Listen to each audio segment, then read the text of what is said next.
bọ́lọ́jọ́ ò ṣe é gbé ṣeré. Ọmọ ẹkún òní, ọmọ ẹkún òní. Bọ́lọ́jọ́ ò ṣe é gbé ṣeré. Ẹ̀rù ìyá rẹ̀ ń bá ní. Bọ́lọ́jọ́ ò ṣe é gbé ṣeré. Ọmọ ẹkún òní, ọmọ ẹkún òní. Bọ́lọ́jọ́ ò ṣe é gbé ṣeré. Ẹ̀rù ìyá rẹ̀ ń bá ní. Mandele yalana go on baila berefe. Mandele yalana go on fatoriani. Mandele yalana go on baila torongan. Mandele yalana go on fatoriani. Ẹgbẹ́ mi wọ́n ẹ dúró. Ẹgbẹ́ mi wọ́n ẹ bẹ̀rẹ̀. Ẹgbẹ́ mi wọ́n ẹ dúró. Ẹgbẹ́ mi wọ́n ẹ bẹ̀rẹ̀. Ṣé ẹ ti ń bọ̀ dán? Ṣé ẹ ti ń bọ̀ dán? Ẹ sá máa tò mí. Ẹ sá máa tò mí. Ẹ bá wá obìnrin àlòkù. Ẹ̀ẹ́dẹ́kù tọ́nu, a máa yà sí mi sẹ́bọ̀, a máa làwọ̀ yóò bá dé, lọ́pàá ń kó kiri. Ẹ bá wá obìnrin àlòkù. Ẹ̀ẹ́dẹ́kù tọ́nu, a máa yà sí mi sẹ́bọ̀, a máa làwọ̀ yóò bá dé, lọ́pàá ń kó kiri. Àlì wọ́n wọ́n wò ìwọ̀n wọ́n wò. Lọ́pàá ń kó kiri. Ìkó wọ́n wò ìkó wọ́n wò. Lọ́pàá ń kó kiri. Ìwọ̀n wọ́n lẹ̀ ìwọ̀n wọ́n lẹ̀. Lọ́pàá ń kó kiri. Ìkó wọ́n wò ìkó wọ́n wò. Lọ́pàá ń kó kiri. Àní tọpá ń kó wọn kiri, ń kó wọn ní, ń kó wọn, ń kó wọn, ń kó wọn, ń kó wọn, ń kó wọn. Ó máa kó wọn lọ ṣẹ́ṣẹ́ṣẹ́. Àní dada ṣìdáàbù ní kọrin ní lùmìtì. Óyè!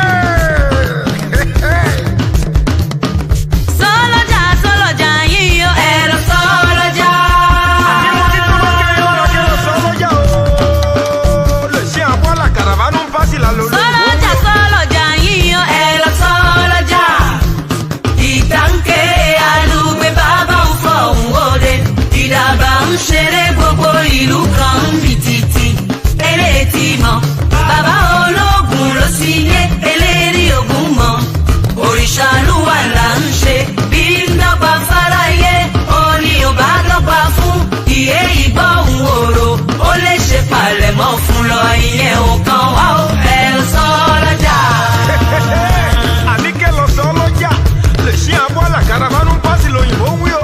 Àníkẹ́ máa lọ sọ lọ́jà. Ìyẹn ò kẹ́ mi o. Ṣíṣìṣì. Ó máa lọ. Pardon me. Pardon me.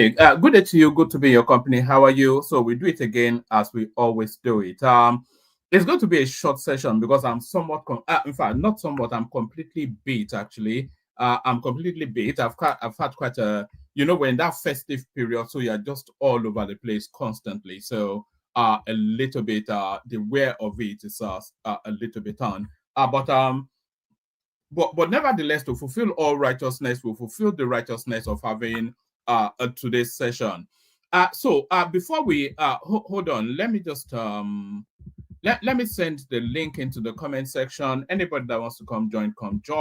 Participatory sport, as we often say. If you've never been on before, then be on now. So let me send the link into the comment section. So we do that first. So anybody that wants to come join, click on that hyperlink. It brings you into the studio. So there's that.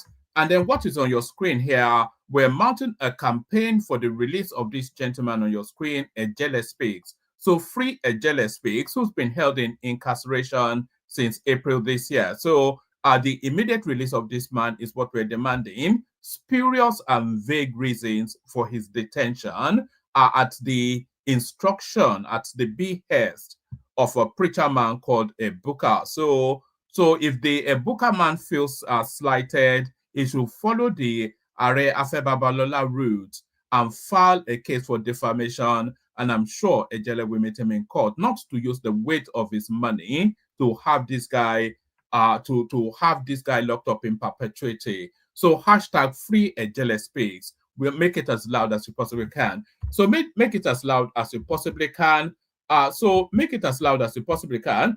We just launch into the session and then we see where it takes us, which is what we often do. So we launch into the session and we see where it takes us. So we launched into the session. Apologies, maybe I won't have the camera on today. I feel just somewhat rough, you know. You can even hear it in my voice, can't you? Just you know, the flu is around. A lot of drinking has been done and all of that. So I'm at the you know what they call the fag end. You know that last puff of a cigarette. So that's where I am now. The last puff of a cigarette. So the last puff of a cigarette. But good day to you, good to be in your company, and how are you? Good day to you, good to be in your company, and how are you? Always a delight to do this. Delighted to do this again. You know, you wonder why I don't abandon it. It's the fix of it, you know. It's like the new drug that I'm addicted to, just being in your company. So a day without your company, I'll probably have withdrawal symptoms. So, but I wonder if I have an addictive personality. I probably do have an addictive personality. I somewhat overindulge in most things that I indulge in. So there it is. Good day to you. Good to be in your company. And how are you? I'm hopeful that it's going to be a relaxed and speak easy sort of session today. We just gather and gist. That's why I've changed the topic somewhat from a heavy hitting political one to more of our entertainment social media type storyline. A lot of you, of course, would have been following this very dark man, whatnot. Ecuador AB, I thought you were a Malam, but your Yoruba is more crisp than mine. So yeah, and to you, Tony Africa as well. Good day. But a bit of report, a carry on from yesterday. Actually, I spoke with Prince Adewale Adebayo just a few hours ago. Actually, I spoke with him, and we've arranged for a date for him to come and join us fairly shortly. But I'm not going to announce that date just yet because I might seek to change that date. I suggested the date to him actually, but then after that phone call ended, I reflected that that might not well be the best day for it. So I'm going to speak with him again tomorrow. If he's amenable to changing it, then we'll change it. If it's not, then we'll go with that date. But he is coming on within the week. So he's coming on within the week. That's as much as I can stretch as a commitment. So Prince Adewale Adebayo is coming on within the week. If I switch on my camera, I'll have to put on my dark glasses because I'm just all red-eyed and puffed up and choked up and bunged up. So you tell me if I switch on my glasses, if I switch on if I switch on my camera, I'll have to put on shades, as they call it in Nigeria. I have to put on because I just feel so rough. You know, I feel so rough. You know, but nevertheless, we press on. Good day to you, by the way. Good to be in your company. And how are you? And thank you for the year. I've not yet said that. Thank you for the year. We've had quite an eventful year, haven't we, as a platform? We've gathered more members. We've expanded more conversations. We've laughed. No, I have not been crying. No, I've been drinking. Choma is what it has been the thing. A bit of excess in so many things. You know what usually happens in this period. You can probably almost certainly hear it in my voice actually because it sounds so much croaky, doesn't it? Even more weird than it usually does. So that's the backdrop of all that. So that's why the cameras are not on. I just feel rough and beaten up. Beaten up by myself, of course. Beaten up by having too much of a good time. You'll never believe. Anyway, let me not go through. But yes, good day to you. Good to be. I was just saying we've had an eventful year, together as a platform. All the tears and the laughters and everything in between. So thank you for the year, and we look forward to another year of bigger, better things. So we look forward to 2025 to deliver bigger, better things. The politics will be sharper. The presentation will be crisper. The guest will be more top-notch, and the conversation will be as elegant as it possibly can be. So some progress to look forward to in the year to come.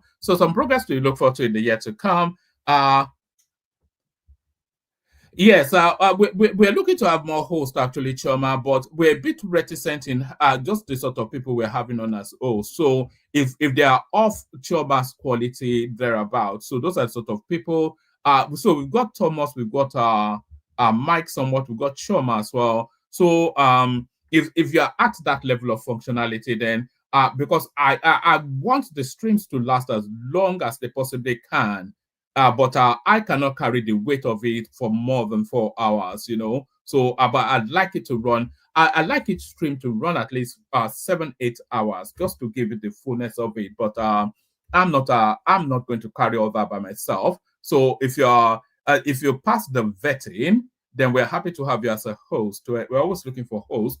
We're always looking for everything. But then, yes, so the protocol, click on the like button just as soon as you hear me invite you to do so. Click on the like button. If you are not already subscribed, please correct that as well. Please subscribe. If you want to come and join me on the screen, the hyperlink that says StreamYard, that's your invitation to come join. Share the links in your social media spaces, super chat towards the stream. Nobody has super chatted to the stream this month, I don't think. I don't think, but if you feel inclined, super chat towards the stream. So let's just launch into it. The session really, I'm hopeful, will wrap around the very dark man narrative. So it looks as though that very dark man space is starting to unravel a little bit, or is it?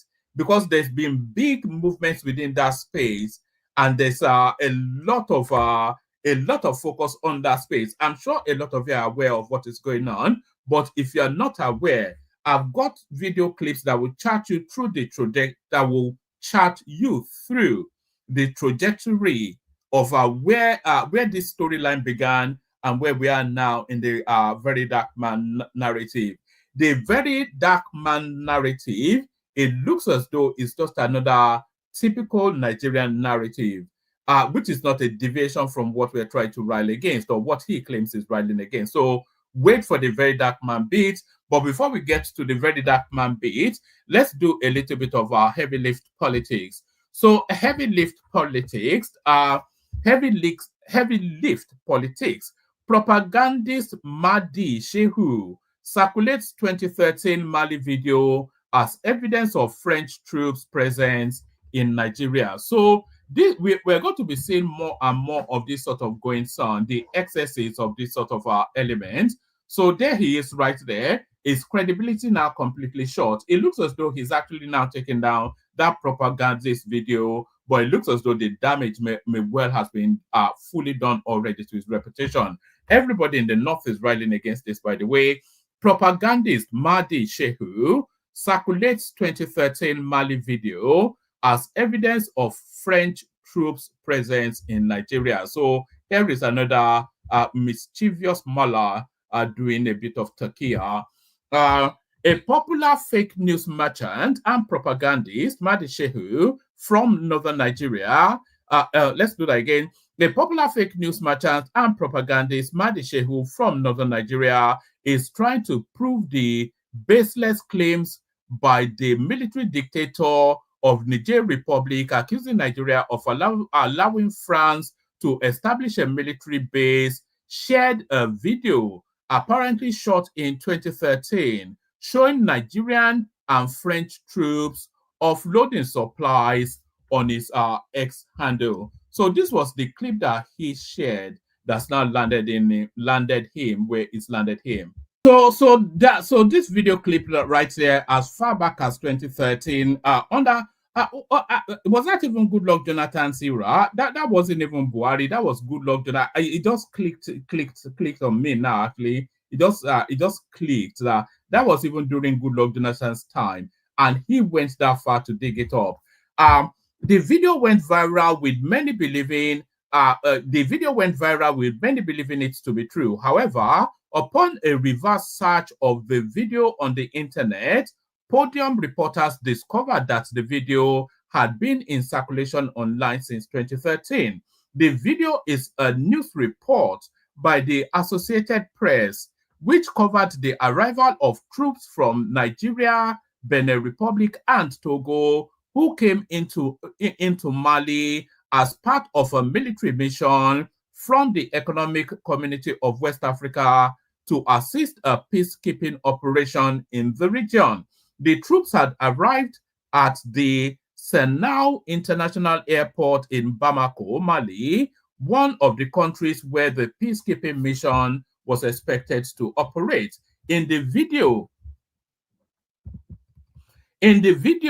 Nigerian troops were seen offloading bags of supplies from a military plane and loading same into trucks, whilst French soldiers offloaded an aircraft from a cargo plane. The controversial propagandist MAHDI SHEHU hours later deleted the video, but neither apologized nor clarified his earlier post. So this is the sort of politics now.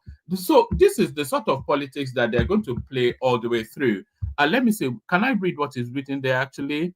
It says, number 3, it is left to the consensus of Nigerians to open their eyes wide, act wisely with precision, and be willing to sacrifice anything for the survival of Nigeria that few wicked people are bent on destroying. So this is I'm just trying to read this thin print here. So this is what he's putting out, and these are very dangerous words, by the way. So he's put it out now that French troops are arriving in the borders of Niger Republic in tandem with what the Nigerian Republic president put out, that Nigeria is conspiring with France to invade this country. So he's put out these clips now as a follow-on from what the Nigerian president put out, and then he's added these words. Because, of course, the loyalty of the North is more to Niger Republic than Nigeria, because their family, the extension of their ethnicity extends into Niger Republic, not to the south, but to Niger Republic. So their fealty, their loyalty, their kinship, their whatever, their bloodline, their blood ties is more to the Niger Republic than to Nigeria. And a war, anything that rouse against Niger Republic is essentially against Northern Nigeria. So this is the sentiment that he's looking to, and to echo those sentiments, to charge it within the core essence of their being, is put this notice out. It says it is left for the conscience of Nigerians to open their eyes wide. Of course, Niger Republic being invaded by the French is no skin off my nose as an Oyo man. You don't care as somebody from Abakaliki, but the person in Borno, it cares very much so. And that's the divide right there, isn't it? So it says it is left for conscious Nigerians to open their eyes wide, act wisely, with precision, and be willing to sacrifice anything for the survival of Nigeria that few wicked people are bent on destroying. So this was what he put out, and he subsequently took down without making reference to it. So that's the sort of politics that we're going to play very much into up to the election, actually. Peter Obi reacts as assailants gunned down top Catholic priest in Anambra. Heartbreaking news. So I'm only really bringing you this because this is the first time actually that I've seen your friend and mine, Peter Obi, make anything that somewhat even hints at criticism of the excesses that is going on in the Southeast, because it always buckles when it comes to making commentaries about his own homestead. So this is the first time that I'm seeing him dip his toes tentatively into criticism of that space. And for me, it is headline news. Peter Obi reacts as assailants gunned down top Catholic priest in Anambra. Heartbreaking news. Ahiala, Anambra, following the killing of Reverend Father Tobias Chukwujeku. Is that how you pronounce? This is even for a southeastern name. This is funky. Chukwujeku. Is that a name, or is there something missing there? Chukwujeku. Let me copy it and paste it in the comment section. Tell me if something is missing in that name. Because that doesn't look as though it doesn't look like the fullness of, oh no, that's not what I wanted to paste. But that's his name right there. Let me remove that. So that's the name right there. I am reticent to believe that that's a real name. I do not concede. I do not consider that could be a real name. So Chuku, this is it right there. So is that a real name? Or is there a syllable? There must be something. Chukujeku. So that one's the new. If I'm Igbo, if I'm an Igbo man, I want to be Chukujeku. I think that's sufficient enough to get the girls, isn't it? Chukujeku. Can you imagine that? Can you imagine going through life being called Chukujeku? Imagine that.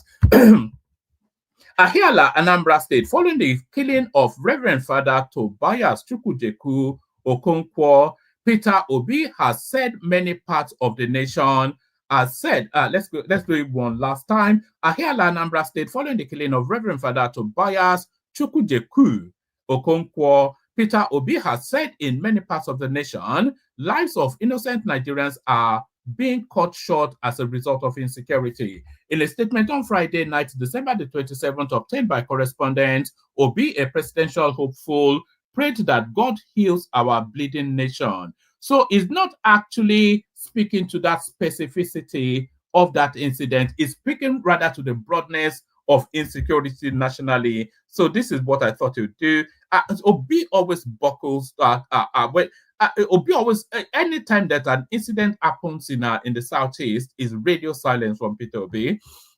In a statement on Friday night, December the 27th, obtained by correspondents, Obi, a presidential hopeful, prayed that God heals our bleeding nation. He said the blood of innocent people killed continues to cry. Let's see.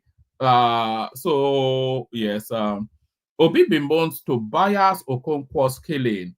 The Labour Party chieftain and ex-Anambra governor extended his condolences to late Okonkwo's family, the proprietor, the entire management staff, and students of the College of Nursing Science, Ahiala, Anambra State. So his words. So this is what Obi has to say. How many more lives will be wasted before we rise to action and put an end to this menace contending our future as a nation? As one who has continuously visited and partnered with the College of Nursing Science, Ahiala, I understand how devastating this incident is to the college community. So that's Peter Obi right there. It's just a broad, generalized statement. It's not a recall that Okonkwo was shot. Correspondents recall that Okonkwo was shot in Ahiala on Boxing Day, Thursday, December the 26th. The killing of the cleric came barely 2 weeks after the abduction of a 75-year-old retired Anglican bishop, Most Reverend Godwin Opala. In a statement signed by Reverend Father Raphael Ezeogu, Chancellor of the Nnewi Diocese, they like bigisms they like bigisms in all of Nigeria anyway. Chancellor of the Nnewi Diocese. How are you a chancellor of a church? I didn't even know. I didn't even know you had that ascription. A statement signed by Reverend Father Raphael Ezeogu, Chancellor of the Nnewi Diocese.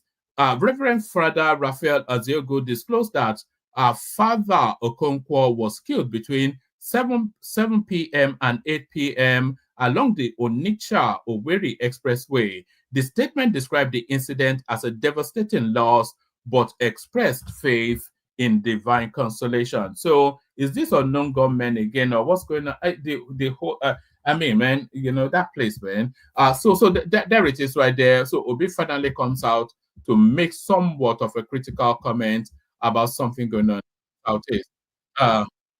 All right. So Obi comes out and finally makes a critical comment of somewhat of a critical comment, I would say. Let's go on from there to this. I'm not sure. Is this still? Yes. Oh, yes. This is This, we're still staying with the Southeast, but we're speaking about the way the system exploits the Southeast in this instance. So we're in solidarity with the Southeast with this now next phase. Right. So this is from a commentator from X. It says, I have struggled to understand the rationale behind this kind of blockade across the southeast of Nigeria. It is arguably one of the most humiliating acts of intimidation that I have ever seen. You have to experience it to believe it. The first time, and I know Prestige is in the east. Maybe I'll contact him tomorrow to give us just a flavor of what his experience was going to the east. I suppose somebody of prestigious elegance, he'll probably fly in from Lagos rather than go on a bus. I have struggled to understand the rationale behind this kind of blockade across the Southeast. It is arguably one of the most humiliating acts of intimidation that I have ever seen. You have to experience it to believe it. The first time I saw this, traveling from Enugu to a friend's event in Abia, I was blown away. If I did not have my own escort, there was no way I could have made that event. The lines stretch several kilometers back, and people can be stuck in those things for as long as 2, 3, or more hours. By the time they get to leave, it is dark and dangerous to ply most of those roads. The whole essence of leaving early is to arrive early, as advised by the Nigerian police, is then defeated, thereby endangering the same lives you claim to be protecting with these roadblocks. So, yeah, the ever-turning issue of roadblocks in the Southeast. This doesn't happen in any other part of Nigeria. Eastern region isn't the terrorism hotbed of Nigeria. We all know it is the North. Yes, yet they don't have anything nearly as close in the North. It is free movement all the way. But in the East, every pole, nearly every few kilometers, if not army, it is police or civil defense or even customs. I'm completely against. Why would customs be manding? The customs have no business anywhere outside the borders, because if anything already passes them at the borders, then it gets legitimacy for being in the country. Why should customs be That's just armed robbery, isn't it? Really, those are just men carrying guns, robbing people. Customs should not be manning roadblocks, I don't think. Now, the billion-dollar question is, who inflicts more harm on the people, unknown gunmen or the extortionate checkpoints? I obviously do not have a problem with checkpoints intended to check criminality, but criminality is not curbed by this kind of intimidating and choking checkpoints. You end criminality with combat readiness. That's why in America, the police don't block the road except there is an emergency. They have patrol. We must move away from comparing what obtains in places like America with Nigeria. America is the wealthiest country, most sophisticated in terms of security architecture in the world. And Nigeria is a poor third world country. So you can't parallel what obtains in America with Nigeria. It's an unreasonable analogy to make. You end criminality with combat readiness. That's why in America the police do not block the roads except there is an emergency. They have patrol vehicles parked on highway shoulders, ready to go after any offender at a moment's notice. If these checkpoints were to check crimes, the people definitely are tired of it. Some of them now even prefer the so-called crimes to this level of humiliating restriction of movement. It is crippling economic activities in the East and is beginning to look suspicious. Senator Eyinaya Abaribe, amongst many others, have raised alarm, and it seems no one is listening. Dismantle these checkpoints or make them passable for motorists. We are not living in wartime in Eastern Nigeria. We know where the war is in Nigeria. It is not the East. So I'm reading you this because I want you to see what this guy is talking about. This is unacceptable. This is unacceptable at any time, especially during the so festive that to season. open this. This is the military checkpoint at OP. You can see what these people are causing here. The road is fully blocked.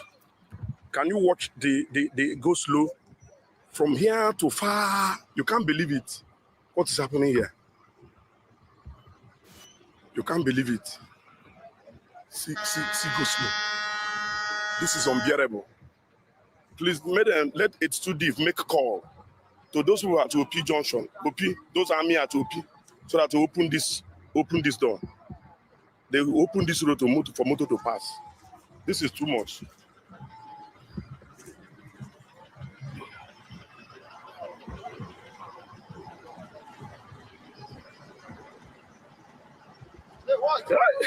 You can watch what is happening. See the go slow here. Everywhere is blocked. Soldiers were causing it. It is soldiers that are causing it.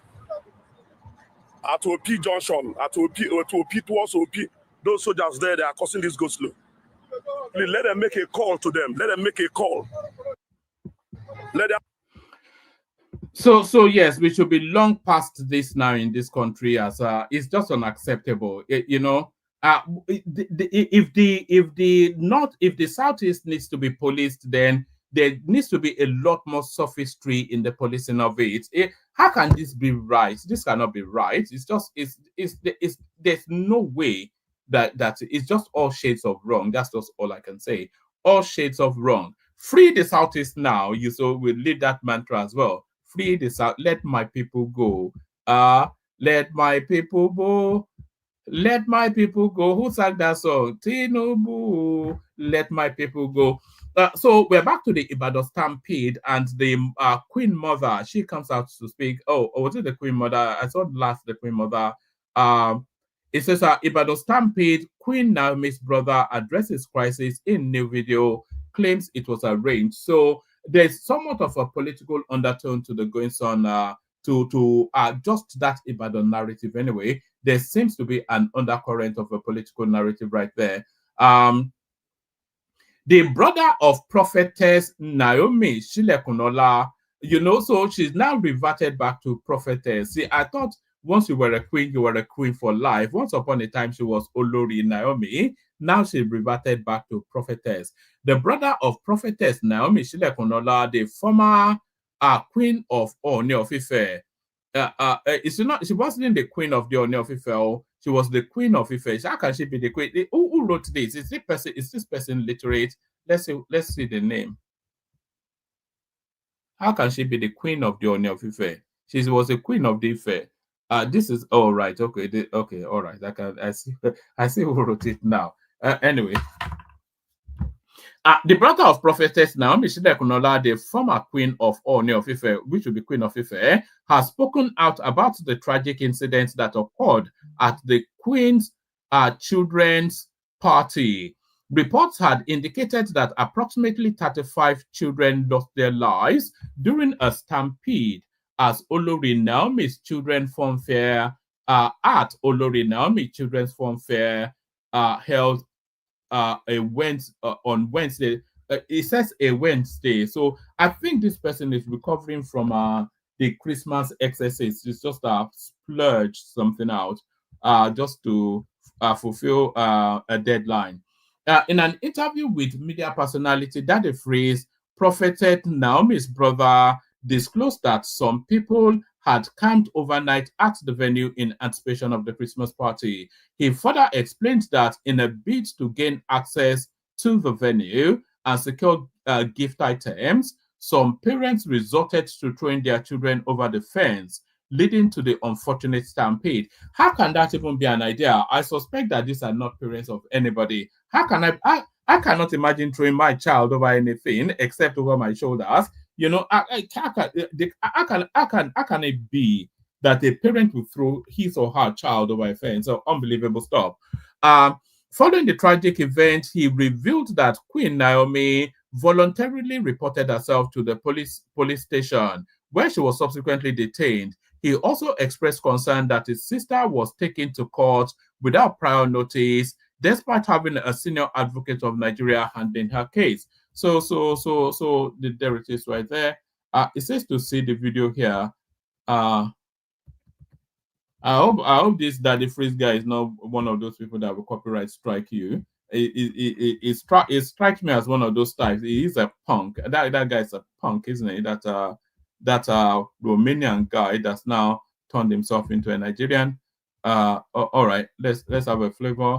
So this will be the queen's brother and then the queen mother, the queen's mother, not the queen mother, because she's not the mother of the Oni.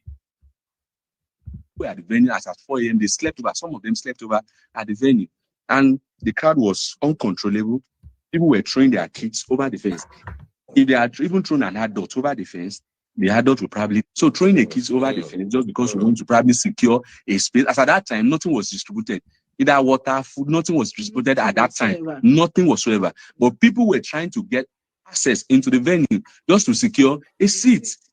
Most of the things we rented, the chairs, the canopies, and even the food, everything was to waste. People destroyed properties there. Yes, nobody is happy. As a matter of fact, it has impacted her seriously mentally because she also has a child.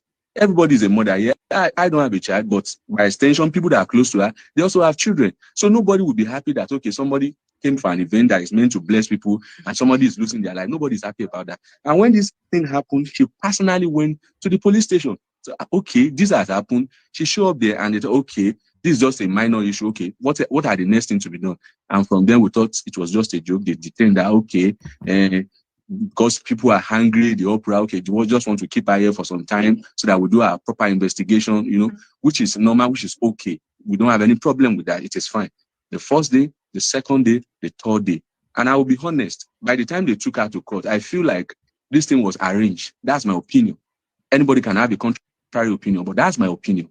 I feel this thing was arranged because there were no proper notice that you'll be taken to court. There were no proper notice. Even we got her a son who was involved from the get-go. From the first day she was taken to the police station, we got a son, we got a lawyer involved, and we were okay, the lawyer was telling her, okay, don't worry, this thing will be settled amicably. Okay, there could be resolution, and we'll just come to a round table and everybody will talk about this thing. And this thing with idea. That was, and at least maybe Olori, I mean the queen, will probably meet with those families that lost their kids. All right. So it's turned somewhat political now with people taking positions. So there it is right there. So that is right there. Let me show you this one. This one is more of a pictorial than an article. So this is Wike now taking his children to meet the president. So this is what rich children look like, I suspect. So there it is right there. It says Minister of the Federal Capital Territory, FCT, Yemson Wike, has made a festive visit to President Bola Tinubu in Lagos on Thursday, accompanied by his two sons. The visit's details were shared by Wike's Senior Special Assistant on Public Communications and New Media, Larry Olayinka, who posted photos from the meeting on his X earlier Friday. The visit followed President Tinubu's recent praise of Wike, recognizing him as one of the most effective members of his cabinet. During his inaugural media chat with journalists on Monday, Tinubu expressed his administration, stating, "He's a good man. Yemson Wike is a performing minister." So there it is right there. So this is the life that they live. So sorry, where did you send it to, Choma? If you send it to WhatsApp, it's probably easier for me because I don't have my Instagram on this particular news system that I'm using. So let me see if did you send it to Instagram? So there it is. So those are the readouts. Let me see. Did I get anything from you?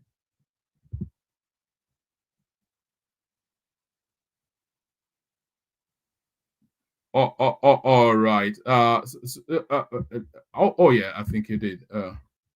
All right. Right. So this is still to the Princess Naomi space. So this is still to the Princess Naomi space. It's a oh, I think this is actually from her herself. So let's have a listen to this. This was sent in by Choma. Everybody has my Instagram handle. If you want to send me anything, just send it to my Instagram. This is me inviting every Ibadan child. We are targeting 5,000. That's our target. So once it's 5,000, we may not be able to accommodate. So first come, first serve. Well, you have to. So what is target, by the way? Is that a new? You know, I really hate the way Nigerians try to rebrand the English. Like, what is target? I thought target was a soap in Nigeria. She's targeting 5,000. Look at this woman. Gbọ́ mi, wo bàbá tó tẹ́ gbọ́ mi. Ẹ jẹ́ ká máa fi ọ̀rọ̀ sí Yorùbá là ń sọ sí. Ẹ̀yin bàbá ẹ̀yin ìyá tẹ́ gbọ́ mi. As she maintained her prettiness, she looks like she has put on a bit of weight. Is she still as pretty as we remember? You know, àsìkò ní fún yín láti rí pé àwọn ọmọ yín wọ́n dára yá, wọ́n jẹ, wọ́n mu. I love children. I love being around children. There's just something about them. Their purity. God loves them. Ọmọdé ò lẹ́ṣẹ̀. They don't, you can't find children hating on another person. They are those children. And so because of that, let's come together and support them. We are going to Ibadan this time. It's actually, I must say that Ibadan is the biggest and largest city that we have been to in Southwest. So it's the first of its kind for us. Yes, we've done several outreaches, but this time around, it's Ibadan. And you know, we are expecting God to come through and come big for us. We are coming. Come out. Now it's about time to talk about the venue. Our venue this year in Ibadan is Islamic High School, Bashorun. That's where we'll be 10 a.m. from the day. 10 a.m. on the dot. In fact, you can come before 10 a.m. The place is opened. 10 a.m. you are there. First come, first serve. You know how it is now because. Sorry. So there it is. They are inviting everybody, and then everybody turned up, and then a disaster ensued. So she invited everybody, they turned up, and then I don't know, man, but I still feel that the blame does not go to the event. The blame goes more to the organizers than the sponsors, because what can she do? She can only really sign the check. I think we have a new development. I think we have a new development in that space. Let me bring you breaking news, as they say, breaking news. So breaking news. So imagine this then. Ooni's ex-queen on hunger strike in Agodi prison, says the mother. So we are now at the business end of it all now. It says Mrs. Fumilayo Ogunsheye, mother of the former queen of the Ooni of Ife. She's not. I wish they wouldn't. Shares with her correspondents the excruciating experience of her daughter Naomi Shinekunola after the stampede that claimed the lives of 35 children. So there's two things that strikes me apart from the headline. So here is the mother's name right here, Mrs. Olufumilayo Ogunsheye, and here is the daughter's name right here, Naomi Shinekunola. So you draw the obvious conclusions. What did the police tell you about the ex-queen's detention? The police have not told me anything about the matter. They did not tell me if she was going to be released or not. The reason for this is because the case is no longer with them. The case was taken to court. The case was taken to court on Tuesday, December 24th. As we speak, the case is before the magistrate's court. How can it be a magistrate's court matter, something of this magnitude? The magistrate said my daughter should be taken to a custodial facility in Agodi, Ibadan. That was after the case was adjourned till January the 13th. There has been debate on whether she was directly involved in the funfair or a collaboration. Whose idea was it? The Queen is the brain behind the program aimed at helping Nigerians. she has a foundation. With her foundation, she has helped women not only in need of material things or food stuff, but also those who needed guidance and support. Basically, my daughter runs a non-governmental organization. She has been using this NGO to help the less privileged. She has organized this kind of fun fair in different cities in the country, and she has been going from one town or city to another to celebrate the end of the year with children. She has done this in Akure, Akute, Ondo State, Ile Oluji, and many other places. So this year, she decided to bring it down to Ibadan. What went wrong in this particular one organized? So I think it's a question and answer session. But apparently, allegedly, the queen is now on hunger strike. Unbelievable stuff. The queen of Ife is now on hunger strike in our police custody. If we're not saying that as actual factual words, we would not have believed that it was a possibility. The queen of right. So there it is. So there it is. Let's go to the clips we have, and then we'll see who turns up for the session. Let's go to the clips that we do have. So now we're now on the very dark man storyline. We're now on the very dark man storyline, and we'll pick the very dark man storyline up with and from this clip. So we kick it off with this one. So this is where it all started. So we begin with this. You John, very dark man. You.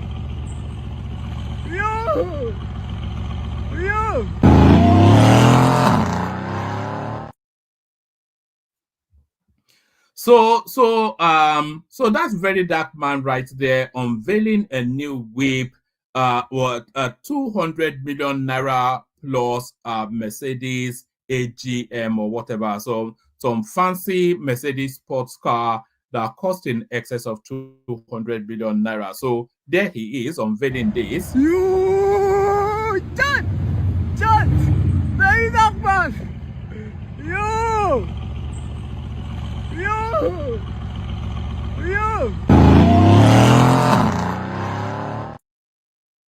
So there he is unveiling that.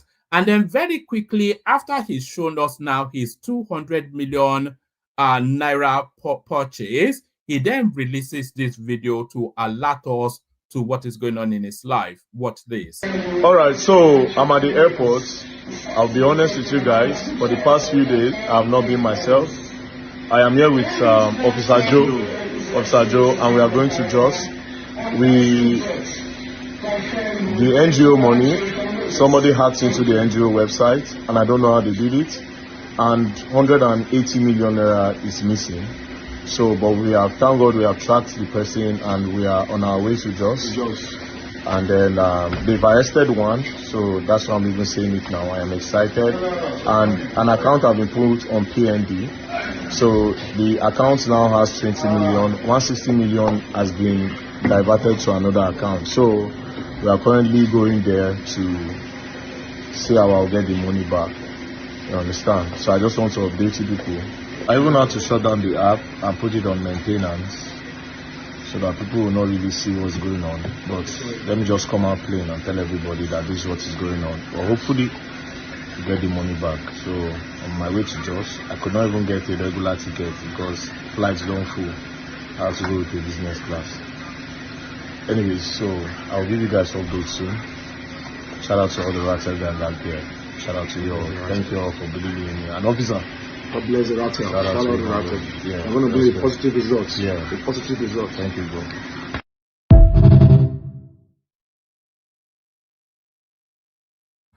So that was stage 2 of the drama. So the scene, the curtain raises to show us the scene of this man unveiling a 200 million naira plus vehicle, his new whip. And then scene 2, the man now sets out a video that the non-governmental organization that he's running, canvassing the public to pay money into, has been breached and 180 million naira stolen. So that's the next stanza. So now we go on from that stanza to public reaction. So this is how it's being digested. You know, in Lagos colloquialism, in street language in Lagos colloquialism, they will tell you that joke na joke, joke na girl. So joke na joke, but joke na girl. So if na, and if you are Clarus, okay, if na yoke, no follow me yoke, or if na yoke, make it stop am. So the response to this now two clips that came in quick succession, him revealing a 200 million naira whip, and then telling us that 180 million naira has been from him. The response has been it's been very swift, and there's somewhat of a universality to the response. The response has been joke na joke or joke na girl. If na yoke, make it stop. Hello, people just they bombard me. They bombard me. Come out talk. Say video talk say they don't hack the NGO account. I say waiting, now they send me the video.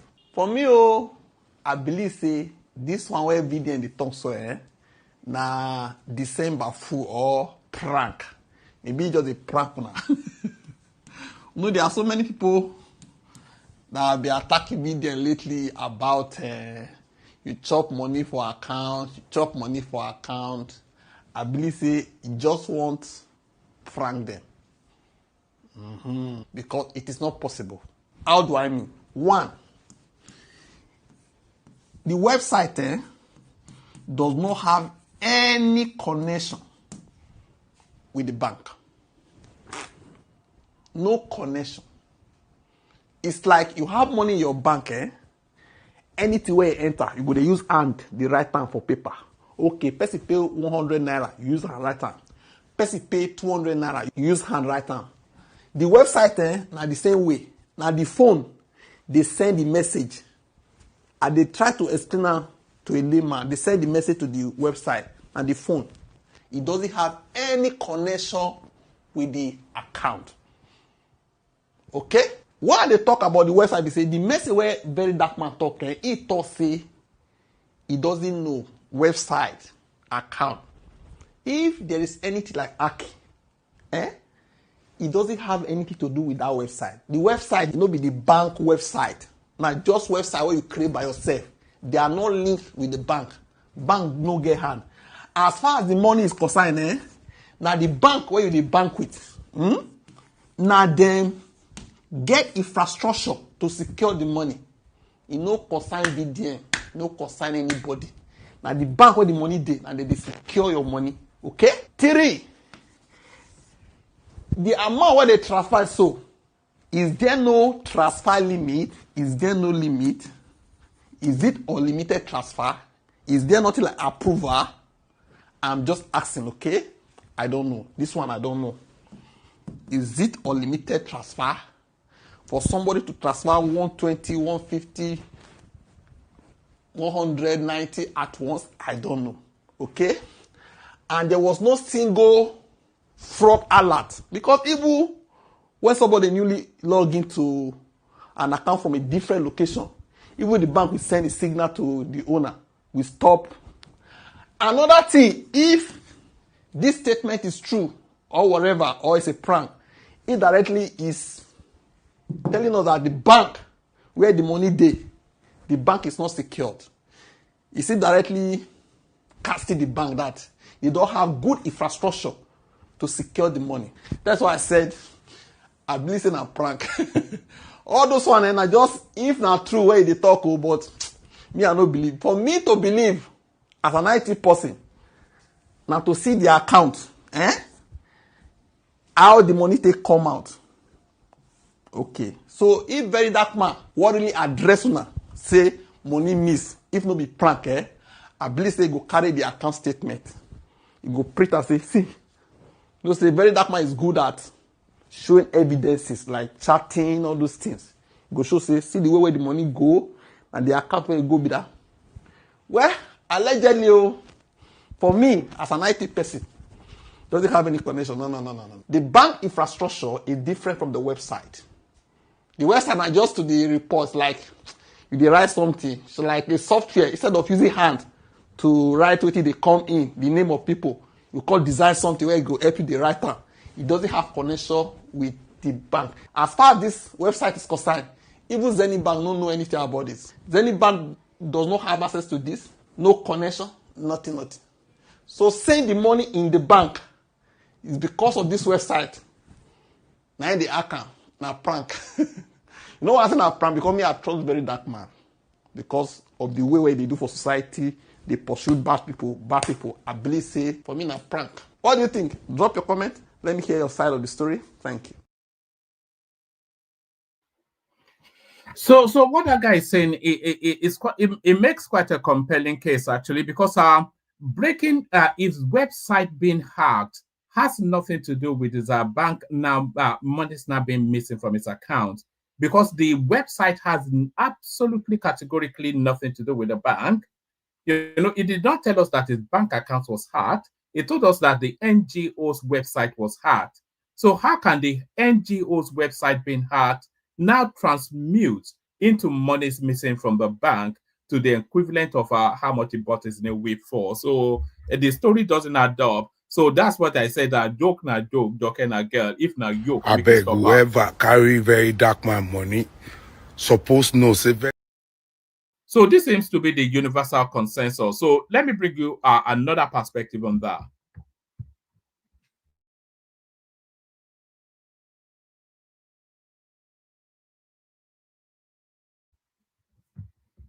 My thing is playing up now. My own take on this VDMO scenario is that the guy is just testing all of you. No money loss. Forget story, money no loss. Now sharp guy, imagine no shit. The guy they test all of you. Now I want to see how you react. And true to what he wants to check. You don't see how the way all of you do. You don't see many of you know to like him. You don't why all of you just jump into conclusion like that? Who tell you say money loss? VDM of all people. Money go. It's a reason I'm now. And that car, we all of you the thing say take money by no. I'm not sure if that video is a recent video of. I don't think he used NGO money to buy it. VDM is not a flashy person like Dinomila. I don't think he like toys in cars. Maybe he just wrote down to do, to play or to prank. I don't think he just bought that car. And even if he just bought it, I don't think it is with the NGO fund, because he gets personal money too. Like people dashing personal money. For instance, he revealed after his visit to Don Jazzy that aside the money Don Jazzy donated to the NGO, Don Jazzy also gave him undisclosed amount of money personally. That is aside from the NGO. So a lot of people give him money that has nothing to do with the NGO. People they dash and personal money steady.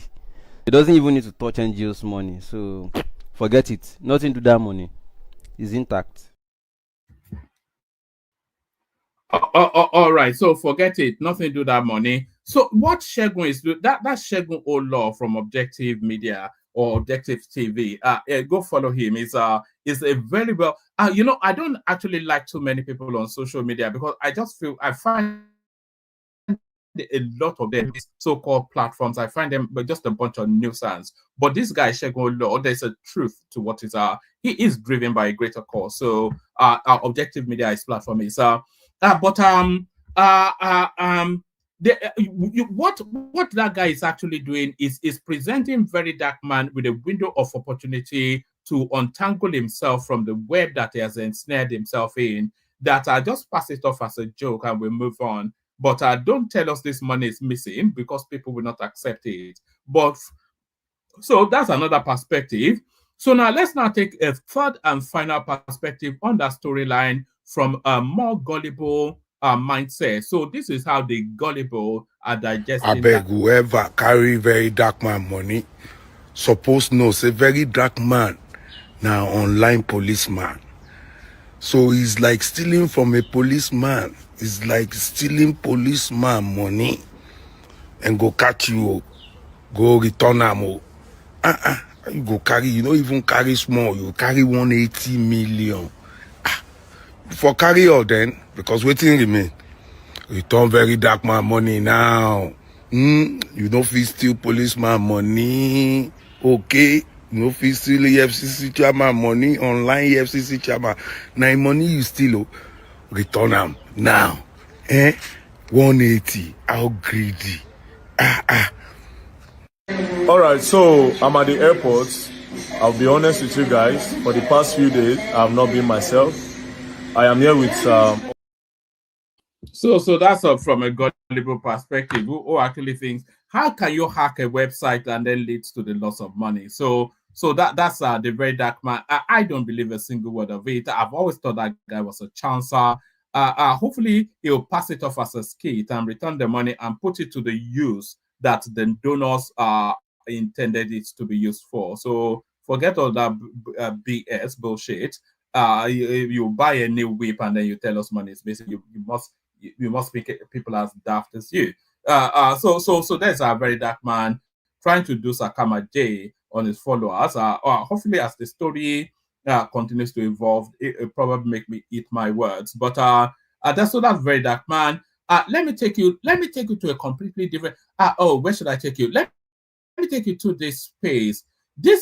Nigeria seems to be reshaping somewhat globally, and people are finding a new taste for Nigeria and Nigerians. I think the penny is finally dropping globally as to who exactly constitutes a Nigerian and what a Nigerian means and stands for. Even our most ardent rival or arch enemy, they are starting to buckle at the knee. Buckle at the knee.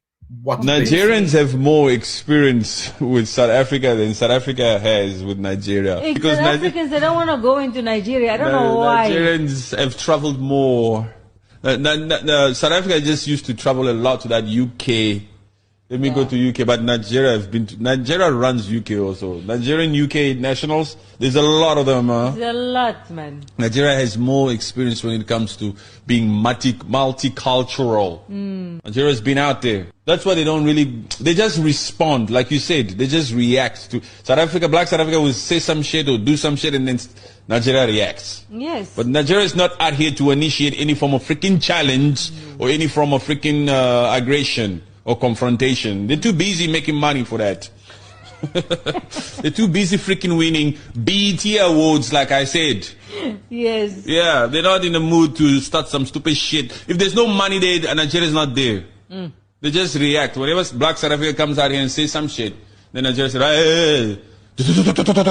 Yes. Out. And then everybody comes out. And the Nigerian took it to another level. Yeah, why do you let sleeping lions lie? Or sleeping dogs? Let the sleeping dogs lie. Let the sleeping dogs lie. Yes. Yeah, don't provoke. Like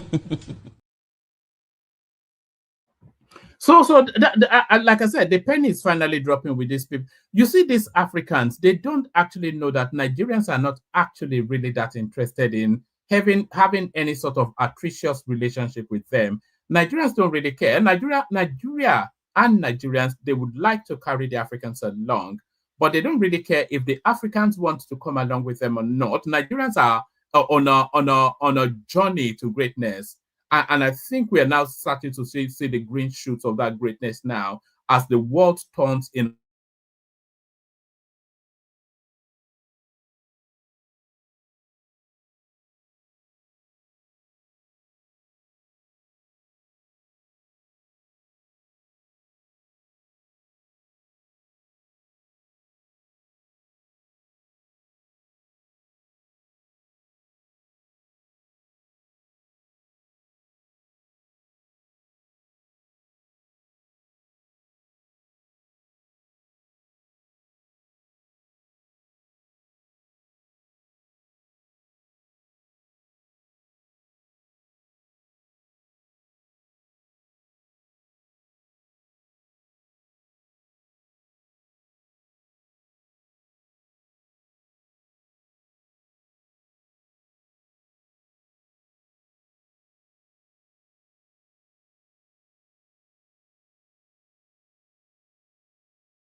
Can you guys hear me?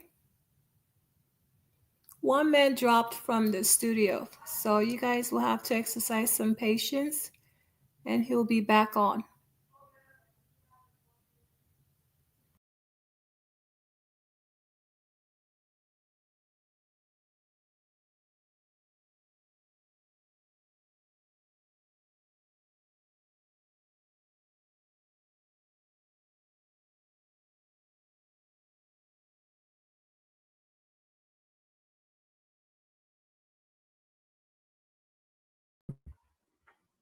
Hello, sorry, can you hear me now? It looks as though the gods of the Undukurudus, they are out to get me. All this I blame it on the obedience. Anytime anything goes wrong, blame it on the obedience. One way or the other is always their fault. So I hope you heard that South African clip. Let me play it again. Actually, I was just saying then the preamble to it that it looks as though the penny has finally dropped with these African types. That they are now coming to the realization that Nigeria is not interested in any atrocious relationship with them. We're too busy trying to make it to greatness. So the journey to greatness by Nigerians is not going to be subverted by the South Africans. So let me play you that clip again, and then we move on. Nigerians have more experience with South Africa than South Africa has with Nigeria. Because South Africans, they don't want to go into Nigeria. I don't know why. Nigerians have traveled more. South Africa just used to travel a lot to that UK. Let me go to UK, but Nigeria runs UK also. Nigerian UK nationals, there's a lot of them. There's a lot, man. Nigeria has more experience when it comes to being multicultural. Nigeria's been out there. That's why they don't really, they just respond, like you said, they just react to South Africa. Black South Africa will say some shit or do some shit and then Nigeria reacts. Yes. But Nigeria is not out here to initiate any form of freaking challenge or any form of freaking aggression or confrontation. They're too busy making money for that.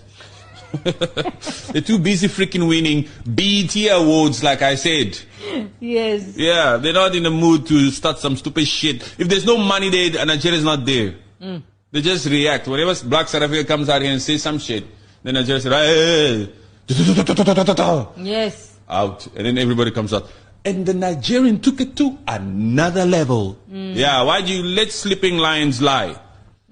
Or sleeping dogs? Let the sleeping dogs lie. Let the sleeping dogs lie. Yes. Yeah, don't provoke. I think the guy got it right the first time. Let sleeping lions lie. Let sleeping lions lie. So now, this campaign we embarked upon, Free Ajele Speaks, it looks as though there's so many campaigns about the freedom of so many people. But would you sign up for this campaign that this man is embarked upon? Watch this. Now we've granted, we've gone to court, we've done everything a lawyer should do to get his client out. I have even exhausted my connection. I've reached out to my political friends that I know here in Abuja. I've reached out to everyone. I wonder why people are trying not to get involved. I said, look, exactly, Aku insulted us before, Aku did this before. It's nonsense. Everyone trying to say he got what is coming to him. He got what is coming to him and so what? Just imagine your brother being in detention for more than a month now over the fact that he allegedly insulted someone. And people are celebrating, jubilating. I said, okay, I could talk anyhow. Someone said that I should not be involving myself because Happy has insulted me before. I tell people, look, Happy is a unique person. I've known Happy for more than 5 years now. I have not just people that have been following me or that have been following Happy for 5 years ago. So that's the campaign for the freedom of Speed Darlington, who's in the throes of it with Burna Boy. But who cares, really? Who cares? Let me play you this next one. Honestly, if not because of the fact that Queen Naomi is involved in this matter, if it was left to be just Oriyomi Hamzat, I would have said that, in fact, government should do whatever they like to him. That is just the truth. Because the truth of the matter is, if this had happened through somebody else, and Oriyomi Hamzat actually heard the whole matter, he would have been the one to start the whole rumor, saying what he did not hear, and the one that did not hear, he would have been the one to even be instigating the mothers of these children to go to any extent. He would have been the first to say, wọ́n torí pé mẹ̀kúnnù ni wọ́n ni, torí ẹ̀ lọ ṣe ń fìyà jẹ wọ́n. He would have been the one coming up with a lot of stories, a lot of wọ́n ni wọ́n pé àwọn nǹkan tí ò tiẹ̀ ṣojú ẹ̀. He will be saying things that he did not even know. I hope he now sees now that it can happen to anybody. I hope he now understand that anyone can actually be a victim of misfortune.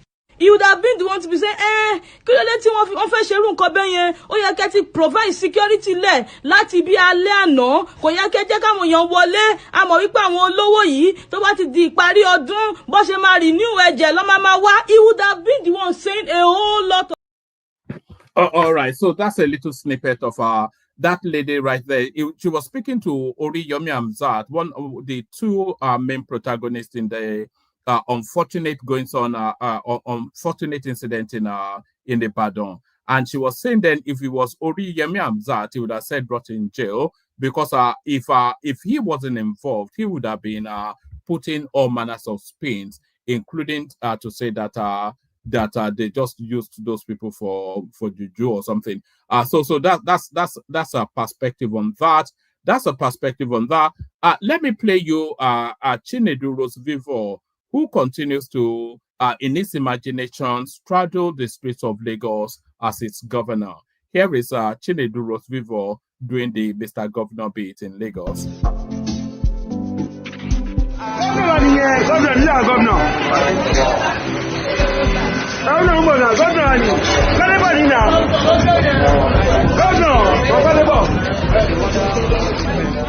Original talent will be piracy. If I keep quiet, they me.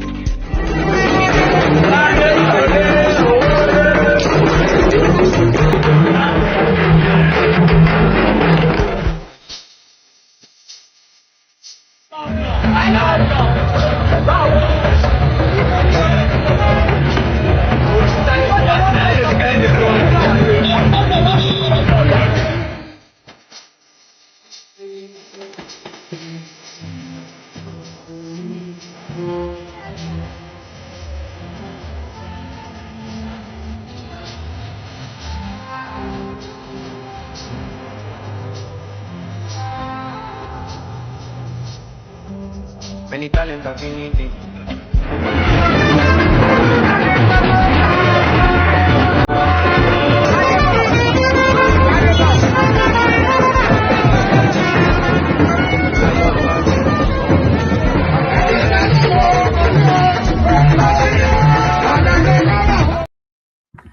So that is Gbadebo Chinedu Rose Vivo acting the governor. You know, I heard on the grapevine that they are moving voters' cards from the east to Lagos to try and seize that state for Rose Vivo in 2027. They are moving people en mass, their voters' cards to Lagos to try and they are targeting Alimosho local government. So you'll be hearing a lot of Chukuma in Alimosho as they read out the election results.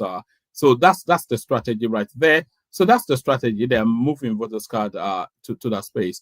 Let me play you. Should I play you just one last clip? Let me play you one last clip.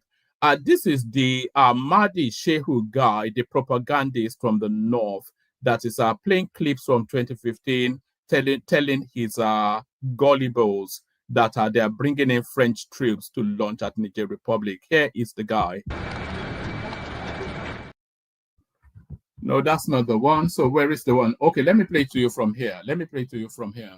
Here he is acting or shook up, as Elvis Presley would say. Let's say the.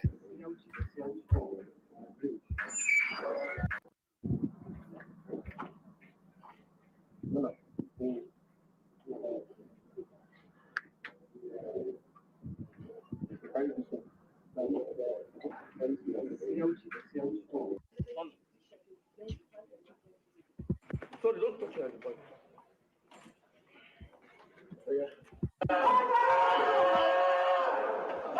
Strategy is to kill me. Legs. By west, I have no.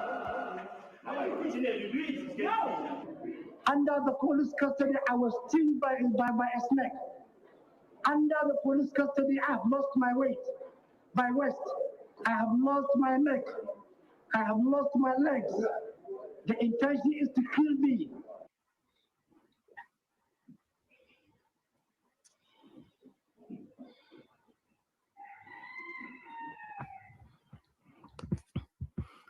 I wonder why they do it. All these Nigerian elements, once they are caught in the act, they go to this on the crutches. We saw it with Dino Melaye. Who did we see it with recently? We see it with this guy. Very, very quickly, they go on the crutches and start to plead some sort of ailment or the other. Let's go to another northern propagandist. This will be the last one, and then we'll play the Kegite music. We'll send the link again, see who turns up. Some people are planning to bring the old voting system where you will have your ballot paper in your room and continue to printing. It can't work, Oga President. It will not work. You say 6 years tenure, you know work. Tax, you know work. Food is expensive. You know you are not winning. You know you are not winning. Look at what happened in Ghana. Let's take example of Ghana. If they win, you just say you congratulate them. I have some of your supporters say you are not like Jonathan. We will win you and you will go. We will win you and you will go. And that voting will go for Viva. Nobody will force us for any voting. We are not monarch and we are not under your distance. We vote you to rule us for the 4 years. Nobody will go for 6 years and nobody will carry that back to that ballot paper where you will carry it, go Lagos in your house, continue to printing. You say you win election. No way, Oga. Nobody can force us that thing. We don't afraid of anybody, but only we can respect. Me, I can only respect, but we come through and we continue educating our people to know. Nobody will take us this thing. Let the law let them take it to National Assembly to back us by Viva, not by the other card where you just carry it and vote.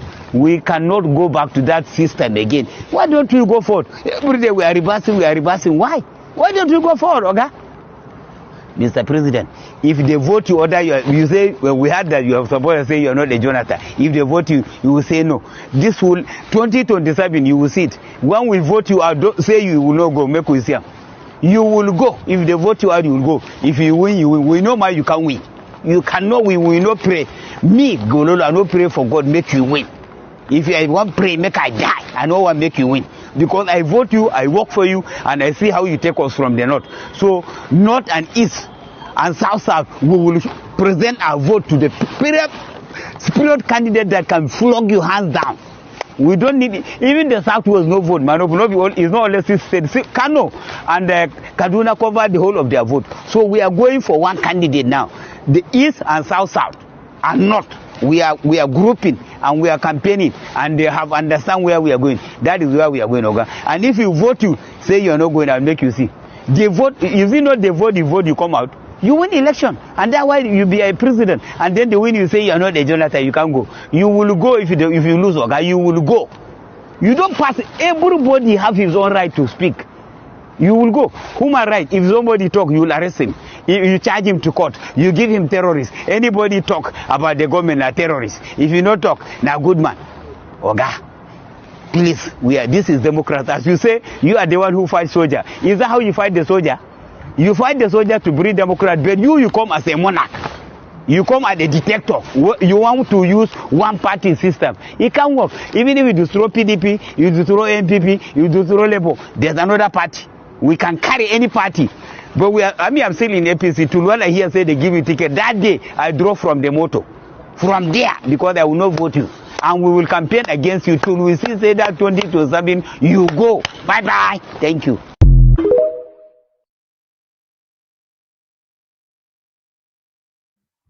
It'll be, the campaign of calumny is starting to sweep up quite a few stragglers.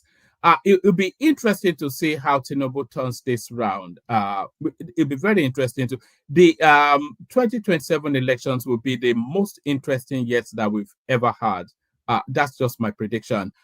Because I don't see this guy getting out of power. But the thing is, you cannot claim to have won an election if you're so visibly unpopular with the people. So it doesn't really matter whether an election is rigged or won fairly, but the optics of it has to, there has to be, when an election is rigged, and by the way, 2023 was not rigged, though the person who actually got the most votes was declared the winner. So I'm not speaking to TINUBU rigging an election. I'm just speaking in general. Elections are often rigged in Nigeria. We all know that. But for an election to be rigged, it has to be cellibly so. You have to be able to present a narrative that justifies that you have sufficient enough of a popularity to have come through. Whether your popularity would have defeated your opponent or not, there has to be a strong base of popularity for you to rig an election. There has to be a sellable story for that election to be rigged.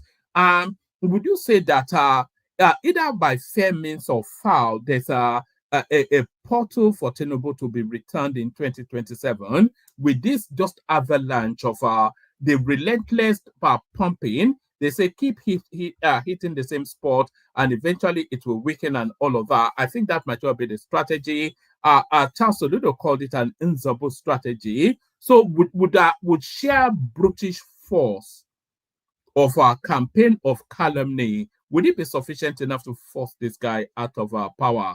So it'd be interesting to see how all that plays out in 2027. We'll play the K guys. I'll send the link again, see if anybody turns up. First, the K guys. Only water, only water, where they see my water. Oh yes, water, water, water, water, water, water, water, water, water, water. Only water, where they see my Hapa o naido. Hapa o naido. Hapa you don't come o. Hapa o naido. Hapa o naido.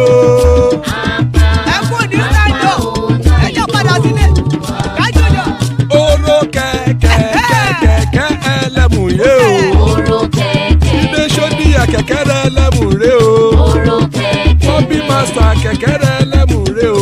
Oro kẹ̀kẹ́. Chifu Wẹ́lá ti kẹ̀kẹ́ ẹlẹ́mùrè o. Oro kẹ̀kẹ́. Eruku lẹ̀lẹ̀ ẹlẹ́mùdé. Eruku lẹ̀lẹ̀ ẹlẹ́mùdó. Eruku lẹ̀lẹ̀ ẹgbẹ́ ẹlẹ́mùdóde ojàre o. Eruku eruku lẹ̀lẹ̀ Ghana ti dé ẹgbẹ́ bọ́dì o.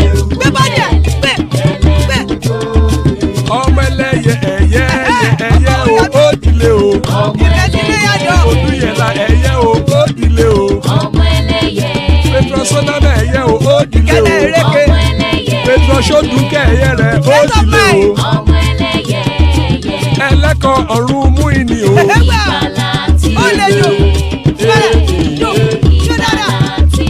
Àkùkọ ọ̀run mẹ́kọ̀.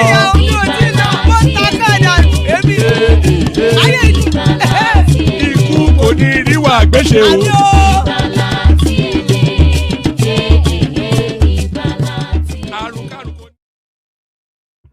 So there it is right there. Ikuku Neru Agbeshebe just have nothing with us to do with us. Joining us Ogbeni, so that guarantees a banking session. Tony guarantees even more. And the custom is ladies first, so we go to Choma first. Good to have you, everyone. Thank you for being here. So we start it off with Choma. Choma Wagwan. Good evening, one man. How are you? I'm good. Good to have you here. Thank you. Yeah, good to have you. Did you call me because of the Chukwu Emeka's name? Chukwu That guy's also here. Let me put on the stage. The Chukwu name. I mean, imagine that. Who would that's a name. That's a name set for bullying in school, isn't it? But No, woman, you can't call her name like that. If you don't know how to pronounce it, that's what I came for, though. You not know how to pronounce it. Please just leave it for Chioma. Let her pronounce it. Because she's a typical Igbo woman. She'll pronounce it. Leave her with her accent. Chioma is more typical Igbo woman from California. California, typical. That's what I came for. So that guy, can you go to that first page so that the viewers can also see his name as it is written? Okay, so yeah, his name is Reverend Father Tobias Chukwujeku. So Chukwujeku means like God speaks. It's a common surname, like last name in Nigeria space, like in Anambra. Anambra people, many of them answer Chukwujeku. So I know many people with that last name. So it's common in Anambra, especially people from Nnewi. So yeah. Yeah, Jekwu na gị ya na ndị be gị biko. I want Anambra, I want this state. But I've heard, I know quite a lot of Igbo names, but I've got Chukuma, but I've never come across. No. Woman, listen to Chioma. What she's saying makes sense. Listen to her. What she's saying is she's going to narrate it that I can, even though I am older than Chioma. That's one thing I love about this platform. We can learn, the younger ones can learn from the older ones. And Chioma she's breaking it down in a way that anybody, even my younger ones can tap into YouTube.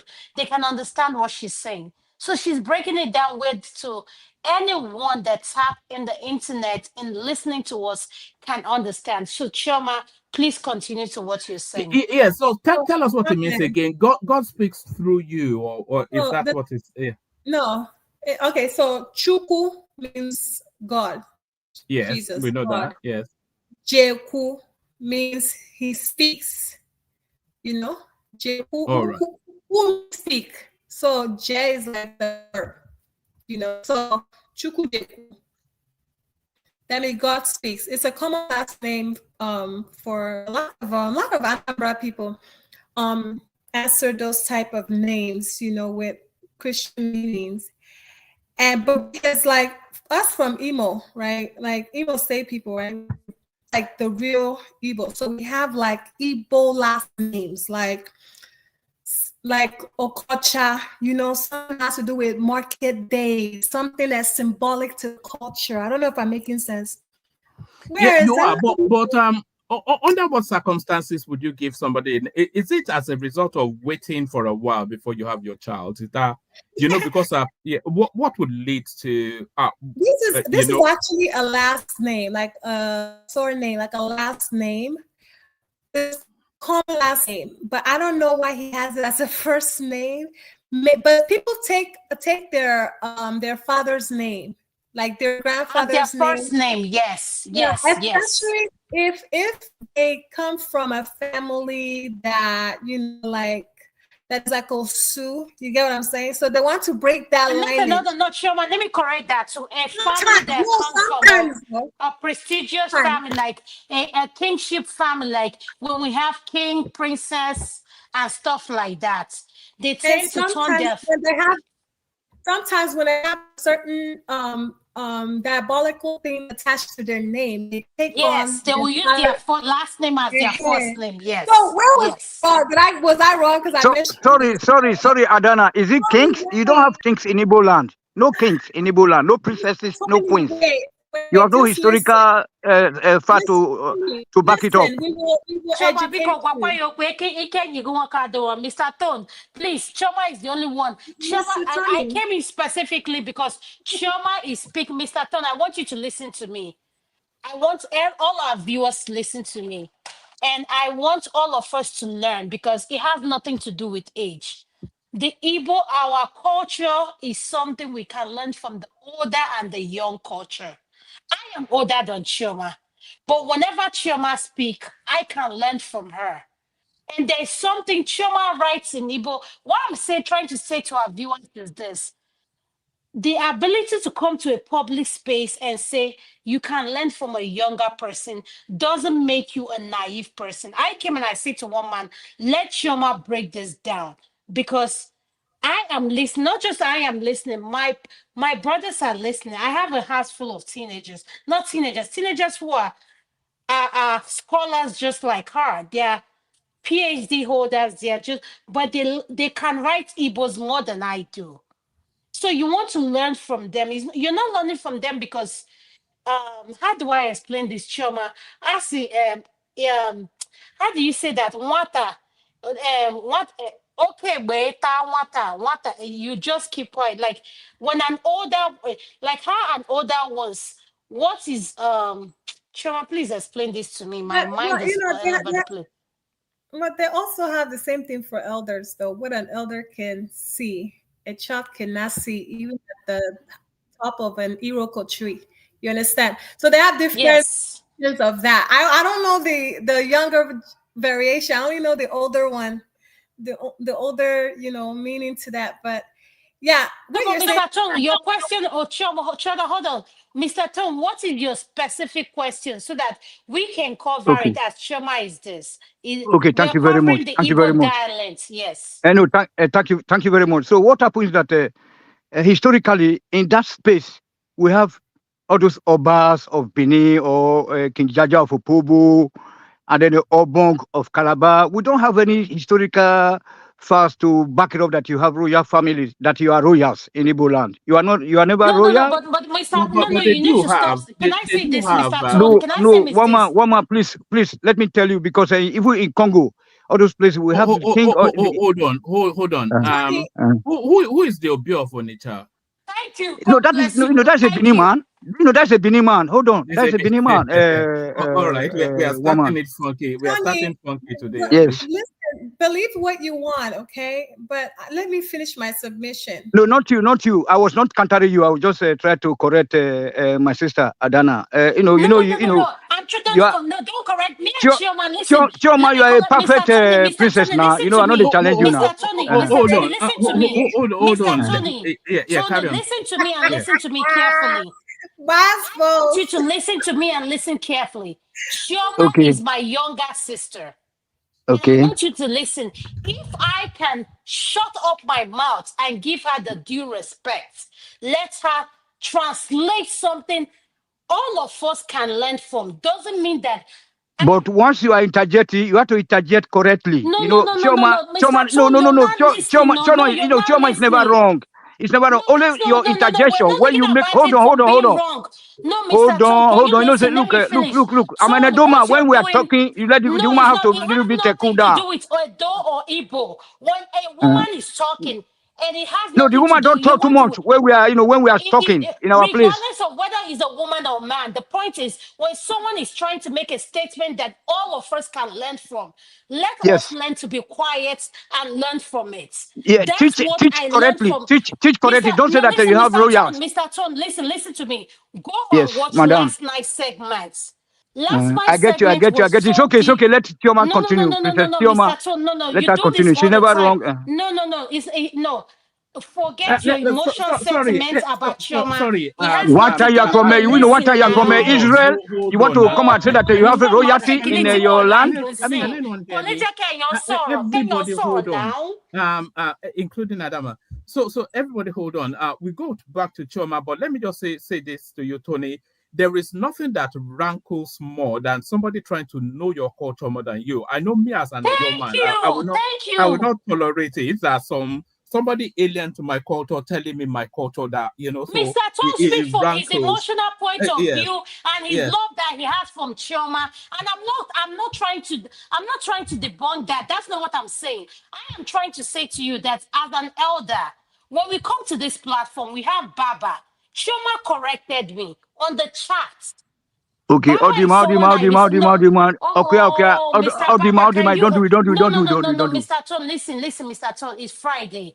We have viewers listening from us all over the world. So if you want to be quiet and listen, we can all learn peacefully. All I'm trying to say to you, Mr. Tom, when we come to this platform, when we see a younger person speaking, this is one thing I say for someone like me that have kids that are older. I learn from them every day because you know why? There is something they say in order for you to become a better person, none of us are. You cannot know it all. And Chioma said something. Chioma is fluent in Igbo than I am. She writes Igbo than I am. As much as I am older than her, Chioma has advantage. It has nothing, but there are things that I am ahead of her. She will say something to me, and I'll say back to her. She said, And then she will back up. It's only an Igbo woman that can understand that. All I'm saying to you, it has nothing to do with men and women. So can you open your mind? Let's listen to Chioma. It has nothing to do with male or female or older. But for the fact that she bears this knowledge that we all can gain from. Yes, I know you love her. I love Chioma too, because Chioma is like she's like my younger sister. And I think it's a Chioma different comes to kind my of love. Oh. I think it's a different kind of love that Tony has with ṣé yóò ti Choma bẹ̀rẹ̀ better. sí ṣọmọ pé ìwà ẹ̀ ti pọ̀ sí ṣọmọ pé kò ta sí sìn Well, wọ́n máa pinnu pé kò ta sí sìn. yeah. Well, you're not Choma now. It's a No, intimidation of the voice. Chioma can defend herself. The point I'm saying, Chioma, I but bet Tony, let her no, continue now. Chioma, Let Chioma continue. Make with the yes, listing. Chioma will continue. But Tone, all I'm saying to you, Mr. Tone, I just want you to listen to this. When Chioma is speaking and I comment, I'm someone that I don't have the opportunity to comment all the time and listen. And I have people, not just, I have my patients listening to you guys. So when I say, let's listen to her, it's not just to me. I am learning to be quiet. We want to speak. We all have something to say. Let's just be quiet. But when you come in and say, in a dev culture, men this thing, we are not talking about Edo. We are talking about Imo State. We are talking about Igbo men. So this is not about Edo, this thing. Not Mr. about Tom, Edo. please No, forget we are that talking Edo about is. royalty. Madam, don't push it. Tony, just give it Yeah. up so we can move on. Just give it up. So Adama, let me just ask you one quick question and then we get back to Chioma. If Chioma was stood in your presence right now, would you make her kneel down and call you auntie, Adama? No, I won't. You won't?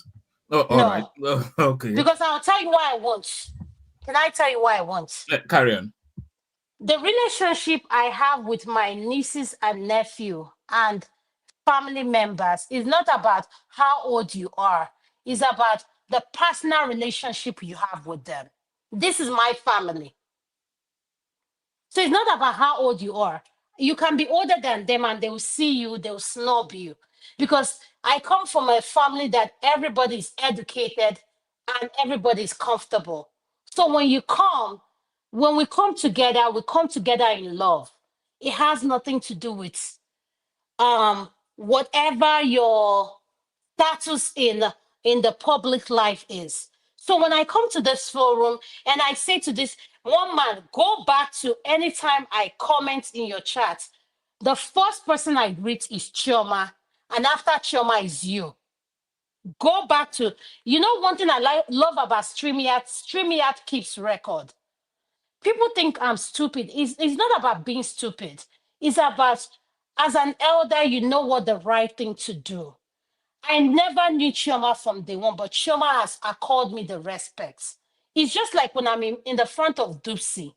Dupsy and I can have banter, and we'll be in the three of us, me and Chioma. We can have a good time. The good time is we want to learn from each other. The three of us, Chioma and Dupsy, can have banter, and people will listen in and say, why is Chioma speaking to Dupsy like that? But that note both of them is coming from a place of love. I understand it. And that's why when I come into our segments, the Dupsy show, I always make this thing. Is coming out from a place of love. We have this banter that's may seem aggressive to people who don't understand us, but it's coming from a place of love. And Chioma will speak, and Dupsy was like, Adama, Sherry, come and carry your sister. I was like, feel it, let's deal with her like that. It's coming from a place of love because at the end of the day, we understand where she's coming from. She's coming from a place of love. We are learning from her, and she has always accorded us the respect. We don't look at Chioma less than we are. We are looking at her. She's just as equal as any one of us. If I come, there was something Chioma said to me last week. Let me be specific. Chioma said, Adama, she said, go and drink milk. And I said, Chioma, I have a house full of teenagers. I've been cooking. I've been on call. So I can't be drinking and be on call. If they call me, I have to go in. When you're on call, anything that comes in, you have to deal with it. So Chioma said, this, relax, stay off of the internet. I was overwhelmed. And that what she said to me, she didn't know what she was saying to me, but I was going through a lot that day because my daughter had something and she passed that exam. My daughter is someone, she overwhelms herself because she wants to be ahead of her class and do things. And I'm like, you're doing too much. And she said, sis, and I said to Choma, I have Casamigos. But Choma says something. When I come here, I want all our viewers to listen to this. Kulata is one person I respect. Kulata and Mike. I will say this on this platform. Kulata, Mike, and Emeka. Emeka is my brother. Me and Emeka has fight. Emeka will come. I will never, when they're speaking, I keep quiet. I'm Baba. Baba is an elder. And Uncle Ajele Koko, when they're speaking, I keep quiet. But Shoma said to me, do you know Kolata doesn't drink? But Shoma doesn't know. I knew that. I know so many things that I can't come to in a public space and display. But one thing I love about Kolata, when I come on the chat, I say, Kolata, on the table is this. I am a bartender. I went to a bartender school while I was in college. And that has stuck with me. If you come to my house and you come to my bar, you will see drinks that you've never seen before. Because I happen to marry someone who collects drinks. And Choma says something, says, AKA an alcoholic. right, Also known as an alcoholic. I heard what you were saying, but what I'm trying to say to you is this.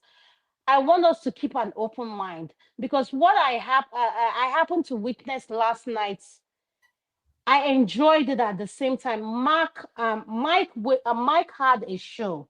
It had to do with the cultural thing about Yoruba, this thing. And I've never seen Kulata being that vicious and outspoken. Kulata is reserved. Kulata doesn't come in all the time. And at the same time, when I see Chioma moderate, I respect it because these are people you value and respect so much about. I get to know one man, what people don't know that I've never had a one-on-one with you, but I know the way you do things. But I've seen people drive this narrative of that man, one man said this, and I just let it be. But because I respect you, and when I see Chioma moderates, I have to come in on the comment section and say something. It has nothing to do with because of Chioma. It's because I have respect with you, one man, and because she has accorded me that decorum. So when we see people like women like us, we don't have too much women in the YouTube platform that speak up. So all I'm trying to tell Mr. Tone, when you see us coming, people like me, Chioma, come in and speak, please accord us this thing. We don't speak all the time because you men get to speak according to how you work. No, I don't get to do that. I don't because I have a busy lifestyle. But when you see Chioma, I want to support her.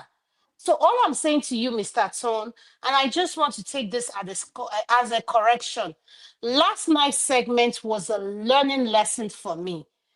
Kulata spoke so much that if I could pay money to hear Kulata speaking more, I would do it. And Mike, because Mike is a traditional man. I didn't know so many things I get to find out about last night's segments. I was playing it this morning and I was telling my children, I said, do you know what Oshun is? And things like that. It's our culture. We need to embrace it. And at the end of the day, all I'm saying to let's keep an open mind when we come to this forum. It has nothing to do with age. But when we hear Baba and Chioma and Uncle Ajale Koko speak, please let's just give them the respect. When Chioma said, Adama, forget it. Baba is a distant. Baba has been monitoring, Uncle Baba has been monitoring me and Chioma because of, our favorites now, the professor, English professor, aka English professor, and we enjoy him. And Choma will come, me and Choma will be speaking on this dialect. We're in the chat section, we enjoy it. All I'm saying to our men in this forum, please give us that space. When we come and we're just having this banter, allow us to have that banter because you guys are not allowing us to have a voice. When one man put up the stream, the people to show up are men first. Yes, we recognize it's you guys' things. I'm not challenging that. But when women come up, and that's what one man and people in the other forum recognize, allow us to air our views. You may not recognize, or it may not make sense to you, but it makes sense to us. So, Chioma, I'm going to give it back to you. Nemo all right. Bike I hand it over to you. All right, Brother, well said. And I concur with that. Chioma is a special human being. I think I find that more and more every single day. So Chioma, back to you.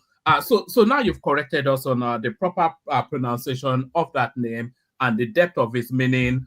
Take us to the very dark man space, who seems to have put the first one on the gullibles in Nigeria. Are you following that storyline, and do you have any thoughts on it?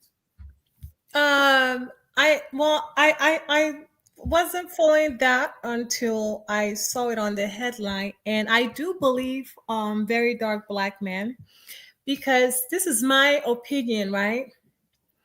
In my opinion, you know, we Nigerians, everything is cruise. Even when someone is going through something, until someone dies, that's when we take things seriously. You know, here this man has never begged for money from any celebrity. Even when celebrities give him money, he appreciates them. Even when they tell him, hey, don't tell people, don't post it. He will post that Don Jazzy gave him money, this and that. But this very time he said that he lost his money, you guys are taking it as a joke. Like, was he ever a beggar? Was he ever greedy? He's the one that's always helping people find their money and recover their money from scammers. Why then are you guys not taking him seriously? Like, why are we this just mean? You know, this is someone that's been helping innocent people recover their stolen money. And this time his own money is missing. You don't know if it's a conspiracy. Like, people are out to get him and stole his own money. And here you guys are making a gist of it. Like, it's really not funny. That's 180 million naira. That's a lot of money. Choma, you're saying something that doesn't sit well with me. Let's be realistic. Very dark man has been. Remember the first thing I said, right? It's my opinion, right? Okay. Let me ask you something. Choma, do you think that 180 million was stolen? Is a yes or no? Yes. Anything is possible. How? This is Nigeria. I mean, even the scammers are freaking. Jesus, no, Choma, you are VIP. Choma, you are for my hand. Forget it. Okay, so Adama, here's the thing, right? Look at someone like Hush Puppy. They stole American money through COVID. Talking about giving America oxygen. You can't say that, Choma. Anything is possible. These scammers are very. Choma, let me listen to you, Choma. Hold on, please tell us. Adama, Choma, please explain to us how very dark man's money was stolen. Listen, first of all, I need to tell you, Nigerians are very tech savvy. They're very intelligent when it comes to technology and all that crypto stuff. They can steal his money. I don't have to explain it to you in detail, but it's possible. It's 100% possible. Let me be one of the 10% that is dumb that believe it. Okay, but I believe it. His money is stolen, and everything is a joke to you guys until, you know, like, take people seriously. We as Africans, as Black people, we need to take ourselves seriously. Give each other the benefit of doubt. This man goes around helping people. What makes you think he's trying to scam you? You get what I'm saying? Yeah, for reasons that he's a Nigerian. So, and it looks like he helps. Is every Nigerian not a 419? But one man, he helps people recover their own money. At least try to give him the benefit of doubt. Why do we do this to our own? Like, come on, he's like a philanthropist as well. Let's just give him some grace and really believe him. Can I ask you something? Adama, hold on for us so that we can move it around. Define very dark man. If you want to, let's define very dark man so that our audience can. Who is very dark man? If someone was to ask you now, if someone was to ask me in the Nigerian space, who is very dark man? Define very dark man. I mean, let me define very dark man. It's a latter day champion of the oppressed who just happened upon the space very suddenly and claims to be speaking for the people who have been oppressed. So it's just I'm not quite sure that you can define him in any way. It seemed to be an opportunist, very not that dissimilar to Peter Obi actually, that looks at circumstances, that leverages his clout. It's just a chancer, isn't it? It's a pickpocket. That's how I would describe him, very dark man, a pickpocket. Well, one man, you can't judge him that way because maybe he delivers his message different from what you're used to. Doesn't make him a bad person. But from what I've seen on his page, he's been doing a lot of great things for Nigerian people. So we need to give him some grace and actually help him recover the money that is stolen. Okay, so Chioma, so if I just ask you a question, define very dark man. Adama, can Adama even hear me? Adama, let's Chioma push through so that we move it around. Otherwise, people will start to wait for too long. Yeah, carry on, Chioma. Yeah, I just feel like we need to learn to take our own seriously. You know, if it was a white man, we'll be the first one to be like, yeah, you know, Nigerian people don't stole his money and all that stuff. But why can't we believe? Why don't we want to believe him? Is it because he's very dark black man? That's wrong. You know, that's even the more reason we should believe him because he does help a lot of people recover their own stolen money. You know that, right, Adama? That's what he actually does on his page. He helped but okay, Chioma, I just want you. I asked you a simple question. Who is very dark man? He's like a social media blogger or some sort, and he delivers like news and trending, you know, topics, social media and. So is very dark man a vlogger? Is he is very dark man a vlogger? Is he a and he's almost like anti-corruption agent, and then he's the reason why you know why hold on. He's the reason why we know why this Oni's wife is in prison right now for real because of his exposure. You know, because of what he did.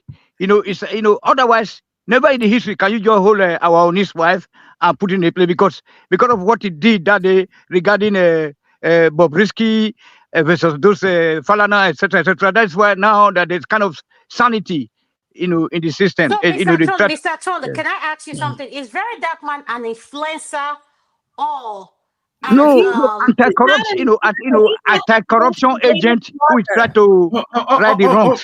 All right, please let me finish. Adama, he's like an investigative blogger. He investigates a lot of shit that's happening in Nigerian space, right? So how many if he can recover people? Wait. If he can recover people's money, Chioma, listen, there's one question one man asked. He said, when I say define very dark man, one man was able to define very dark man in his own narrative and sentence. Yeah. And you said he discovers people's money. Yeah. So if you discover people's money, why is it that you cannot protect your own money first before you start discovering people's money? Adama, that's not even a good question because people like lose their money all the time by scammers and thieves. You know that even though Igbo people lose their money a lot. So, you know, no one is above, you know, that issue happening to them. It can happen to you too. You get my point? All I'm trying to say is that we need to believe him. All I'm saying is we need to believe him. But Chioma, can I say something to you? I don't believe him. I just want to be honest. I don't believe him. All right, everything hold on, about him look criminal. Hold on, Adam. Hold on, I have mine. Yeah. Yes, I want us to be a bit more structured. So bring that space home, Chioma, and then speak to us about anything else that interests you. From there, we go on to Ogbeni, and then we do 5-7 minutes monologue to whip round. I think we got Bia making one of our rare appearances, so we can't wait to get to Bia as well. So plenty of people. So bring it home, bring very dark man home, and then speak to us about one more topic. Yeah, I can't say one more because first of all, I didn't even want to talk about very dark black man. You're the one that asked me that. What I wanted to talk about was the blockade in Anambra. You know, the trap with the police stop points, checkpoints. You know, I was going to speak on that. I was going to say that because you were asking why are they always doing that in the Southeast, you know? And someone in the comment section said there was like a recent kidnapping. Actually, around December, they usually do a lot of criminal activity, you know. A lot of criminal activity do happen in the Southeast. However, you have to understand, you know, and you said it doesn't happen in the North. Like they don't have a lot of police checkpoints in the North. Yeah, because they're broke. Like what are you going to collect from a Northerner? How much? Like a typical Northerner don't have shit. I'm sorry. You see what I'm saying? If I was a police, I'm not about to go to the North. What am I going to make? I can't make up to the amount of money I'm going to make in Anambra. Literally, if I stop a whole bunch of people, I'm coming home with millions compared to the North. They don't have shit. They're broke. They're poor. So that already should answer your question, one man, right? Along with the fact that there's some recent kidnapping that usually happens during the holiday season, like for ransom and stuff. So yeah, that's that. And then I want to talk about Naomi. Olori Naomi. It's unfortunate that she's still, you know, in detention. And it's really sad that she's on hunger strike. I just feel like when I tell you, one man, this should be a lesson. And I want you to play the full video. This is an innocent woman. Stop. You playing the video and then you pause and then make your little caricature joke. It's not a joke. Like, this somebody's mother's in detention. Who's taking care of her child? You know, every kid needs their mom. So this is like really sad. I don't like what's happening to Naomi. This was not intentional. As you can see, the video she made, you know, before this whole thing occurred, you know, it was not intentional. It was just a mistake, you know, an accident. So what has happened has happened. You know, there's nothing we can do about it. But keeping her in detention is absolutely wrong. You know, they should just like release her. You know, this can happen to anyone. And that's why I keep telling you guys think, oh, because you're on social media or because you're in America, you're untouchable. Nigeria can happen to you, any one of us. This is Nigeria happening to Naomi. That's why I keep going back to why I love Kemi Badnot. She is expressing, you know, her experience. And you guys are mocking her, saying she talks too much. You know, focus on UK and leave Nigeria alone. She's telling you guys this is what happens in Nigeria. One man, this thing can also happen to you in a different way. God forbid, right? This can happen to you, Adama. What happened to Naomi can happen to any one of us. It's just her own. It's just a sad predicament, but it can happen to everyone. Everyone in the comment section, like Boaz, Biggie, all these people in the comment section talking ish about her. It can happen to any of us. This is a prime example of Nigeria happening to you. It happened to Naomi. So Nigeria can happen to all of us, including you, Obeni, you know, Baba, Lou, Mr. Adewola. It can happen. Nigeria can happen to any of us. So we pray that in all our doings, may Nigeria not happen to us. In Jesus' name, amen. You know, there's two things actually. I agree with you that this woman is an unfortunate victim of good intentions, and Nigeria, you know, you could say happened to her, which is the common parlance now. Because I cannot see what justifies her being held. That's the one thing. But you know, this thing that people go around saying, may Nigeria not happen to you. Nigeria is one of the top 10 oil producing countries in the world with an abundance of gold, one of the largest uranium deposits, one of the largest gas deposits in the world, one of the largest emeralds, tarmac, zinc, you know. So maybe Nigeria should happen to you, but the Nigeria that should be, but not like the Nigeria that is. So may Nigeria not happen to you. It's a curse or not a prayer. You know, it's a curse, not a prayer. But plus human resources and education. I want to move it around that, Tony. Yeah, sorry. It's a prayer. It's a sad predicament that can happen to anyone. That's what I'm saying. We pray that this time, because this is just unlawful.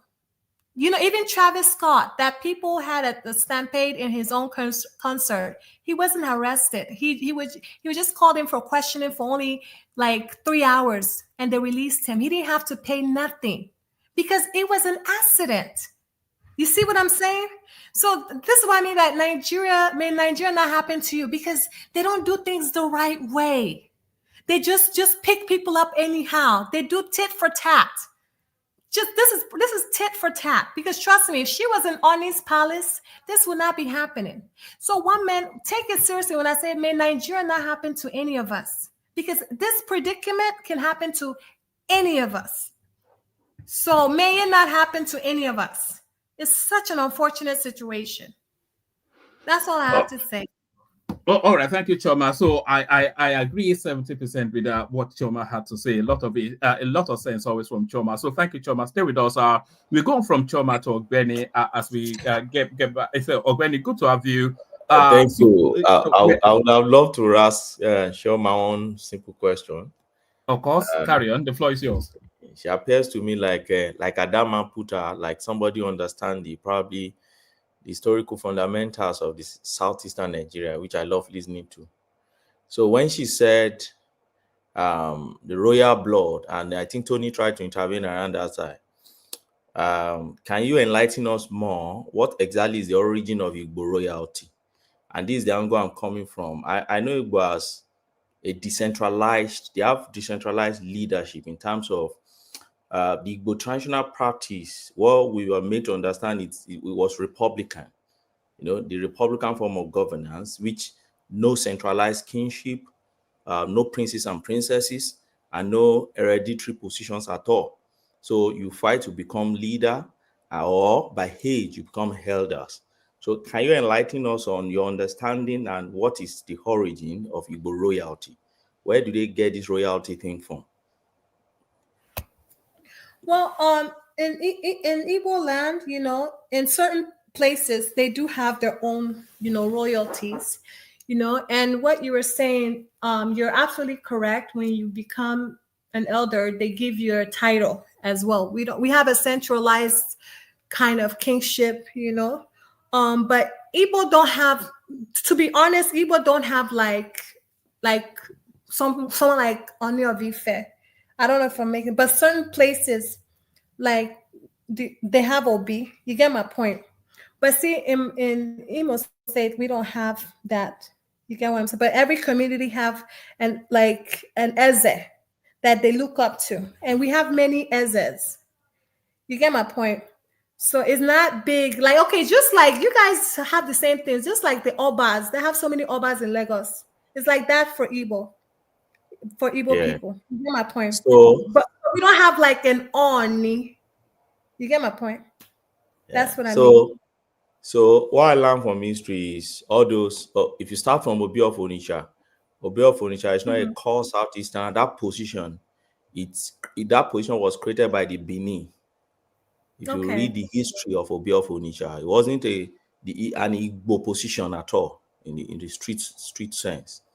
It's the businessmen from Benin that were traveling to Onitsha to settle there, and then the Oba of Benin made that person his own, like Ashoju, more like how do I put it, a representative to represent Oba of Benin. And later the position crystallized into what they call, it's tied to Agbogidi. And then, and because it's Igbo land, eventually, so it crystallized into more like a traditional rulership. Yeah, but in but Igbo every sorry, Choma. Just to speak to your CV a little bit, Ogbeni. Once upon a time, you visited all of the royal houses in Nigeria to document their history. I wrote a book for Agbogidi, that's Obi of Onitsha, and some people came to tell us of the story of the throne, and so Igbo pride themselves in republican system. So sometimes when they mention this royalty thing, I try to see contradiction in it. You can't talk about republican system, particularly in the ancient Africa, the pre-Europeanized and the Arabanized Africa, that which is the core African values, And you can't talk about it and then still be talking about royalty. Royalty is synonymous to a classed society where you have monarchs that are ruling people. The Igbos don't have that. And I think that's their pride. You know, we don't and that is have what that, I but we do have every first son, Ogbeni, every first son. Tony, let the Tony, conversation let take me place. finish. Yeah. So, Obani, you're Sorry. absolutely correct, right? But I don't want you to ever forget, we do have leaders. Igbo elder leaders. We have Igwe, we have Ezes, So those are like, and that's in every town. They have Igwe. So even when they want to settle a land dispute, they go to Igwe Palace. But if we don't have like Oni, it's just like the Obas. There's like, let me ask, those Igwe Obas in different parts of Lagos. Let me ask, those Igwe, is the position hereditary? No. Is it okay? So if it's not hereditary, then how do you come about princes and princesses? Because if you have one Igwe now, can I come in, please? I've been in the background. Yeah, let Lou come in. Lou is very please let Lou come in. Please, Lou. Hello, ladies, beautiful Good ladies. Evening. Merry Christmas. Good evening, Lou. Biko come in. Obani, Lou has very good knowledge on this topic. Hold on, before you come in, I'm good to see you, Lou, by the way. We're hoping this will be an elegant conversation, and it's now guaranteed with a beer here. But they say the internet never forgets, and you have to be careful what you say online. I saw this comment from this guy called Adisa. I don't know how long this guy has been carrying it. It's not an Adisa, I suspect. It says, this moderator, I remember you calling Igbos clannish and insular on another platform where with one Dr. Franklin. That's 2 years ago. Now Chioma, an Igbo girl, has been so nice to you. What have you learned? Look at that. That was my little skirmish with that Franklin character on some other space, which I've even long forgotten. But this guy has been carrying it as a grudge for 2 years. Be careful what you say online. Oh, people never forget. But don't worry. And by the way, in answer to you, Adisa, or however your pronunciation is, speaking for myself personally, don't ever take anything I say online. Don't take it literally. Don't ever. A good 90% of the things that I say online is just to troll. I'm just trolling, having fun, trying to get a reaction, poking at people, and if I get that do you need to explain that? Don't you think your audience should automatically but I mean, some people actually need the explanation. Oh, look how long this guy's been carrying this thing. Some silly little nonsense that I wanted to get under that guy's skin, and I prodded at him a little bit, and I got the reaction. I had my little laugh, and I moved on. And this guy has been carrying it for 2 years, but there it is. Sorry, Bia, good to see you. One man, hi. Yes. Hello, everyone else. Adama, ndewo, body the inside cloth. Choma, ndewo, one. I heard a happy holiday because I heard the moment no. Yes, Thank man, you. they will. Yeah, I was just minding my business. What's going on? Are you plotting to sell us into slavery? Yes, he said we are planning to sell the whole platform. We want to sell you guys, yes. No, we can't sell our brothers. No, I don't support that. Yeah, I was just minding my business in the background though, because this time of the night, doing stuff. Sometimes I tune in and out of one man, and sometimes I just fall asleep because listening to you guys' voice is soothing. It's like listening to a radio station. Even with your banters, I just fall asleep. Aww, you're awesome. We love you. This is your home. Your voice should be one of those that we should be listening to going to sleep. No. You don't know. Sorry. Hold on. Obeni still has the floor, but there was a time that Bia was a regular staple here. She will even be in a shopping mall, and she will switch on the something, and she'll be dancing in the shopping mall just on the screen. Remember those days, Bia, when you go and then you'll be doing the 360. That was our silly days of. Sorry, carry on. Yeah, Ogbeni, sorry, we are not. I'm not trying to eat much into your time. With your permission, can I carry on, Ogbeni? That's fine. Oh, Ladies first. That's fine. Yeah. So I think there is one thing we need to understand that every part of Nigeria has a culture, and those cultures are unique and different.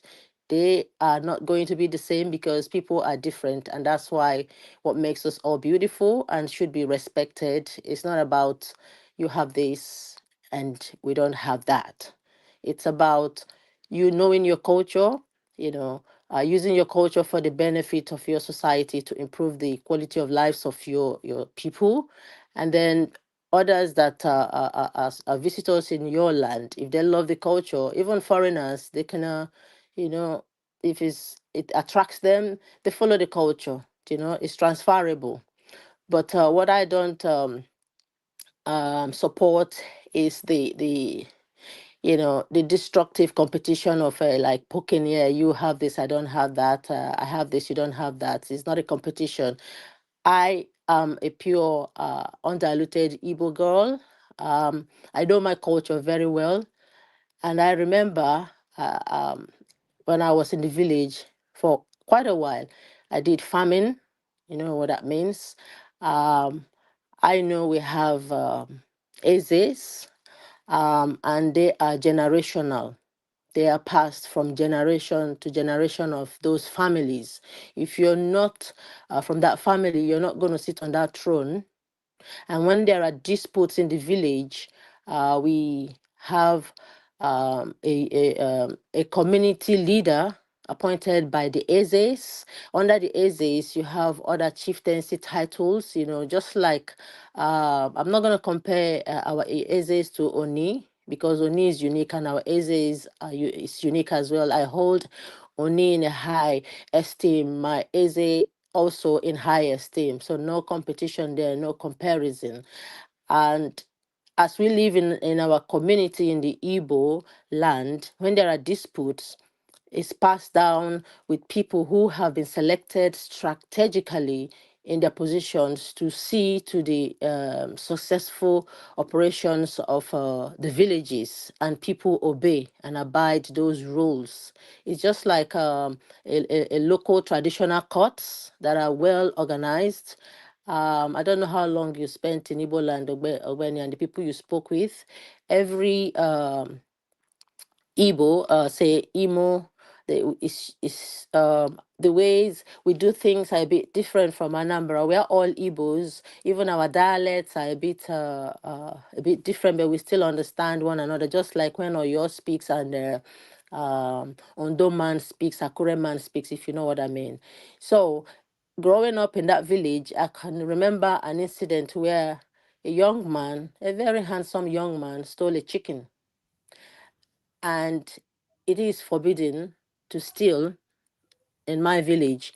And this guy, everything he stole, chicken and yam, were put in a wheelbarrow, and he was paraded the whole village naked. Everyone watched him. There's no way he's going to stay in that village. So what I'm trying to say, not to shame anyone, is that societies have unique cultures that are unique to them and should be respected. Is not we are not comparing this is that or that is and that is that. Also to speak politely and respectfully to Mr. Tony that there is no gaslighting and pointing. We are all one family. We should be in this social media promoting the goodness of Nigeria. Every culture in Nigeria is unique. There's no, to me, no minority. We are all equal and wonderful people, and we should come together and make that country a more beautiful place. When we come abroad, we perform amazing. So those things that make us perform better abroad, we can still have those skills and use it positively in our own country. You know, I know So, what we're doing here is good, Lou, but yeah. I know I know where you're coming from, right? But I know where this stemmed from. Maybe it's from last night, right? But Obeni he wasn't comparing, he was trying to understand. Because that's what he asked me to explain to him. Or So when it comes at things from a It's not scholarly about perspective, but it's not about Ogbeni, no. No, I wasn't so, but my thing is, actually even if, but listen, one man, let me finish, please, one man, yeah. please. No, carry on. And then Last after that, night we get back to Ogbeni. they had We a have to maintain the conversation. structure. Yeah. So last night they had a conversation like that, right? where they were talking about Yoruba, and I wasn't offended. I didn't feel like they were like Yoruba people were, hailing their tribe or anything. No, I felt like it was good. I'm proud of Yoruba people. I'm proud of Edo. I'm proud of all Africans. I don't have any hate in my heart. I don't feel any bitterness. I don't feel less than. I don't have any inferiority complex. So I don't know why anyone would feel offended if someone is hyping their own tribe. But so Obeni asking me about Igbo's this or Igbo that, he wants to understand, and I'm letting him know we don't have something like Oni, but we have Igwe, we have Ezes, and that's fine. There's nothing wrong with that. They have Oni, they have Obas, and there's nothing wrong with that. I feel like we should stop being sensitive and taking anything personal. We're all here to learn. We should be proud of each other. Can I clear I'm proud myself? of. Sorry, I'm not trying to stop you from talking. All right, we could be on this. One minute. Okay. Let me just say okay. this, please. I wasn't actually poking at Obeni. If if I want to poke, I say I poke, and nothing will happen. But I wasn't poking at Obeni. I respectfully I was trying to explain my culture, because I actually grew up in the village, and everyone's culture is unique. I'm trying to say that, like the way Mr. Tony jumped at the conversation, that actually triggered me to come, not to attack him, but to actually say, if you're not from a part of a place in Nigeria, the people there know their cultures better, and you can learn.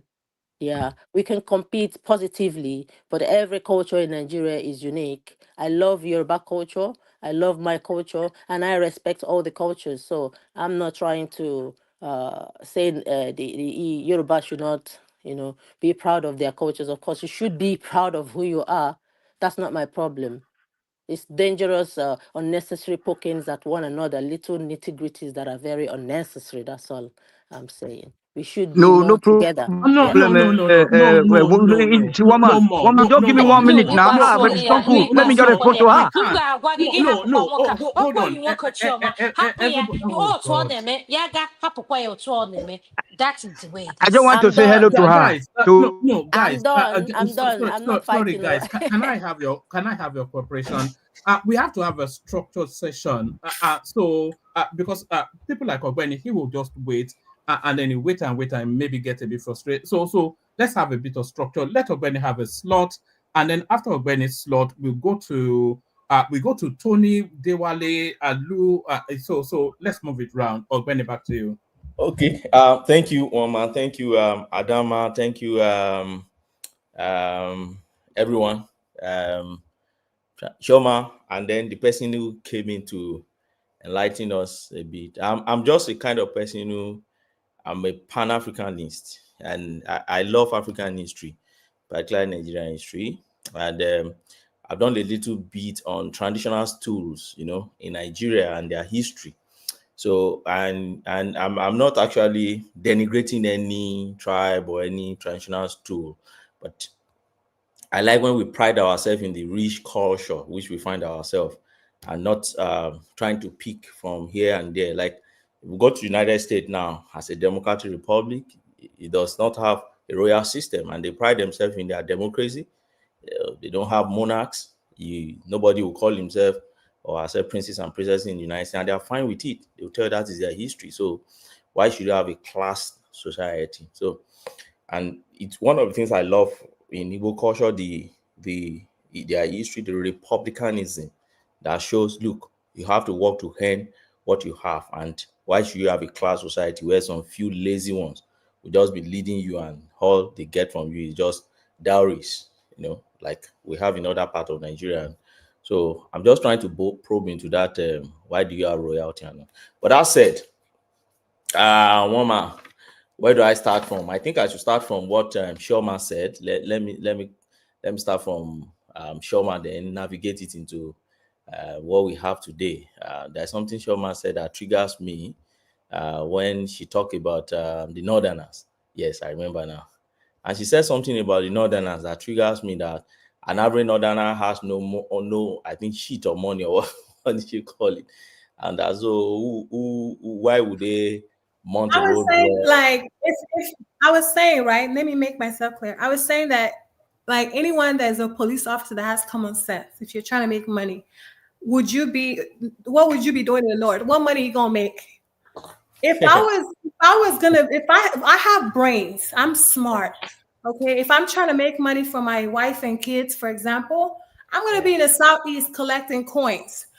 I'm not getting nothing from the North. I'm sorry, that's a fact. And most of the people that have money in the North, they don't have issues.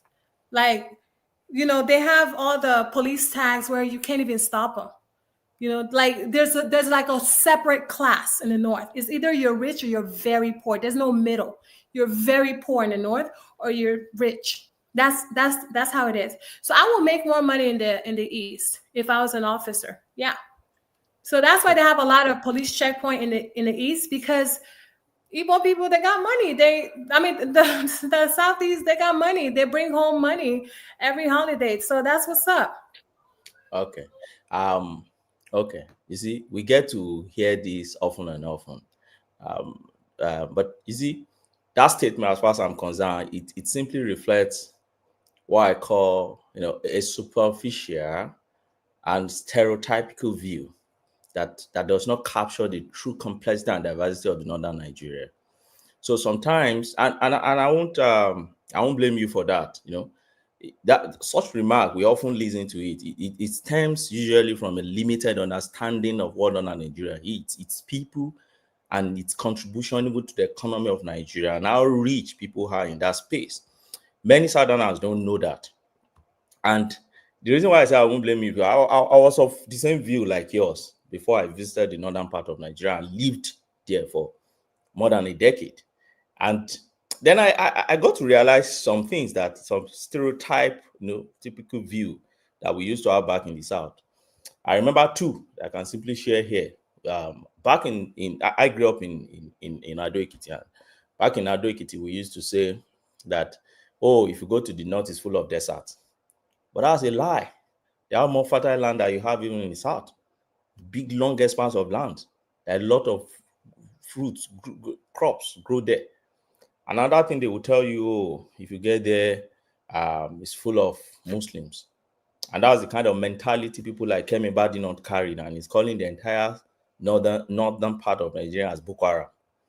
That's the kind of stereotype and kind of limited knowledge and understanding that we had in the South. And unfortunately, Southerners don't really talk much. That's not the fact. Let me tell you the fact. It's a fact, because I've been in the North. I've been in different places in the North. So you can't tell me what I've seen. When I was in the North, I was pleading the blood of Jesus. Trust me, I was pleading the blood of Jesus, because everybody there looked like Boko Haram. I swear to God, I promise you, like it was scary, even driving. Okay. So yeah, it's poor, and the class is totally different. It's either you're rich or you're poor. The North is not Abuja, so don't try to hype it up. Ain't nothing happening there. They're really broke as So let's break it down a bit. Plateau State is part of the North, right? Kaduna is part of the North. Benue is part of the North. Gombe is part of the North. And Nasarawa is part of the North. If you have this kind of understanding of the North and you've ever been to all those places, then it shows you've never been to those places I just mentioned down. So for you to use a big brush to cover the entire northern part of Nigeria, including those places I just mentioned for you, it means you don't understand Nigeria. And northern Nigeria is a vast and a dynamic part of Nigeria with a very rich history. There are significant economic contributions to that your country. You can't overemphasize it. And I keep saying it. Pick agriculture, for example. They feed you guys. You simply say, oh, from Southeast, oh, they are very rich people. They feed you. You don't grow nothing in the southern part of Nigeria. They produce all the legumes you consume in the country. Your onion, your pepper, your tomato, your everything, your carrot, every dark you eat in that country, including rice and beans. They produce it. And there are farmers. Okay, so what is your argument? That they're making money from their production, or like, what is your argument? They make big money from farming to start with. The biggest commercialized farming you can find in Nigeria, you find them in the northern part of Nigeria. And there are rich people there. So when people come on social media and just paint the northern part of Nigeria like, oh, they don't have money, there's nothing there. What you got, like Beckham mentality. Oh, they are all full of Boko Haram, there's a desert, they're full of shit up there. I tell them is their limited understanding of that space. Many of them have never been there before. Few of them who had only visited that place, visited just few places. And possibly depends on the kind of people they visited in that place and where they took them to. So because of that, they have this simplistic and negative stereotype. So they ignore the gains, the successes, and the economic value of that particular space to your country. But that said, my point is this. Let's try and learn about our country. Just today now, we're talking about the southeastern Nigeria and where they got their royalty from. Somebody jump in and try to enlighten us on it. But unfortunately, we have few people that speak for the northern part of Nigeria.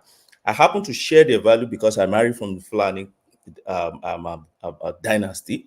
So sometimes when I put some point in my home, and my wife tried to talk about it, then we go into statistics and facts, and I realized that I was wrong.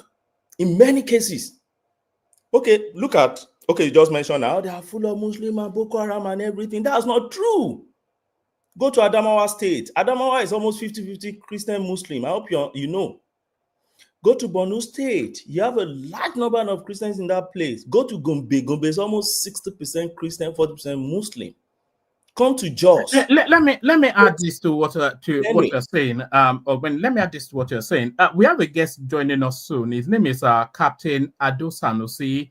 He's from the Emir Sanusi's talk. He's a cousin to the Emir of Kano. He'll be joining us. I think we have the date up. I can't quite remember the date.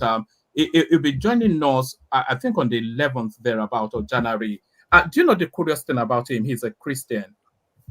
Well, can you guys show me one church in Katsina or in Kano, please? Those are two places. There's a women's chapel in Katsina. It's a very large church, Living Faith in Katsina. If you go to Borno, the kind of cathedral, big cathedrals you get in Borno, in Mediguri. Okay, maybe I'm the one. I'm lost in the argument with Ogbeni and Chioma. What is the point Chioma and Ogbeni are trying to make? I'm sorry for asking this. So the point is He's trying to say that the North is industrial and they're making money for Nigeria. That's a lie. You can never in your life compare whatever the North is doing with what the South is doing. The South is doing more for Nigeria than the North will ever do in terms of revenue. So that's that. So let's just stop. That's not even an argument. The North is not bringing nothing but scraps. Period. You know the way. But when we never say anything bad about his wife's part of the country, it's married there. So that's why he married a dynasty. He married from the rich. Let's hear him speak. Okay, Ogbeni, can I ask you something, sir? Can I have the floor? Yes, Ogbeni, can I ask you so? I'll give you the floor. No, I'll give you the floor, but let me quickly correct an impression the last two speakers try to create here. I'm the kind of person that like canvassing argument on specifics. I don't like generalization. Now, what brought out this argument was a statement made by Shoma, and he said the reason why you won't see any roadblock in the Northeast, they are not rich. People don't have money. They don't have shit, like she put it. So who wants to rob them? An average Northerner don't have shit. And I'm saying it's a poor understanding of the North. Now, I gave an example of their agricultural inputs. You're coming with an argument of their economic importance to the country.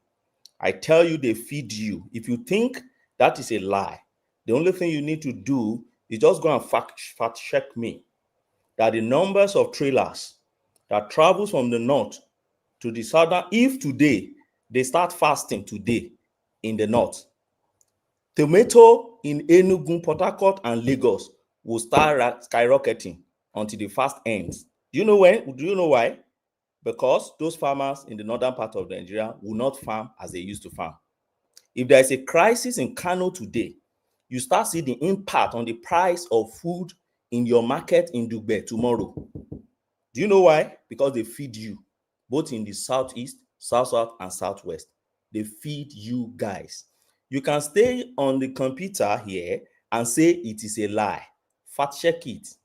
It's not about what you believe here, or what you say here. Just Okay, try. and I'm going to tell you this: if Nigeria separates, the North is screwed big time. Trust me, we can feed ourselves. Okay, Next. so okay, Choma, can I ask you something? And I There is want this you thing to to answer say this now. honestly. I'm sorry, one man, because Okay, for our you can viewers come in. that like me that want to learn. Ogbeni said the North feeds us, and Choma said They feed you. without us they can't survive. So Without Ogbeni, the my South, they question cannot to survive. yeah, they can be, yes. Ogbeni, That's so not can true. you tell me something they are doing wrong compared to what Choma is doing to promote the South? Like, can you tell me one thing that they are doing that they need to fix? Choma is trying to say that without us, they cannot have this flamboyant lifestyle and everything. She said if you go to this state, she mentioned how many states All of if you our travel oil to. rig, the owners Yes. of all of our rigs belongs to these Northerners. You get what I'm That's saying? not true. That's fact. That's not true. So that's really how they're making their money too. Because I don't know where are they Chioma, exporting this. Chioma is doing a great job. Chioma, thank you. Thank you. So where are Right they on. exporting It's all this moderatory, farming, this but that's farming not true. agricultural thing they're doing? Where are they exporting it? Are they exporting it to America? Are they Yeah, getting so paid in that's dollars? the thing I want to hear from Mr. They're not Benny. Mr. getting paid Benny. in Okay. dollars. So They're Okay. Mr. not Benny, getting can you paid in tell me what the dollars. North needs to do You to guys are improve? making money. The North is making money off of us, and they're getting paid in dollars. You get what I'm saying? Okay, so Chioma, I've heard that argument. So, Mr. Benny, can you Yeah. tell me what Chioma is saying? How you can discount that argument that without the South, like Chioma is saying, that the North can survive on their own? So, could you please make that argument, sir? Why do you think the North cannot survive? That's the first thing we need to look at. It is still born out of the stereotypic view that we all First of have all, about they're the not North. even educated. They can't even read a constitution. Who All told they you know they is Sharia. Oh, come on, Period. Chioma, That that's is not my true. opinion. Who So told you they can't read? You they speak cannot. like Kemi bad Which enough. education do they have? And I'm gonna. This. Which Listen. education do they have in the North? Arabic That's education. what I'm saying. Arabic. They cannot Yeah. even. They Okay. can't even stand next to president of the U.S. without Okay, needing a but Chioma, if translator. you say they can't read, how See come these all Southerners. all our Well, leaders have Mr. come from the Ogbeni, North? How No, come? Mr. Forget Ogbeni, I'm everything not you say even about the joking with you. North. Oh, Benny, I'm not even joking with you. The ones that you know are the You are 5%. exposing your Oh, Benny, beauty though, I'm understanding not of joking. Nigeria. Oh, Benny, I'm not joking with you. You This don't is need a to fact. joke. The You are ones just that you know is exposing. the 5%. It's the 5%. You are just And then exposing your 90% of All the right, order, Southerners are order, order, educated. order, order, order. Let's have one order. see man, these Yeah, order, Southerners. order. one man went to more. Can I say something, please? Parliamentary rules now. Order. The gentleman with the cheap suit. Can I Can you say contain something, please? yourself? One man, The I won't be lady with long. the short dress. Can you please contain yourself? Everybody contain themselves, and let's not have rowdiness here. Woman, Where is my chief? you've gone to the One parliament man. too much. What do you mean Eh? the lady woman with the short dress? Woman, Yes. so what about jet? Yeah, look at that. The lady with the One flashing man, can legs. you hear Yeah. me? Yeah, well, we One cannot man. hear you, but we're hoping to hear Ogbeni, who has now muted Wait, I himself need to say again. Right. something, please. The lady with the crop top. The That's lady me. with the Ladies, crop calm top. down now. Which So one why Eh? in the again? bad? So why in the You are bad? just So why in allowing the them. bad? The Badass. enhanced Now, what blonde. are you doing I right am now? trying to, but you guys are not letting me. Are you? You are not Me, letting guys, me. Yeah. I've not been Yeah. talking. I'm Yes. quiet. Carry on. Yes, please. What I want to say about this is that is still what I'm trying to say, that we should all zero our minds. We Nigerians, Nigeria is like a jigsaw. We need one another. The North is important, You're right. but we are seeing it like as if we own. We are the ones providing for them, but No, in of return, course. they are contributing as well, in one way or another. But we are not seeing it, and we are not being grateful to that, and that is wrong. I do believe that in the Grateful for something southeast. we One can do minute, for please. ourselves. Hold on, Choma, 1 Chama. minute. Hold on. Yeah. I do believe that in Southeast, what we value in material, the North don't, because we think different. We are beautiful, unique people, so they have their own culture. Maybe they don't believe in buying a private jet and showing off. Doesn't mean they don't have money. Do you understand? So we cannot sit down and begin to poke at them that they are poor, and that's why they don't have lots of police around their places. But what we should do is to balance all the equations. Any side of the north that is not doing well, we positively support them to do better, and they support us as well, because we need to help one another. No man is an island. We need one another. That's what I'm still talking about, this poking and all that. That's my point. All right, brilliant. Let me just hold on. Can I go back Just to hold what on. we were saying? Let me just tell her something. We cannot keep We are deceiving never going to ourselves. have a structured conversation today. I know we're not, but what I'm saying to Lou, we have to stop deceiving ourselves. There's only one reason, only one particular reason those police are in the Southeast. Okay, it's money. They're only there to collect money. So let's stop acting like they're saving the world. This is not Captain Come Saver. No, they're not saving nothing. They're not protecting nothing. They're not even doing their job. They're only there to collect money. And where are you going to make the money? It's in the South, not the North. Even Obani, if you're a police officer, what are you going to be doing? What money are you going to be getting from the streets in the North? Let's stop. All right. All right. Hold on, Ogweni. After that, now let's have a bit of structure. Let's have structure, if not for my benefit, for the benefit of the audience. But before we have that structure, let me just say this: the conversation that is taking place between Ogweni and Chioma is a very important conversation. Yeah, what Chioma is saying, I'm not quite sure she wholeheartedly means it from the core of her being. But I think it's a very lazy generalization that we used to sweep up the whole of the North.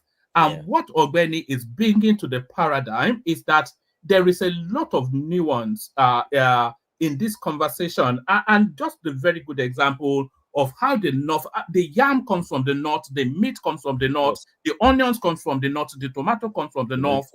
Let them stop it for a week. You will eat yourselves. You cannibalize. So there's a symbiosis in that relation. Can you hold on? Let me have our food comes from Mexico, and U.S. is still the number one leading country. Y'all stop this nonsense. Stop acting like we're stupid. We're not stupid. American food comes from Mexico. Just give it to us. Just let us have it. I'm just going to. Okay, I'm going to surrender this session to. I'm not going to end it, but I don't think we are going to have any structure with this one. But what I was going to say was that what Abia was highlighting there is also there's a chasm also in worldviews. The North historically, just by virtue, they are very conservative people. And they don't lend very much to flamboyance. And the South is very much about, in the South, you'll see somebody in Isaleko that lives in a face me, I face you, and then you have a V boot parked in front of his house. He lives in a one room, sharing common toilet, and he has a V boot that he owns, parked because it's only about the flamboyance and you never find that in the North. You'll find a millionaire, even dollars, just wearing just easy kaftan with slippers rolling down the road. So it's just a difference in worldview. But these lazy assumptions that we have about the North, I think it's time to start to redress it. I think that's what Ogweni is trying to lead us to. Ogweni, back to you. Thank you, Woma. I love engaging our ladies or women. I love engaging them. Are you sure? Are you sure you like engaging us, sir? Of course, I do. You need to see me when I'm arguing with my wife at home. We argue back and forth on all these issues, but eventually, where we narrow it most time is bring your fact and figure. Let not just be talking in vacuum. How bring my fact and figure? Let's compare. Let's talk with statistics and figures here because we are people of evidence. We shouldn't just we're educated enough not just to just bring facts without bringing evidence to establish our facts. Let me give you an example of what I'm talking about. Your major farms, commercialized farms you have in Nigeria, they are majorly in the North. I don't know if you know of Olam. Olam produce about 40% of the rice you consume in Nigeria. They are located in Kaduna and Nasarawa. I don't know if you know about Iyanko farm is called Sebore Farm. It has the largest dairy factory in Nigeria. That's where you produce milk. The rest milk you produce the rest milk you consume in the South, you import them. Whenever you find a Nigerian made milk in Nigeria, it's not produced anywhere in the south. In fact, if you're going to have some, maybe southwest, but not in the southeast and south, it's not possible. Where are you getting this thing from? You're getting it from the north. The largest factory of tomato paste you have in Nigeria is in Kano. Dangote is in charge. Now, when you now go to Atiku, if you go to Atiku's farm in Adamawa alone, now let me shock you about this Ebore farm.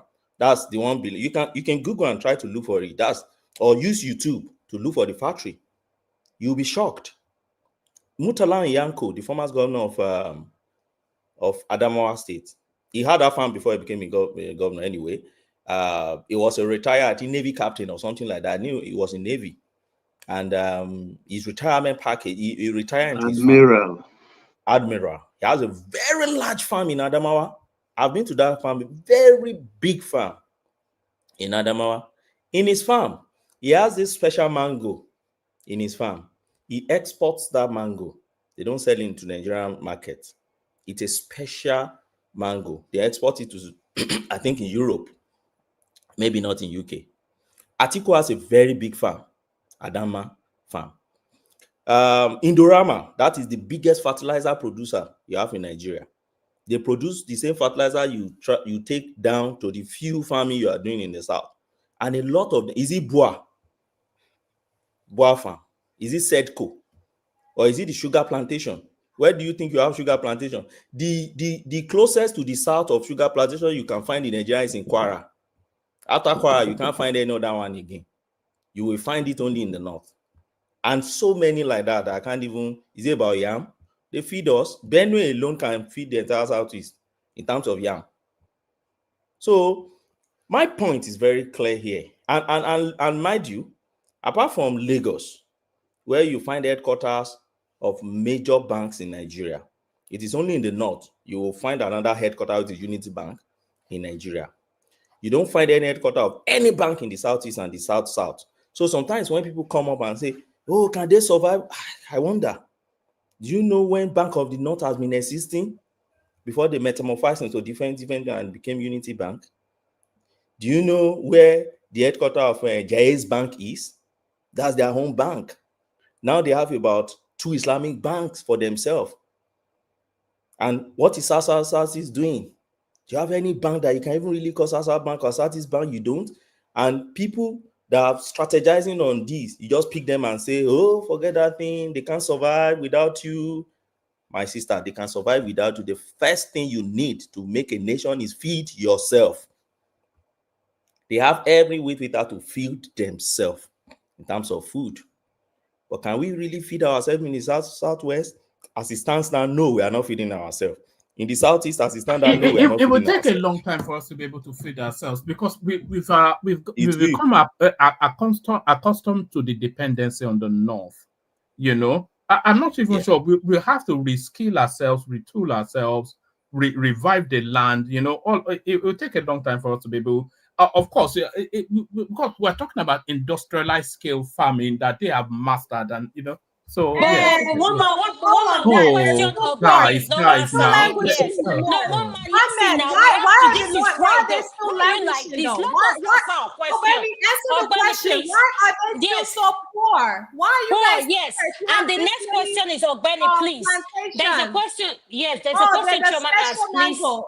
Not only you guys can make mango, like other people can't make mango. Mexico has the best mango I've tasted in my life. Who do you think Okay, so Ogbeni, this is my question. I believe in education. I believe in education. And Choma said something about education. And I've had people in other platforms said the North, when it comes to education, the quota system or whatever system that Nigeria has developed, I don't understand it.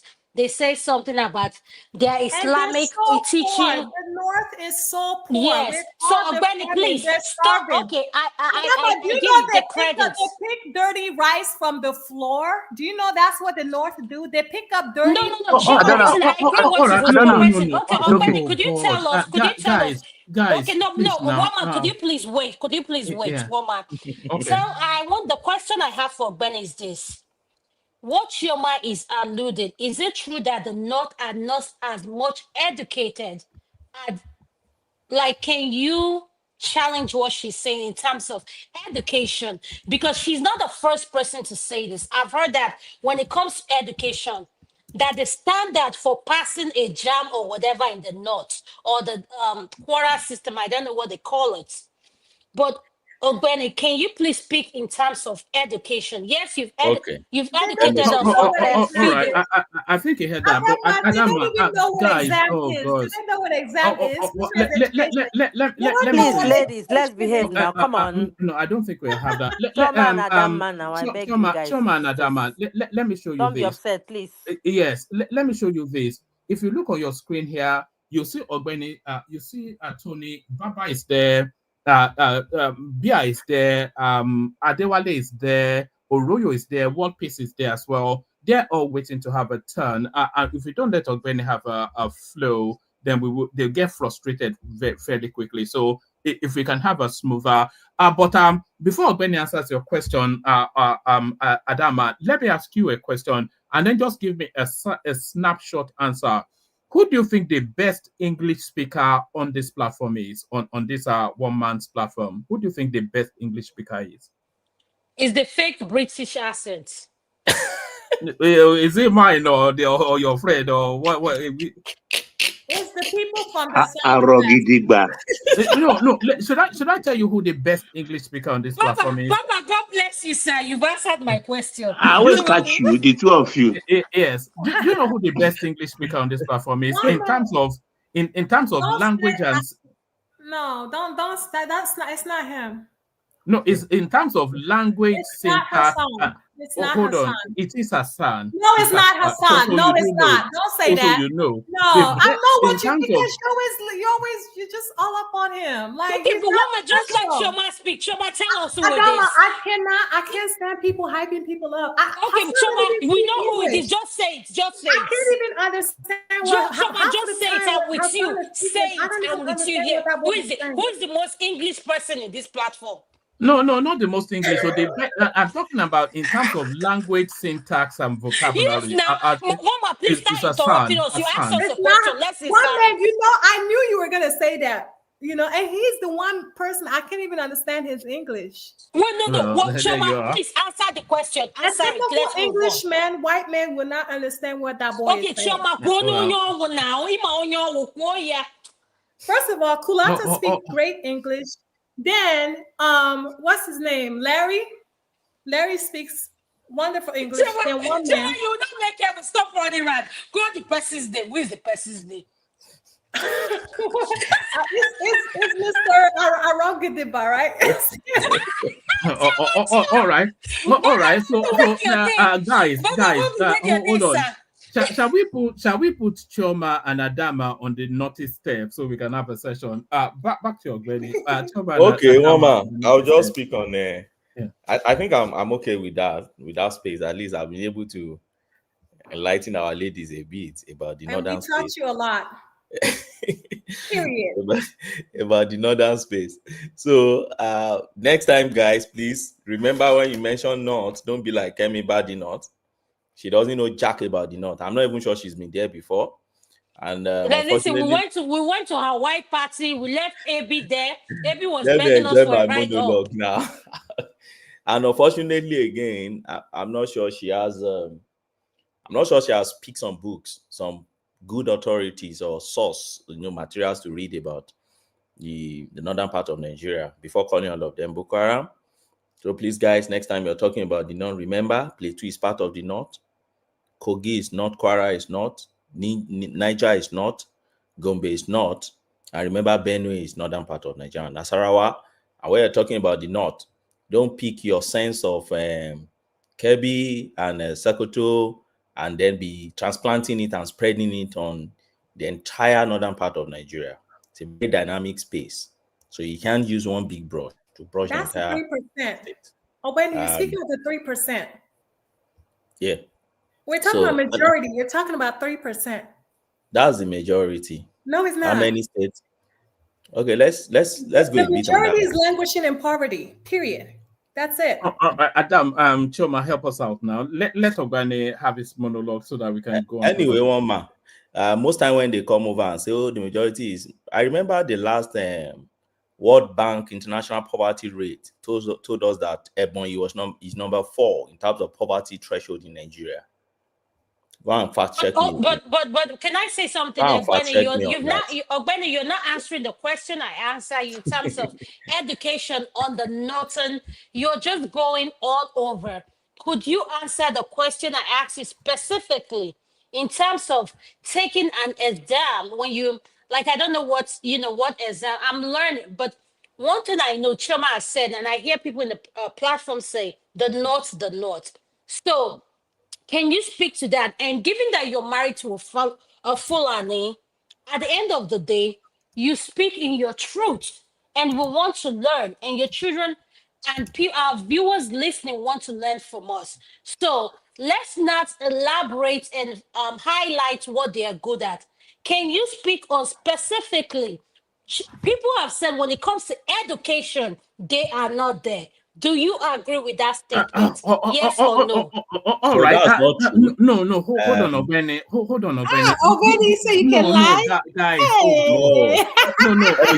Let me give you facts and figures now. Sorry, Ogbeni. Everybody hold. Nobody talk. Nobody, not one single person. We have to have structure. So we're going to reset again and go all over again. We are having a 5-7 minutes monologue from Ogbeni. From Ogbeni, we go on to Tony. From Tony to Baba to Bia. From Bia to Dewale, Adama, War Peace, then Royal. So let's have structure. Otherwise, we won't make progress. Ogbeni, you kick it off. Okay, thank you, Woma. So I will do. I will answer a question, then I'll go to just one space I want to speak to today. I think it's about the Olori, and maybe if you have one or two others, I will speak, but I will do it short. Let me quickly answer her about that level of education she's talking about. Now, what is the index you're looking at? The cable index, as of 2022, that's 2 years ago, they gave us index about out of school children across the state of Nigeria, and the statistics shows from age 6 to 15. That's the level of dropout in Nigeria. Now, when you look at that statistic, you can fact check whatever I'm saying here. We're speaking here, and it's going to be on record for a very long time. So you realize that the best area in Nigeria where you have people who are not out of school is the southeast Nigeria. Anambra, Imo, Abia, and I think Enugu, they were all in the first 10. Then you find my states there. I think we're in the first 3, Ekiti, and I think Lagos. Then apart from that first 10, if you escalate it to the next 10, in that next 10, you find Benue there. And that's why I keep saying, which north are you talking about? Benue is in the first 15 in terms of that's the positive part now of out of school children. Okay, you find Benue, you find Plateau there, you find you don't find Nassau, you find FCT there, and you find Kogi there. Then when you get to the next stage, you find some Oyo, Ogun, and some. You don't find the southeast states again because you find them in the first 10. They have the best in terms of that. But in terms of South and the North, they are competing in terms of the worst statistic on that. Now, in terms of the first 5, you find the core North, and that's why I keep telling you, when you pick North, don't just use one big brush. In the first 5, you find Kebbi, you find Sokoto, Yobe, Zamfara there, and Borno. But those ones I've just mentioned to you, the Plateau, the Benue, the Kogi, the Kwara, the Niger, the Nasarawa, the FCT, you don't find them in all those spaces. They have as much as educated people. Let's pick Plateau, for instance. You think they are not educated? You think they are like Katsina or Sokoto? No. Go and visit that place, please. Benue, you pick Benue. Benue is as much as educated as like Ekiti when you enter their space. Or you pick Kogi and you think they are not educated. Or you pick Kwara, you think they are not educated. Or you pick Niger, you think they are not educated. You need to think all these things when you push this kind of narrative outside and you say Northern Nigeria. And that's the issue I have with Kemi Badino. So that's the statistic. And I've given you the source, the cable index, 2022. That's what they showed. That's what it showed us. You can fact check me. One man, that's on that. Let me speak on this on his wife.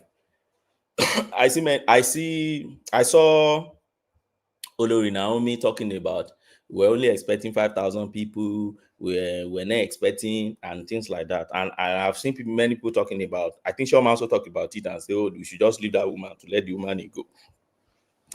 I've said it here before. For me, I don't know what exactly is a crime until if they file a charge against her. I'll look at the charge and see. I don't know what exactly that crime can look like. I tried to rack my brain around my residual knowledge of crime that could, if I happen to the prosecutor, what kind of crime would is in Nigeria that can I really charge her for? I can't find any in my brain. But for me, I don't see any justification for them to say we're expecting 5,000. As much as I know, I don't think there's any crime they've committed. For me, I don't think there's any justification for them to say, oh, we're not as fault, we're just looking for 5,000. And this is my reason. My reason is this. If you're expecting 5,000, let's even assume, without conceding, that they're expecting 5,000. If you're expecting 5,000 children, your brain should tell you that those 5,000 children will not come alone. At least one parent will bring 5,000 children. So you should be expecting 10,000 at minimum. And you shouldn't even place your expectation on 10,000 at minimum. Why? Because you should be expecting that with those people you're expecting in the kind of Nigeria we are, that woman who is bringing a child will have other children too that they will be bringing. Let's say a family will bring in 2. That's 15,000. So the next question you ask yourself is, can that compound, that school, I've forgotten the name of the school now, that the school they rented, can that particular compound actually accommodate 15,000 people? That's the question we should ask ourselves. So if they cannot accommodate 15,000 people, then there's a problem I have with the organizer of that program. And I don't think bringing out by her brother and the mom, bringing out that recording to come and diffuse, I think it will just be aggravating their issue. They just keep quiet, let her face her defense in court. If there is any political solution they want to find to this, if there is a way they can placate the families of those people who lost their children, let's try to visit them, let them get the list and get the record and visit them one by one and commiserate with them. And also probably close down that NGO, find something better to do. Because as far as I'm concerned, many NGOs in Nigeria, they are just business people. They are just doing business. Many of them, all what they want to do is gather people together, take pictures, do brochures, send it to Europe, get EU money, get United Nations money, UNICEF and others, use their clout to get money, and then spend 20% of it on the cost, and then 80% pocket it, and then you have rolling everywhere in the street as celebrity, as queen and others. That's where I see many NGOs in Nigeria. I don't see them solving any problem. I've seen many politicians in Nigeria now, they are retiring into NGO. Many of them, out of them, they will do politics a bit. Now they are retiring into NGO, doing monitoring election and after election and all that. You should know when you see people like that, it's just money they're going there to make. If there's no money there, politicians don't go there. That's the way I see it. That's that one man. I don't know if there's any. Let me talk on this MAHDI guy. I don't understand. Yes, MAHDI SHEHU. Yeah.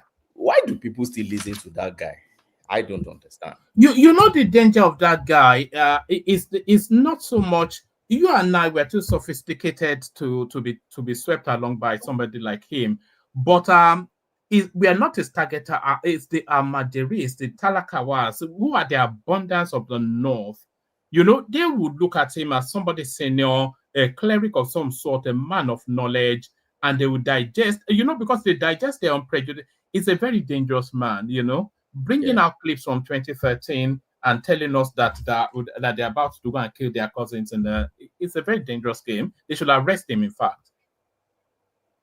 So what I don't really understand about this man is many Nigerians, though, if they pick this man now, does the man really know that what he has just done is a crime under the penal code? It's called sedition. That's section 416 of the Penal Code Act. If they pick him up now, he will start making noise like Dele Faro Timio. What do you call that one? He will be making noise. Because when you are inciting disaffection towards your government and you're bringing out pictorial representation, information, and all these things to incite people and against, in fact, the law, if you see the law, the penal code says, even if you're doing it against your president, if you're doing it against your government, or your president, your governor, or your government, or even your constitution, that it constitutes a crime. And you can be in prison for a jail time that is even as far as 7 years. Although it's with a fine, they can give you a fine, an option of fine, or even without too. So people like this, I don't know. And if they pick them up now, some people from some sadistic parts that we now have in Nigeria, or some chunk of, they will start making noise again on social media. Oh, they will kill them. Oh, judiciary is bad. Judiciary is this. But when people like this keep doing these things, I think government should start trying to find something to. Maybe they should just find a way to probably charge this court to go and charge this guy to just go and have his day in court. Because if not, they will continue doing all this rubbish. It's sad that you will go and court. And this is not the only person doing it. Even our mainstream media, they do that too. You remember after Edo election, the Arise TV went to go and pick one when Oba Obini was dancing, when they went to Oba Obini was dancing like years back, and did cut and paste and then put it on here. A mainstream media put it on here to say that Oba Obini was rejoicing to the victory of Okwebolo. Before the Agbani, can I insert something? Yeah, please. You don't need to blame these guys. You need to blame the government, because if they arrest this guy now, they won't charge him to court immediately. So they give them opportunity to make all sorts of noise. So that is the major problem. If not, when you arrest this kind of people, just charge them to court. You won't be seeing people making all this noise.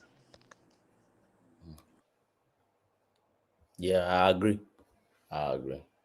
I think they should start. I think they should start charging these guys. Seriously, I think so.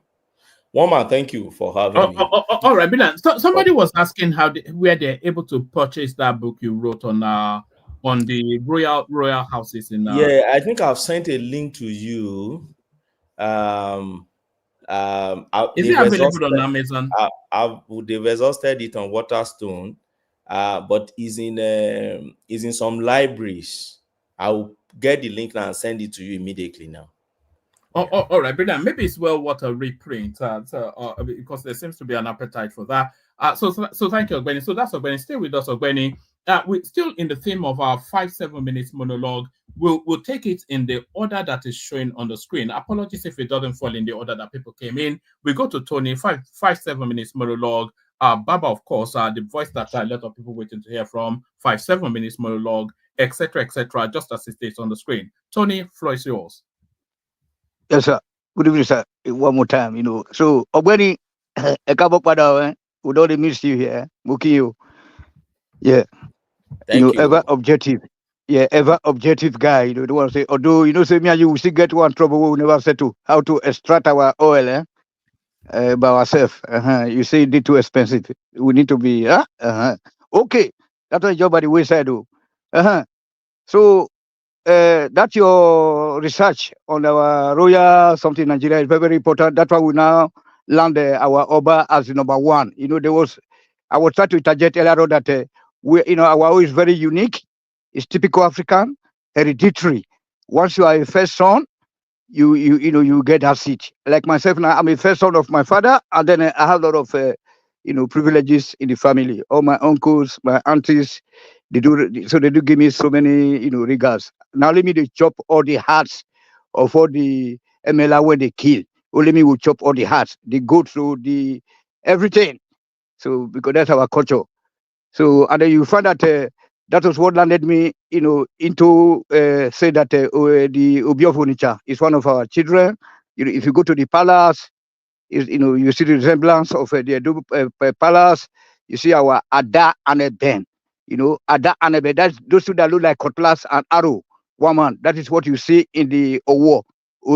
If you go to Owo Palace, the king of Owo, the king of so many places in Ekiti and Odo State, and all of this Agbo, this Delta State, Urobo, everybody, Ijo, you will see that this thing, so that will be the number one royalty in Africa. You know what I'm saying? They're not those Zulu for South Africa, also they also have their own. But if you come to Nigeria, now I don't be number one. If I don't go to anybody's house, it's the senior. If you come to a Doma house, we are also the senior. Okay, then that was by the wayside. So that one is. So I'm just trying to create a link that I'm a pro South Nigeria here. So I want my sister Bia Odua. It's one of the people that actually attracted me to this platform. I used to like submissions here before I joined the platform with Ife, one guy Ife from Badagry. So then, Mr. Tony, call my name with respect, I beg. no, I said my sister, Princess. Okay, Princess Bia Odua. I'm joking with you. You know now. So you're one of us now. I heard that there was a scarcity of Vaseline when you first discovered beer on this platform. Is that true? In your area? No. That was when I was at school. Anyway, I used to like her. I thought I was the only princess. You know, say I like her when because you know why I like her because she No, you are the princess now, but no.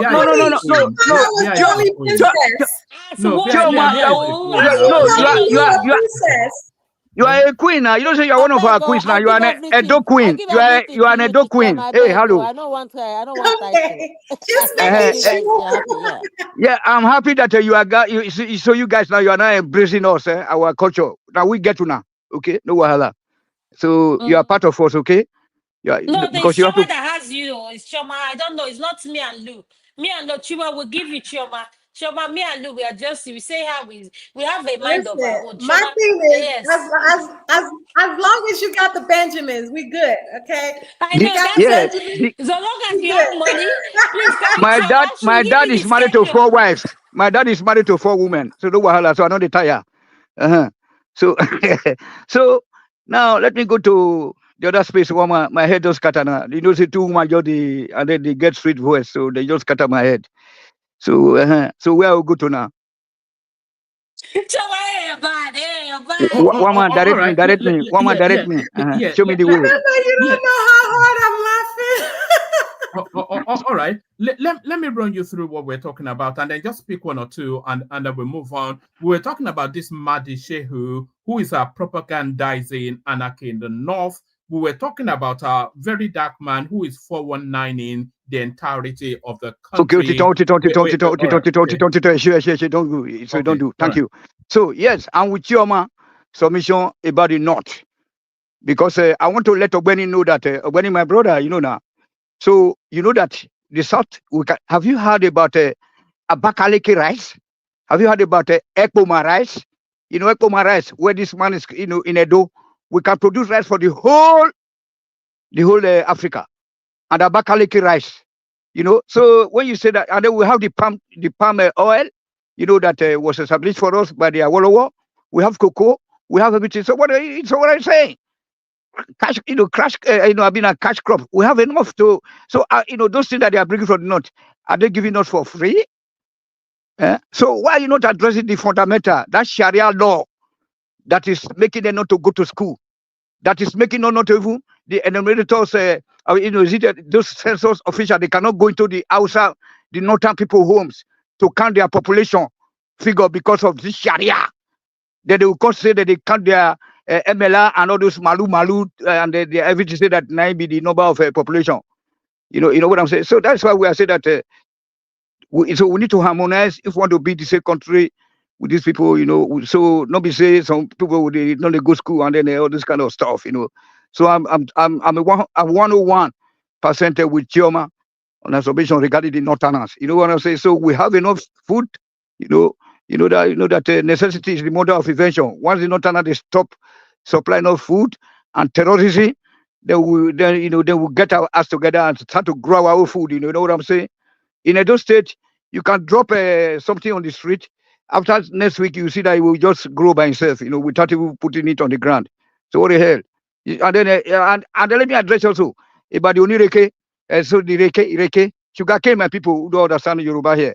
In Ibadan, we have a very big, natural farm, sugarcane farm, spreading between Dugbe Dugbe, Eleyele Mokola, to Sango, and Eleyele. So we have, all those places covered. Ogbeni, I don't know if you've been to Ibadan.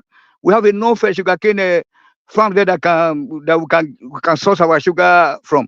You know what I'm saying? So I don't want to take too much time to the woman. What is the next stage? Maybe I can see address the Olori's issue. So now here we scatter the place now. It is still the absence of a governance, government on ground, which means hence no social security, no form of social security. Even I was just too much ashamed of myself, alone in my room. I couldn't sleep that night by not sighting a single police vehicle. You know what I'm saying? Emergency callers, calls, attendants like nurses, social workers, ambulance, nothing on ground. So it showed that there's no government in Nigeria at all. I'm very sorry, Nadia, they get problem. So it's a pity. So whether the woman will just try to fill the gap that the so-called government that is not in existence had failed woefully. So that's why. So they should release that woman and let her go. Thank you, my people. All right, thank you, Tony. So thank you, Tony. So well done, Tony, as well, by keeping strictly within the 5-7 minutes monologue. So that's Tony, of course. Stay with us, Tony. We go on from Tony. Who was I going to? I was going to Adama, but she dropped. So we go with Baba. Baba, yeah. Yeah. So Baba, you're up next. So Baba, you're up next. The floor is yours. Adama, I see you in the background, but your device not connecting now. Triple click on mute and unmute about 3 times. That should fix it. Baba, the floor is yours. It's like a full moon session. I think this is the overspill of the festive season. So the session now is taking a psychedelic turn. But bring us back to normalcy, Baba. Floor is yours. Yes, a very fine day to you all because of the time zone difference. I salute you guys in the panel section. It's been good. Once in a while, it's good for us to have this kind of a rowdy session. It makes our blood warm. So it's good for longevity. I salute you guys in the comment section. Favorites are all there today, but I think I've not seen Ayo or Ga. So wherever you are, if you are listening in the background, I hope you're good. And esteemed listeners, viewers, I hope you've clicked the like button. Make it a habit, please. Thank you. Quickly, Ogbeni, I think you box yourself into a corner today, arguing with the women. It's like what happens in the corner schoolboy of error, house is, schoolboy error. it's like it's an error because it's like in the home when your other half will say, "Can we talk?" You know that's trouble. Can we talk? That could take about 3 hours. So when you say, "Can we talk?" Okay, let me take my bath first. Is that okay? Fine. And that bath could take on for hours until she calms down. So that for Ogbeni taking the heat today from the women. Quickly, I want to go to Very Dark Men. That's why I came in, because I had a lot of people actually disbelieving him. And I wonder, why would we disbelieve him? The young man I see, Martin Oche, I think he's about 29, 30, is a naive person. He may look wide, but he's naive. Because if he's not naive, why would you come out and talk about the donations you've received and even named names and things like that? You know, I don't think he's capable of defrauding his own NGO. I don't think. He may look it, but no. No. He's not capable of that. He's not streets wise. He is not street wise. It's just, it's a straight rod. I don't think. Because in Nigeria today, I think this year alone, up to this moment, even if we have at least very few days to the end of the year, the banks in Nigeria have lost about 17 billion to fraud. You won't believe it. The banks have lost 17 billion to fraud. It is rampant. That's about $11 million. So it took a hit, but I just hope the police will help him, because that's another mistake he's making. In a situation like this, don't trust the police. They know the figure. What they are angling for is how they can get large chunk of that money and corner it to themselves. He showed a video of a policeman escorting him to Jos or so, and they are going business class. I continue shaking my head at this young man. He doesn't know what he's in for. But without maybe being without exaggerating the situation, I think the DSS could come in and help him, because within days the DSS can get to the bottom and recover a large chunk of the money if it's still available. The police rather will not be of help. They will even cause more chaos. That is the problem.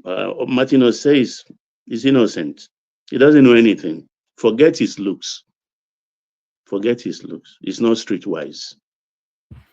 It's just as Baba, yeah. boy.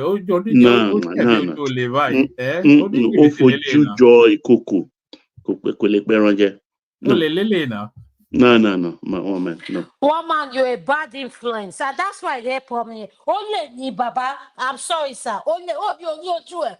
Oh, what's No. This young man is just naive.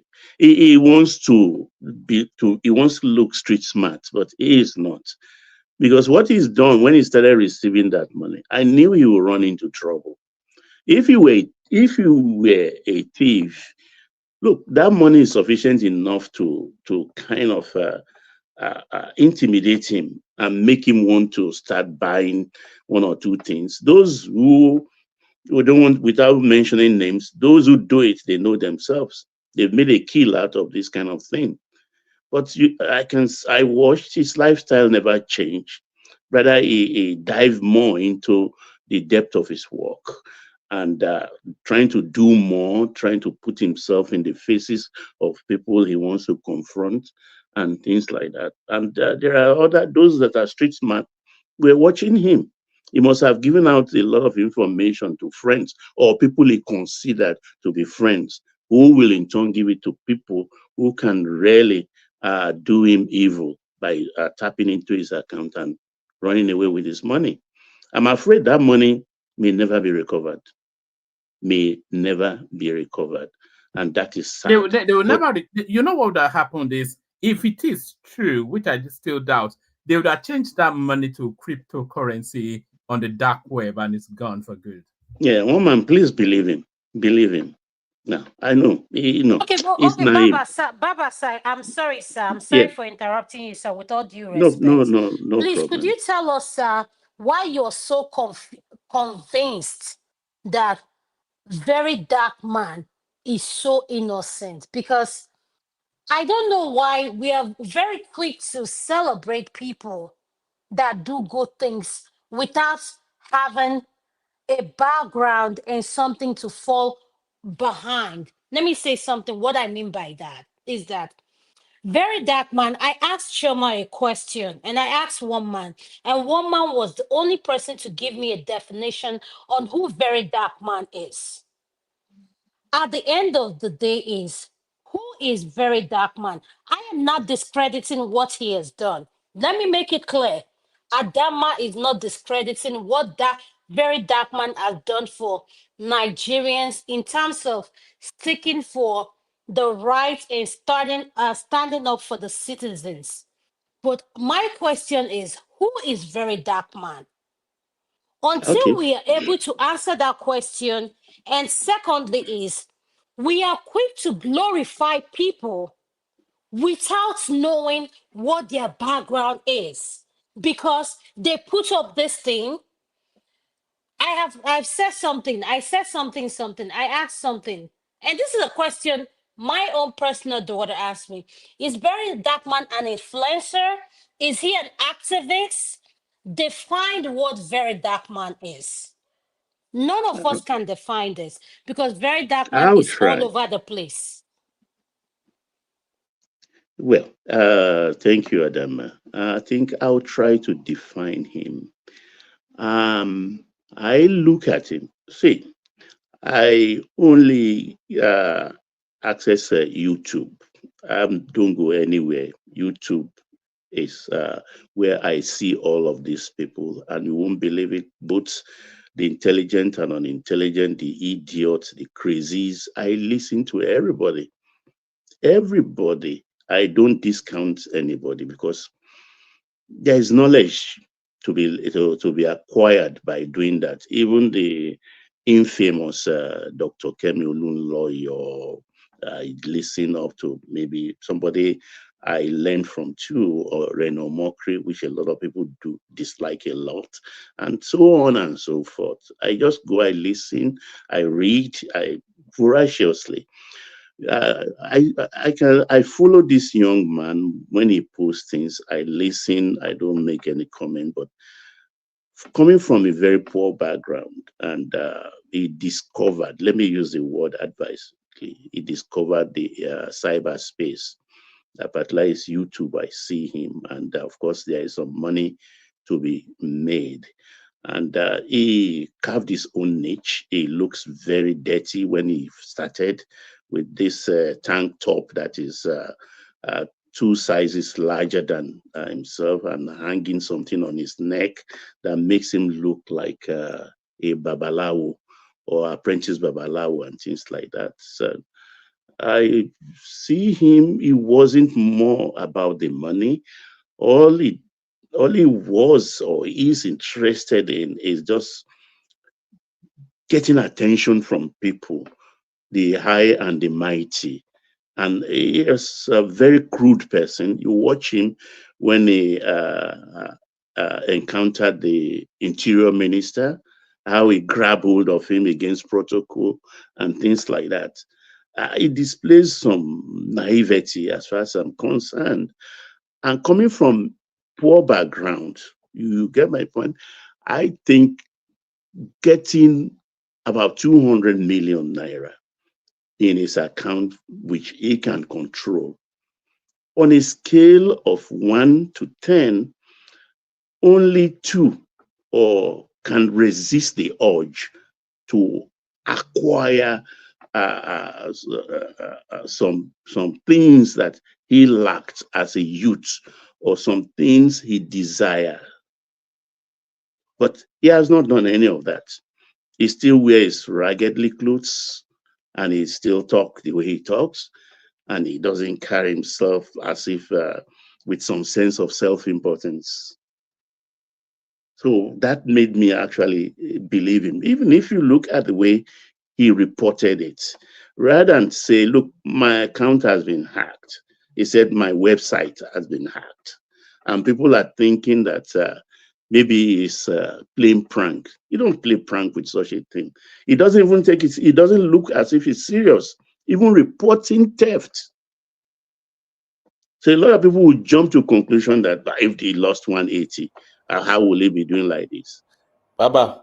Yes, sir. Please, can I ask a question, sir? Oh, go ahead, please. Thank you, sir. Is it technically possible in IT that somebody's bank account, not the account of a bank, but a particular person, a customer account kept in a bank, will be hacked? Oh, Ogbeni, it happens morning, noon, and night every day, all over the world. You see, the technology is, you look, this thing, computer, where your knowledge stops. Baba, sorry, can I comment? Who is Peace, World world peace. peace. World peace. Yeah. Your friend don't hammer on Alade. He is now Edo State Broadcasting Corporation, Yeah, MD. yeah. I know. Go take your own. Carry on, please. Yeah, but your question you ask is yes. Otis Oh, account please. was, I salute. yeah.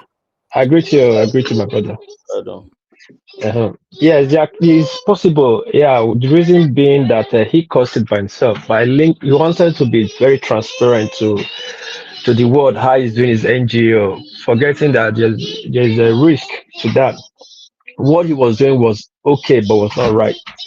By linking his account to the website, that the transfer you make from the account automatically reflects in your website, gave the hacker the opportunity to go through his website to his account and authorize payment from the account. But the problem of Nigeria is Nigerian police or Nigerian detective is that you don't go after the hacker, you follow the money. The money was not transferred from his account to an empty space or a thin air. The account was moved, the money was moved from one account to a second account. So you follow that account to get whoever is behind the system. But now you're going after the people, that money will just disappear in 60 seconds.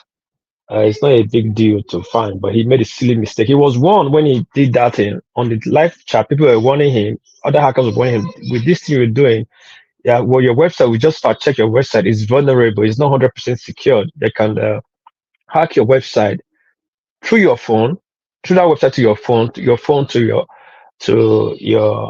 your bank account, and they will authorize payment. And that will happen to him. Thank you, Baba. I hear the floor. Yeah, you put it exactly how it's done. They should have what the police do rather than follow the money. You understand? Money trail. That's the easiest way. Where it stopped, straight away, you corner the money there. The bank will cooperate, and you stop it. Then go after the people. But now they are going after the culprit rather than the money. And with every mile you take looking for them, they are busy hiding the money. So it's a big mistake. It happened. I just told us the banks this year alone have lost 17 billion naira, which is about $11 million. That's a lot of money for Nigerian banks to lose. How many are they? So the thing is, because the technology that guides these things are upgraded almost weekly, and they are expensive. The firewalls you have to put in place are very expensive. Even some banks, at least in the US, they hire even hackers, 17-year-olds, 19-year-olds, to protect them. I don't think Nigerians banks would do that. But Baba, I used to Yes. hear that Nigerian bankers is one of the most secured in terms of this IT infrastructure in the world. Have you heard that before? No, look, I think it's a fallacy. No bank is protected. No bank is. All banks are vulnerable. Until you are hit, you won't even know that that's a window people can come into. Don't forget, all the software they are using, they bought also from individuals. So what the banks in the West do to help themselves is also to bring in hackers. People are very proficient in it to help them by studying the firewalls they put in place. And in the process, they try also to penetrate those things. And that helps them to upgrade all the time. So the Nigerian banks are very vulnerable. A lot of people, I mean, there was a case of that very dark man. I didn't follow that properly, but I think it's in the same realm of a widow or something lost her money with one of the banks I don't want to mention. Very dark man was involved in that case. Access came out to deny it or things like that. But this young man is just naive. He's just a loud person, and I think he has learned the hard way, because only 9 out of 10 young men come into that money suddenly. He will buy a lot of things. We will know. His lifestyle will change because he will not be thinking. But this young man, the way I see him, he just doesn't bother about the money. You get my point. I mean, Baba, yeah. let me play you a 15-second clip, which may maybe make you want to revise your views. You John, very dark man. You.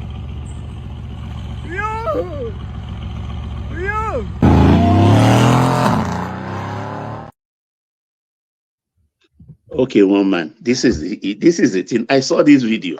You think if he has a hand in stealing from himself, he will now ride an AMG that same day to show off? I mean, let's think. That makes the arithmetic easy, but he just doesn't know what he's doing. He's not the owner of that car, if you find out.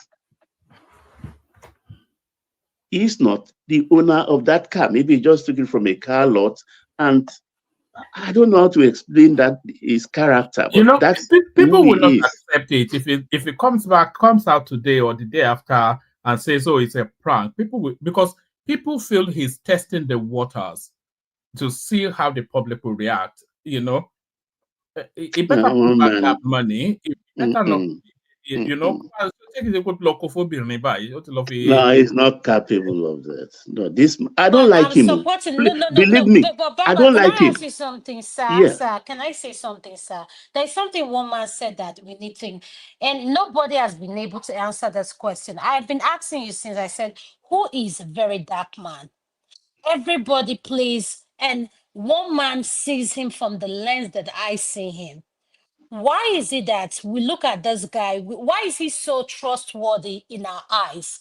When we see Nigerians who are higher than him in the level of defrauding Nigerians that are they have studied the people. So very dark man, what makes him so innocent? The point I'm trying to make, I'm not saying that very dark man has done anything. This is what I'm saying is, who is very dark man? That's my number one question. 2, when Bobrisky case broke out, yes, everybody know what happened to Bobrisky's case. Today, as I'm speaking to you, we all are talking. Bobrisky is in London. That case just went like that. KLM, all we saw is that Bobrisky was exited from a flight. The next thing, Bobrisky is in London. That case just died off. Why is it that very dark man gets to pick the case he advocates and promotes or whatever he wants to do? I'm not saying he's doing anything wrong, but I have always asked this question: is very dark man an influencer? Is he what do we call it? Yeah, okay, okay, other than being an internet influencer, what is very dark man? Like Okay, let standing up me for the less privileged. Who is very okay, dark man? this is how he described himself, and that's, I think, it will be sufficient for you, Adama. He said he is a cyber policeman. That's how he described himself. And what does a policeman do, whether earthly one or cyber one? They kind of they are the law. They protect people, sort of the vulnerable in the society. They protect them. So that's how I think he sees himself. And I don't like him. I don't like his look or anything. But like I said, I watch everything. I read everything. It's part of my makeup to learn, because nobody is too old. You die the day you stop learning. You die. Baba, like a detective, like a detective, and then it's left for the police, the government people to do their job. after the 13. Look at the other time, few months ago. Yeah. He wore police uniform. Who does that? How can you wear a police uniform? And they pulled him in, and he apologized, and he was let off with a warning. This is not streetwise. Take a look at him from this point on, Adama. Maybe you will have a rethink of how you've molded him in your mind. But I think it's just a naive man, young man. No, but can I say something, Baba? This is what I'm saying. This is where I question Very Dark Man. As much as he come across as intellectual, trying to help the citizen, and this is where I agree with one man. For how many millions to be missing out of your accounts? I am sorry to agree with, to say this. He is just a typical African. He is playing on the mind of the citizens, the gullible citizens that are trying to believe him of what he's doing, because Nigerians are quick to celebrate people they don't know without knowing who they are celebrating. That's one thing we need to acknowledge. For putting his life on the line. Yes. For putting his life on the line. Yes. You know that the fear Mr. of... Tony, I'm saying, Yes. Mr. Tony, you're hearing me. Dama is saying yes. We are quick to celebrate people we do not know their background. Mr. Tony, you yourself supporting Very Dark. Tell me who Very Dark Man is. You can't even tell me who Very Dark Man is. Such as no, Tony, no. Tony, wait. Madam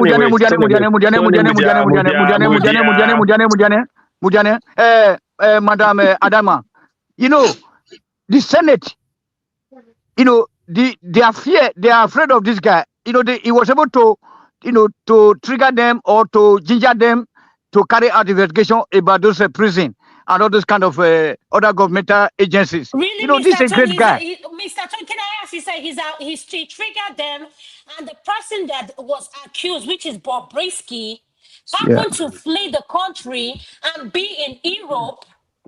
He has done his job. He has done his job. He has done his job, but the corrupt system. The point, Mr. Tone, let's be fair here. What I'm trying to say here is that call things the way it is. I'm not here trying to say Very Dark Man has not done anything good. But this is what I am saying is that Very Dark Man has studied the Nigerian social media. And at the same time, I am sorry to say this, Africans are very gullible. Let me say this, we are very gullible. Chuma says something it's not now. To that extent. Adama, no, hold on. Adama, it's not to that extent. We said something. He might be ignorant. Yes, listen to what I'm saying. But when Queen Naomi, this thing happened.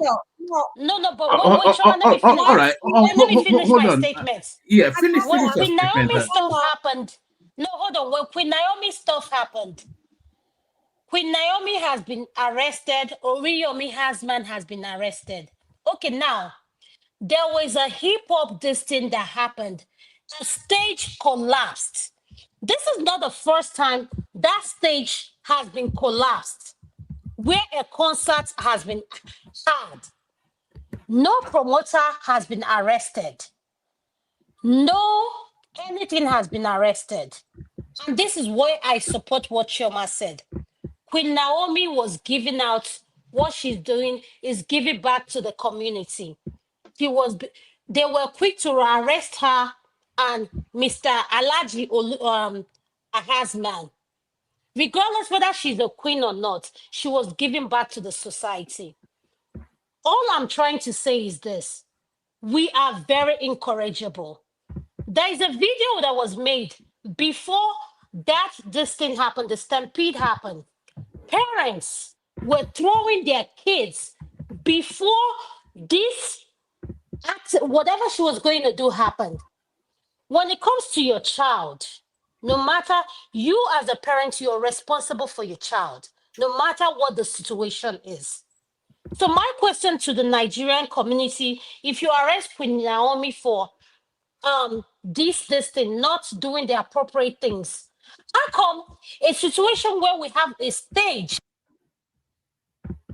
tickets and the stage collapsed and someone broke their neck and How many people were injured? Nobody has been arrested. This is the second time it has happened. But we can arrest the queen and Aladri, who has given back to the community. It goes back to what Chioma is saying. The point I'm trying to say is this. We lack decorum. We are very, we can empathize on anyone that is willing to give us anything. We'll stand for that person. At the same time, we are our own worst enemy. We do not follow instruction. Someone said before that thing was happening, before the giving back, a video was put out. Parents were throwing out their kids. They had how many kids? In the parking lot of this thing happening, the Stampede, before it happened. Okay, as a parent, is it not your responsibility, no matter what you're going through, to care for your child? Why is Queen Naomi, our Yomi husband, being held accountable? And when we have a stage where people paid for tickets, I'm talking about 2 scenarios now that happened in the space of 1 week. But nobody's talking about Adama. that. Yes. You are mixing the two. No. Baba, I'm not let me finish. finish. You've made your point. Let Baba come in. But Baba, as you're coming in, let me make my way out. I want to say that Chioma maintains order, but I think one man. Sorry, I gotta go. I gotta go. I've been awake all night. I had my show last night, so I just had to join yours. But okay, woman, why don't you allow War Peace to go? Then I come my other half to complete my. All right, but that's excellent. Well put, Baba. So that's Baba doing it excellently. Let me acknowledge the super chatters. That's AB right there. That's Choba right there, and of course, Ayo, of course. So there it is. 2 more to complete the complement of 5. 2 more to complete the complement of 5. Did Dewale just drop? We were going to try and maintain some structure as much as you can. Chioma, War Peace speaks. We go back to Baba to continue his monologue. Dewale next, and we'll make Oroyo speak before he leaves, because we don't get to hear enough from him. Others to join you as well. Thank everyone. See you tomorrow. Yeah, War Peace. Roman, thank you. Baba, thank you so much. That of very dark man. I can see people just. Nigeria has a problem. The problem of Nigeria is we, the Nigerians. We like to just talk based on how we feel. If we don't like somebody, or we get this love hate, or we don't understand what we hate what we don't understand. We decide to crucify anybody. Like some people are saying, who be a very dark man and all that. Then who is Peter Obi? Who is Nnamdi Kanu? Who is Samuel Ekpa? I can go with names that people are willing to lead their life for. A young man is doing what he does best. Along the course of his action, he will grow, he will learn. I've said this before. Activists learn by their action. But we just come here, we crucify everybody. Steal 1 million, not steal 1 million. Then how does Nigerian politicians steal the billions they are stealing from Nigeria? Yet you will not see any trace of money missing, billions of dollars and naira from Nigeria account. Like I said, he made a honest mistake trying to be transparent. Anything digital is vulnerable. He created a website linked to his account, and that gave the hacker the opportunity to hack through his website to his phone, because the phone is used for his website, that's the phone used for his account details, for them to get the login and transfer money from there. Period. He messed up. He goofed. Whatever he's doing now is doing on the wrong way. They're supposed, if the Nigerian government or the police wants to help him, they would have traced the transfer. The transfer moved from one account to another, froze that account, hold the person that owned that account to provide that money.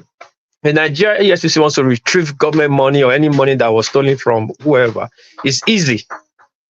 But now, when it comes to do the right thing, they'll try going in circles, Israel journey. This case is very simple. Freeze every account that money follow. Arrest the corporate that owns that account. The money will be provided for, or they'll explain who who operates the account. Just like POS this day, they will transfer money to POS account. You cannot arrest the POS. Like the POS people are above the law. But that's what tell you this account, all these their jumbo account they are using or John Doe account they are using, still controlled by government officials, some IGs or commissioners or police, some generals and all that. So it becomes difficult for you to go after them. That is for a very dark man. Well, pray that he retrieves his money. If he cannot retrieve his money, he will learn. And he has many enemies. You'll be very careful. Like I said, what he was doing was okay, but not all right. You don't be true. You try to be very transparent to the people. Most times it's not okay. You don't need to. You have to protect what you're doing. That's for very dark man. We don't need to elongate it or punish the man or crucify the man or nail the man to the cross to death. Anyway, everybody has their own opinion. For that of Queen Naomi, it's unfortunate there was Stampede. There's Stampede everywhere in the world. But it's a simple analogy. When Stampede occurred, it means that the organizer didn't prepare well enough. When you want to hold a event, at least you provide security, people that organize the crowd. Of course, you cannot predict how people will show or turn up. If people turn up, according to the story, they said more than 5,000. The space was for 5,000 people, but at the end of the day, 10,000 people showed up. Yes, I understand that. But if he has had the security people to manage the crowd, I don't think they would have minimized the fatality. And again, the organizer, didn't show up on time. According to this news, by the time they showed up, people are already there in mass waiting. But so it's so unfortunate, and I hope they learn from it. She was arrested. If she was arrested, and by now she was supposed to be released. Is a mistake. There was fatality. It's a mistake. It's an accident. It's an accident. You will arrest her, question, then release her, wait for the court. The court will decide her fate, not keeping her there for too long. People coming in, she's a princess and all that. They leave that story for that day. That I see. Thank you, Ogbeni. I don't have much to talk about. I'll be waiting online, but I need to sleep because I had my whole show last night. What I wanted to ask one man that they said Mike had his show yesterday. Was it same or one man show on the same platform or was different platform?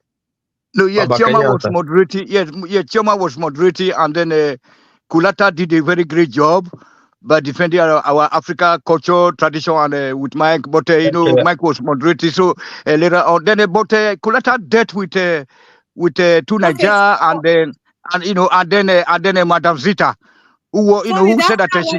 Talking about. When she said that when she dies, if she come back to the world, she don't want to come back as an African. That's Madam Zita. Tony said.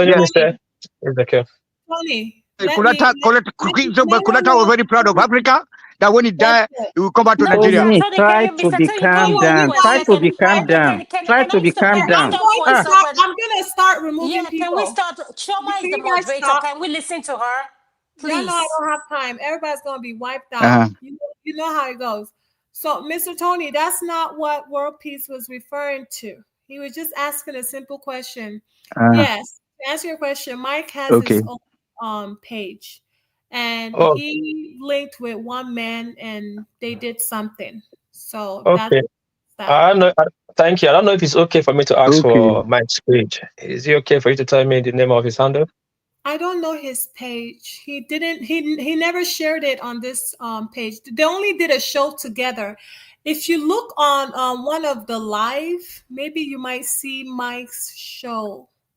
Was it yesterday? Yeah, it was yesterday. Because I'm in Japan. My days are ahead of you guys. Yes, it was yesterday. This is what I would suggest. Chum, I'm sorry for interrupting. Mr. What Peace? If you go to the show live, when you click on Mike's name, this is I'm just telling what happened. It takes you straight to his page. Oh, okay. Makolawale? What name? Yes. Makolawale? Okay. Mike. Yeah. Is it Michael Lawale? Yeah, Mike Okay, Olawale. okay, okay, all right. Thank you so Okay. much. Let me use the floor for you guys because Thank I've you, been away sir. from. Yeah, Thank you, thank Choma. you. Sorry Then about Chioma, that. No problem. then to No, Chioma, guys, wait, hold on. uh, yeah, Let Chioma. me finish. Yesterday said, yeah, I listened to the. Okay. No. We're not gonna talk about what happened yesterday. No, I Everybody really love watched. it. Okay. Those that didn't watch, Anyway, they can replay it. We saw what okay. happened. No, nothing bad happened. It's okay. It's okay. We don't want no drama. Okay. So what I would like is for Baba to Okay. finish Thank his you. submission. And when Baba finishes his submission, then Okay. Adama will talk. And then after Adama, then Mr. Adewale will speak. And after Mr. Adewale, then Oroyo Musa, because I know the time he came. And then after Oroyo Musa, then Simba. Is that clear? Okay, thank you. Baba, you have the floor, please. Okay, just a short one. For the collapse stage, that I think will be put in the realm of accident. It's an accident. It's like an equipment failing, wardrobe failure, or things like that. So I think that's where they will put it, because a contractor was the best that can come out of that is that whoever contracted the person to put up that stage, or the owner who put up that stage, can be sued by the promoters of that event, because it's just like your equipment failing. But for that of the Badon incident, for instance, yes, the fault is on both sides, actually, and there is a charge that is called involuntary murder. I think that is where they are going with both Madam Naomi and Alaji Oriyomi.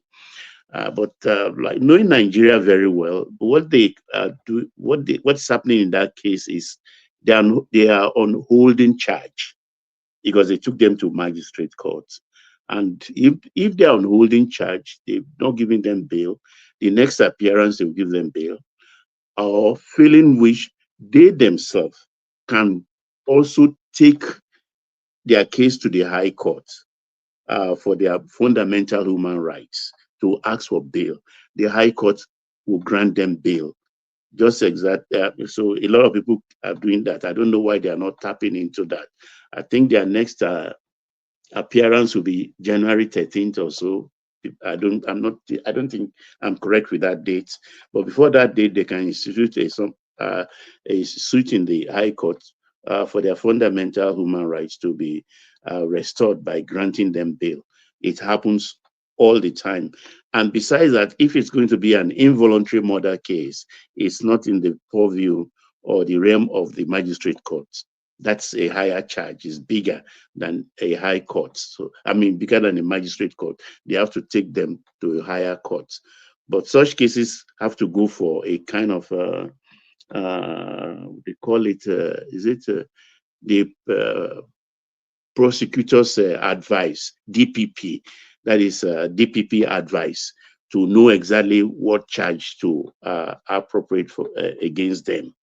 So it's a long time, but the most important thing is they should just get their bail and get out. And I think they are in a better position. The public sympathy is with them, and they can ride it.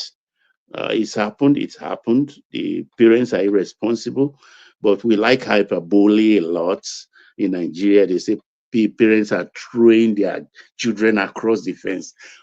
How can a parent throw the children? They help the children to climb the fence and ask them to jump. It's not like they throw them. Abduction, kidnapping. Baba, Yes, good sir. morning, sir. Yes, Timber. How are you? Sir.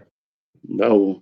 Yeah, fine. Sorry, the question I want to ask is, if people are saying, okay, the organizer should be exonerated, it's not their fault, it's not this. When you say children, I don't even, because Adam asked a question asking, okay, who is that man?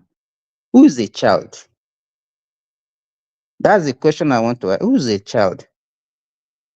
A 1-day-old is a child, and a 17-year-old, 364 days, is still a child as far as the Nigerian Constitution is concerned. So if you want to do that Even kind of my children are still children. When people say, my child is my child. Even if it's 40, 50, it's my child. No, forget even if you want to pick the age of definition of a child in Nigeria, you still from age 0 to 18 years. And you want to now, if you want to do that kind of thing, you must have certain age range that you say is your target. If you are mixing 1-year-old with a 17-year-old, who is nearly an adult, and you want them to stay in the same space, those ones can come on their own. But what about those ones that cannot come on their own? Like Ogbeni said earlier, that their parents need to follow them. Some of them will even come with maybe 1 or 2 family members that come to take care of them there. You have to take all those things into consideration. To me, that kind of thing, as Ogbeni said earlier, in Nigeria, you know the kind of space where you are operating, you know the kind of mentality that your people have. You don't need to make it a public affair. If you really want to do it, you know the space where these people occupy, you know where you can get them. Why are you making it and you are announcing on radio and television? How do you do the ticketing? How do you choose your target population? No, but Simba, it's not the first time. Baba, if you have been doing something wrong, it's only one day that the thing will backfire. Mr. Simba, let me understand your question. Mr. Simba, can I understand something? Baba was speaking and you came in and interrupt. So are you the one speaking now so I understand what is going on? Because Mr. No, Simba he's interrupting has not me, finished. actually. Yeah? Interjecting me, actually. He's I took an excuse. I don't take that language. That language is fair because if you are supporting, so Mr. Simba, this is what I'm saying is to you, Mr. Simba. You are also interrupting.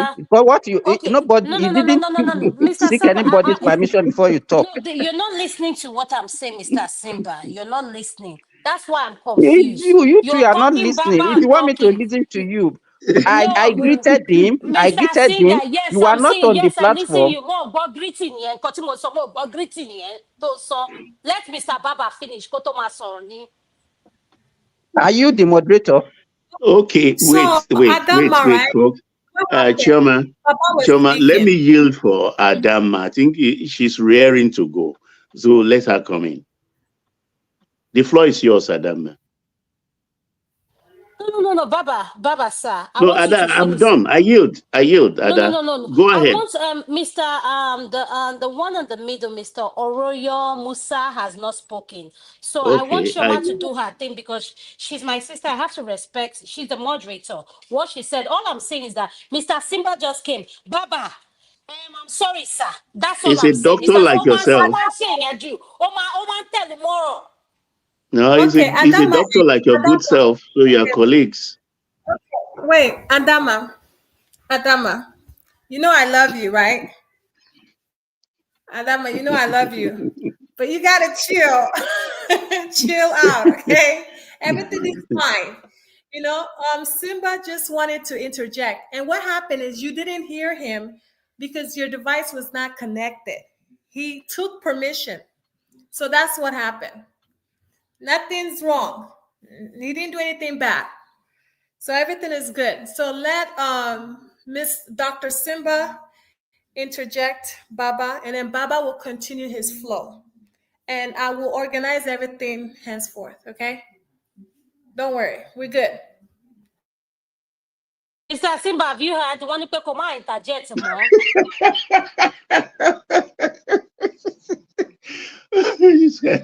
I know will kill me already. Chuma, just continue your show, please. I don't have time for argument this morning. Mr. Savage, show up love where show up interjection to my be me nulele. Wako wa buy one no big way. Wako ma so buy go wash my only pay.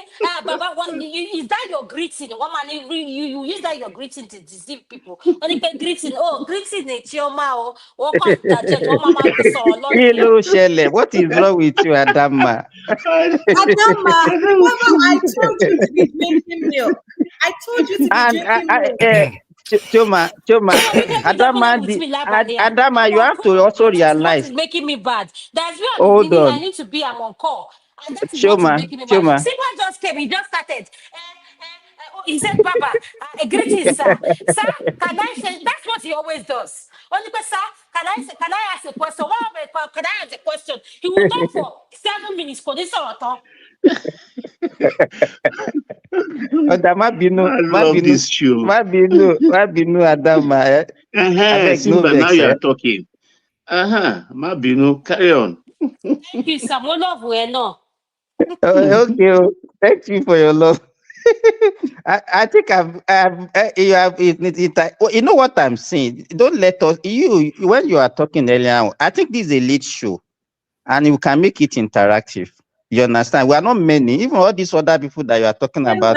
Okay. Adama, she Yes? just wants to speak Yoruba. She just wants to show off that she can speak Yoruba. That's all it is. There's nothing there. She just wants to speak more Yoruba. She's skillful at least. Let me tell you what's making me mad. I didn't know I was on call. I've been on call since yesterday. When I saw my schedule, I said, Jesus, because I'm on call. I can't do anything. And I had planned for today. And this is what Simba does. Simba is so good. Next thing, his twin will come in now, Mr. Remy, the one from China. Good evening. The one from China. One now. So we know that. You see, it's just a Baba. They can do the same now. Adama, Mr. Simba. Okay, Adama, you can have the floor now, so that you can go Go for ahead, work. sir. No, I understand it. Okay, Mr. Simba, this is my question. This is Baba. This is Okay. my thing. My call sign is this. Okay. What Chioma said about us arresting Queen Naomi? Let's forget she's a queen. When do we hold parents accountable? She's not a queen. Okay, Yes. what makes her not be a queen? She's not a queen. She's a divorcee. You know, that's kind of see, that's coming from our own people. When it's Diana, Princess Diana now, would they say she's not a princess? You know, even though she has a title, she's a Duchess of is it Cambridge or she gave the British people 2 sons. They will say she's no longer a queen. Yeah. So can I ask you, Mr. Simba, what makes her not a queen? And Baba, What makes her a queen in the first place? Because she married a king. She was married to a king. The wife of a king is a queen. Is he still married to the king now? So but she has not remarried. It doesn't matter. She got that queenship, whatever, by virtue of being married to the king. Now she's no longer a wife of a king, so you can't be calling her a queen. If princess or prince, you got that one by birth. It's not by affiliation. So she's no longer a queen. It's only that we like giving title to people anyhow in our society. Can I ask you something, Baba? Maybe yes, Chioma knows, but I don't know in the Igbo court. Like, okay, is her son no longer? I know the son is the son street a prince, even though they yes, the divorce. son is a prince. The son is a prince. Okay, so what makes the mom not a queen because they are divorced? Adama, this thing is simple now. There is the privilege of a woman. After all that, if a queen sitting on a throne marries a man, that man is a prince. He can never be king. But when a king marries even a commoner, the woman is automatically a queen. And when she's no more in that marriage, she's no more a queen. It's very simple. More so according to Chioma. she has remarried. I don't know that. So can I ask you, so as this case is now, so that Ile-Ife can, so the land of Ile-Ife, they cannot get involved? In fact, Is that what Adama, you're let me saying, give sir? you, let me even give you, there is a political dimension, and even if you go on YouTube or channels now, you see a lot of people castigating on Ife, that he has a hand in what is happening to Queen Naomi, I believe whatever to Naomi. Do you understand? Which we cannot actually fact check. You know, people can spill a lot of things on social media. So that one is still going on. Some people believe that since she's an ex-wife of him, you should have helped her out of this problem that she has. And then if he's not doing it, time he has a hands in it. That is the way they concluded. So there's a lot of things going on that we don't know. And you know, a lot of information out there that the authority knows that we don't know. So it's we have to tread carefully also in jumping to a conclusion. Yeah. No, I don't think the king is involved. These are something, it's an happenstance. Something that just a tragedy that happened. How can you orchestrate that? Or how can you remotely make that happen? It's just something that happened to a young woman who is aspiring to be a philanthropist. And accidents do Baba, happen. before she married to the king, I think she was a prophetess. I think she had a church. Okay. Can I ask you something? But Simba, that's a good question. And Baba, can culture and Christianity blend together? And that's Yeah, what Ulata. I think the Yorubas have managed to blend the two because of their kind of liberal attitude to life. Because, like I've repeatedly said here, I mean, I consider myself to be a Christian. Fortunately for me, I've attended Catholic school, Muslim school, and all the rest. So I'm honed in both religion. And of course, when it comes to our culture, tradition, and our way of life, I don't joke with it. If I pass by any deity, I pay my obeisance. If I see where they are worshiping Shango, Oshun, or I pass by the shrine of Eshu, I will pay obeisance. Okay, so why do you, Baba, can I say, why do you put that before your Christianity values? If you don't mind, I'm sorry, I'm not trying to disrespect any culture. It is my essence, Adama. It is my essence. That's my being. I cannot deny it. It is what is in my DNA. Christianity, I acquired. Maybe I saw my father, a Catholic, and my mother, a Muslim. And the harmony in the house, I don't see any conflict. My mother's still living. And Baba, is the question, Adama, let me ask you a question. What is the difference between religion and culture? Okay, guys, we're asking too many questions. I wish Baba can No, finish. I think No, Simba, please. Simba, please. Yeah, because Adama Oroyo is still waiting. Specifically for these headlines. I don't think he's on the platform. Can you confirm if Oroyo is still there, Choma? Mr. Royo, are you there? I don't think so. How about Mr. Adewale? Adewale is not on the platform. If he's on the platform, we'll have talked. See, Orowa is there. I would love for him to speak after Baba. Thank you. So there's people that came here for the headline. Quickly, not to keep Oroyo and Adewale Simba and Adama waiting. Let me quickly go to the MAHDI SHEHU issue that came up knowingly or unknowingly. Put up a video of 2013 purportedly claiming that is what is happening at the moment. And I think these are dangerous people. And I don't know why the presidency is accommodating of people who spread false news like this that borders on our security, because that is dangerous. It could put the country aflame. Because here you are, a day or two ago, Chiani, the general ruling, the maximum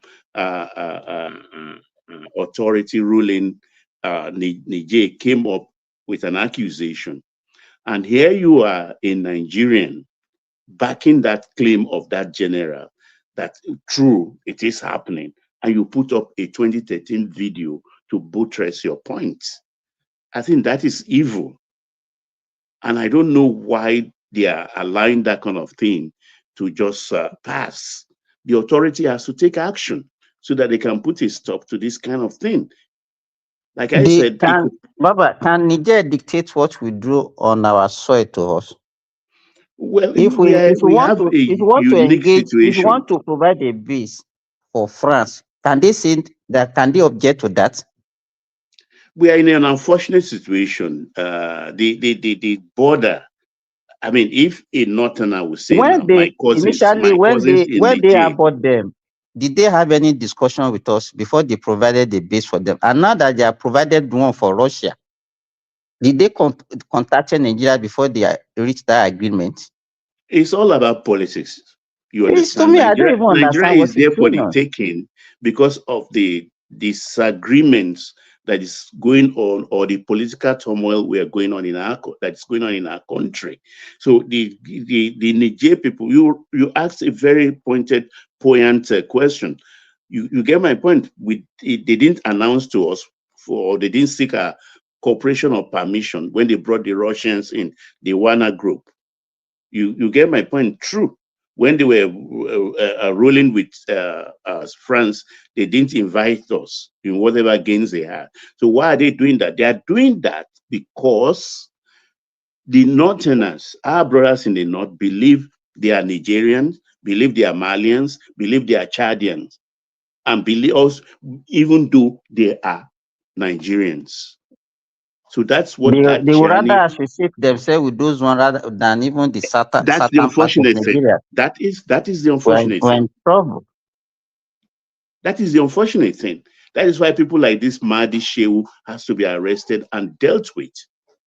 Even though we don't have an imperial presidency in Nigeria, but the president really need to put his foot down and deal with this kind of thing decisively. If not, the country will go aflame one day. I yield, Choma. Thank you. Yeah, Choma. Chichi. Thank you so much. Thank you so much, Baba. I was on mute. So okay. It is now Adama's turn. Adama, your device is not connected. If you can do what you did before, like go in and out, please. So in the meantime, I know Adama is going to be very upset if someone else take her spot. Adama, can you try? Okay, good. She's back on. Excellent. Let me add you. Okay. Adama, can you hear me? Yes, I can hear you. Can you hear me? Perfect. Yes. It's your turn to speak. All right. This is what I wanted to speak on, and can we have Mr. Adewale speak first? I've not heard him speak, so you can go with him. So let me hold on to what I'll have to say, because I have a question that will have every one of us speak. Okay, so the next person to speak will be Oroyo Musa, because he was here after you, immediately after you. So Mr. Oroyo Musa, I would like to hear you speak, please. All right, thank you for giving me the opportunity to speak. I just want to speak to one issue. That is the issue of the roadblock in the southeast. I don't think when people come out, somebody like Inaya Beribe comes out to say they should dismantle the checkpoint, I don't think he's being sincere to himself. Because I could remember some times ago when the Nigerian security agencies were being attacked, I did not hear anything from Enaya Aberibe. He never condemned the action of the unknown gunmen. He kept mute. There is one thing we normally say. They say the pikin wey no gree make him papa sleep or him mama sleep, into no go sleep. And I don't think it is only Southeast that the Nigerian military or the Nigerian police have carried out such kind of operation. I could remember vividly when some military men were killed in Kokori, Delta State, to be precise. Similar things, these operations were carried out. Even in Port Harcourt, River State, similar operation was still carried out. So Inaya Aberibe does not have the security tips that the security agencies have. So he knows nothing about the security situation of the place. So he can't tell them to dismantle the security checkpoints. That is my submission. Thank you.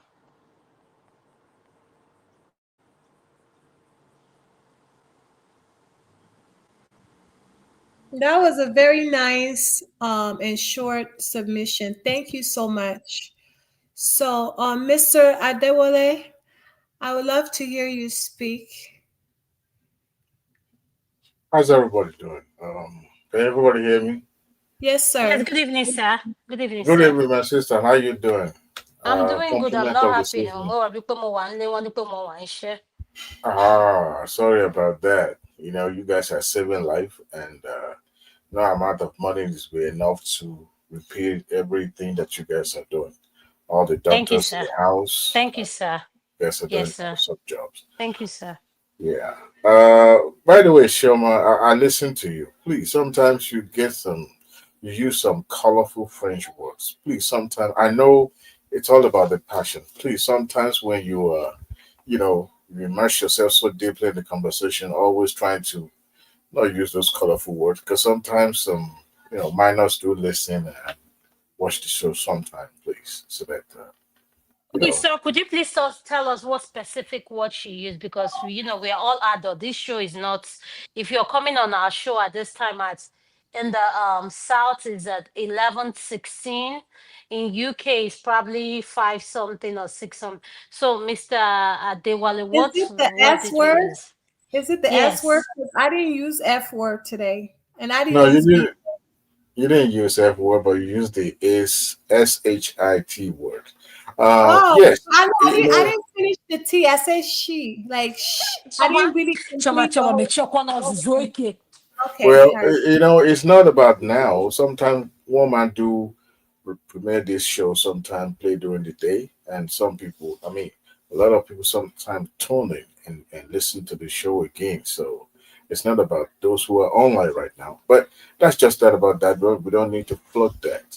Okay. Briefly, I'll let me take that speak. advice. Yeah, sometimes me to myself, I don't think anybody cuss more than I do on this show, but sometimes I have to bite my tongue sometimes. I don't get. I've been on the show. I joined right from the inception. I was in and out, but sometimes sometimes when the discussion get a little bit heated up, I just bite my tongue and say, "Okay, listen, don't do nothing." By the way, briefly, let me speak on the very dark man, the man of the moment, and also I will touch a little bit about Queen Naomi, as they call her now. As far as I'm concerned, I try to profile the young man called Very Dark Man. You know, it's a two-way, what do they call it, edged sword. On one side, it can kill you, and the other one also can kill you. What I realize is that our society is beginning to breed what I can call a lazy people, lazy youth. In a society where a blogger, a blogger's words, it's more important or is more uh, believable than those who are supposed to be the arbiter of the truth. Now, how did this guy come into consciousness of Nigeria, especially the Nigerian youth that are practically living and sleeping on the social media? This guy was posting videos that cannot even verify, and boasting of authenticity of those videos to the point of landing him into legal trouble. Baba said something earlier that the young man was so naive. I believe that he's very, very naive. Um, Now he has taken it a little bit one step higher by establishing an NGO. You know, Nigeria is an Okoma. Everybody can be anybody. You can wake up tomorrow and say, tomorrow you're a chief imam pastor of anywhere, and people will still follow you guiltily. Now, this young man's established an NGO, whether registered or not registered.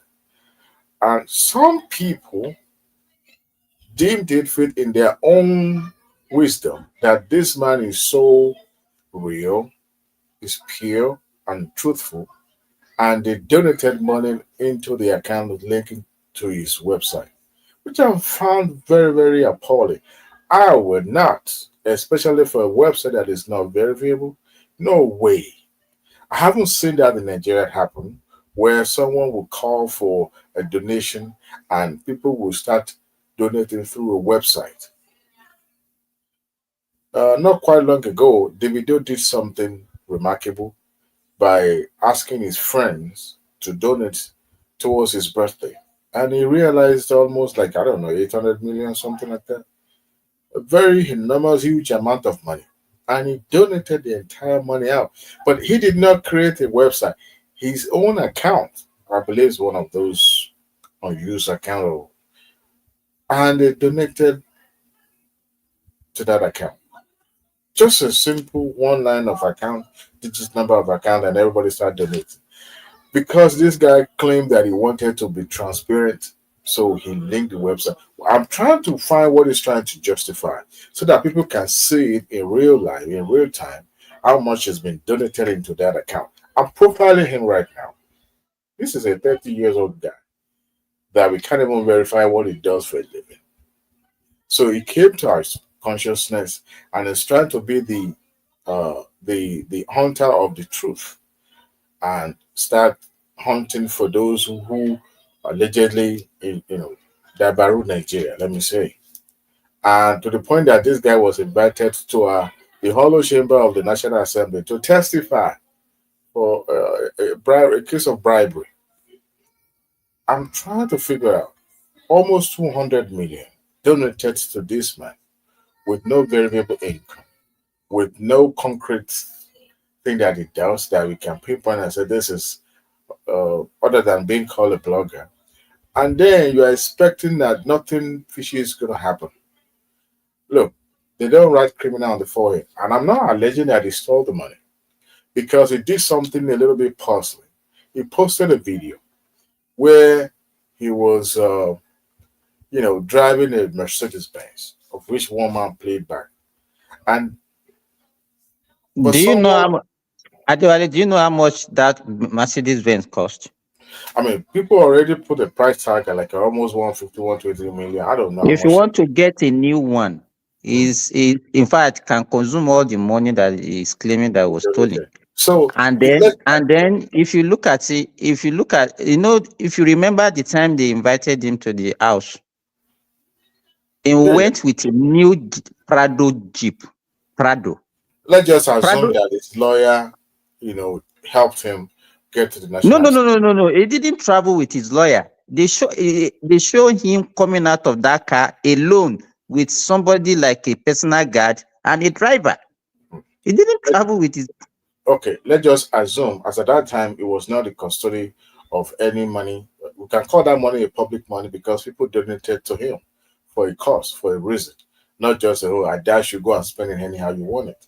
So for someone whose 180 million was stolen, so some that amount may not be anything to them, but if you even mention 1 million, really, somebody will yell hallelujah, somebody will shout, right? So you can imagine someone's 180 million appearing on the social media on doesn't even look distraught, doesn't even look worried, He just came, nonchalantly announced it, even to the point of making mockery of those who were accusing him of driving a Mercedes Benz in the middle of money being lost. So you can imagine how the optic, how it looks. Now that somebody who you can say, well, he has 1 million in his account before. We knew, I mean, let's just say that what he was doing before, it depicted somebody who lived in squalor.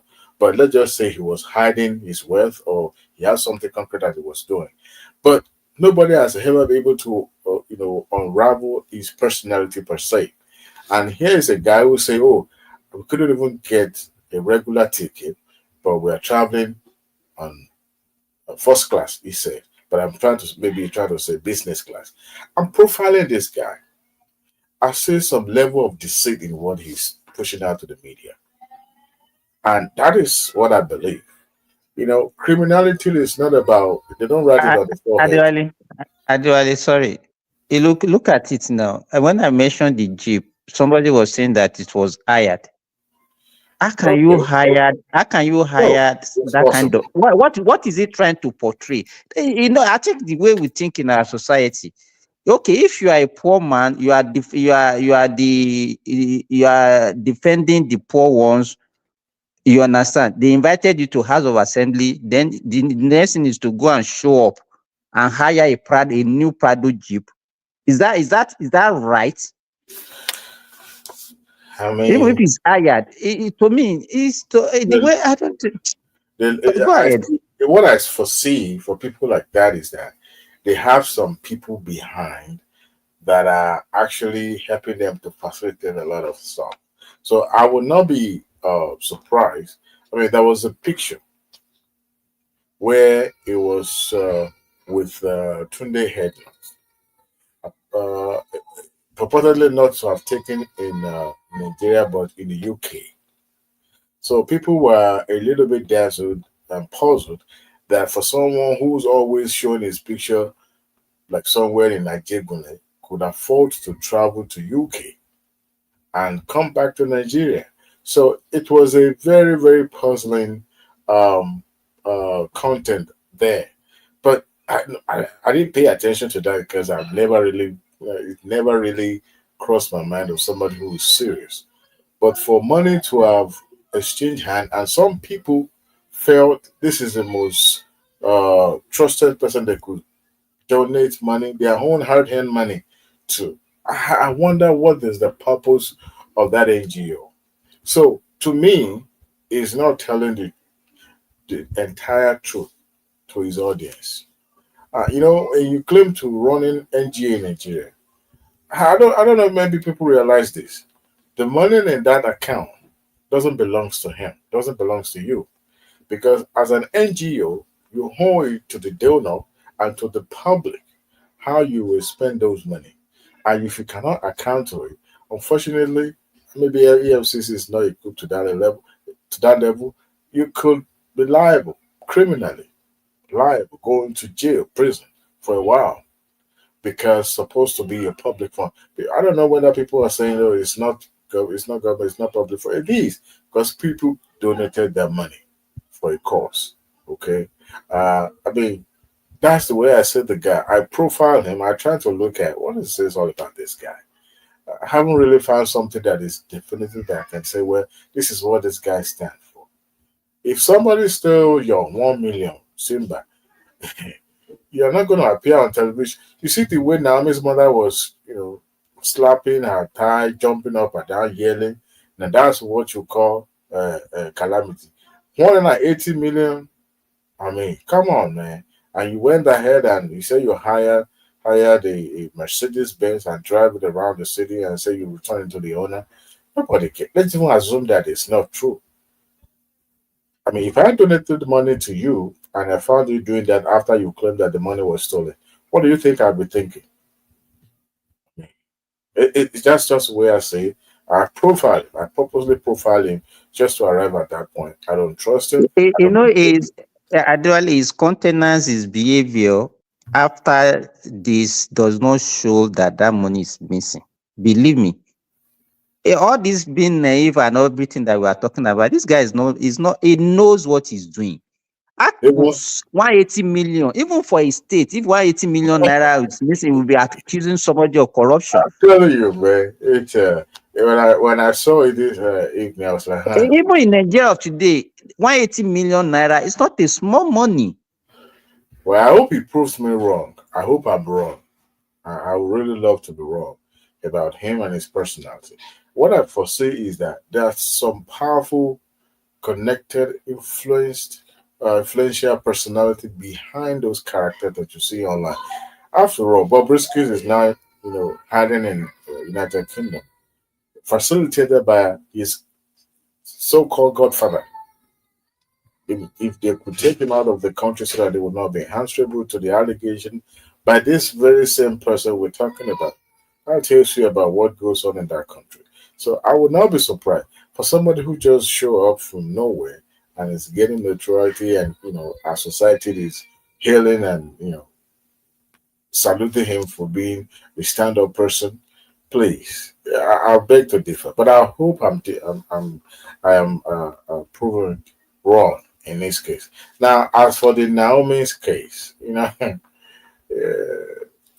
somebody posted on on Instagram that why is on the office not stepping in. After all, she gave him a child. So I responded. I wouldn't say I was compelled, but I felt I needed to respond.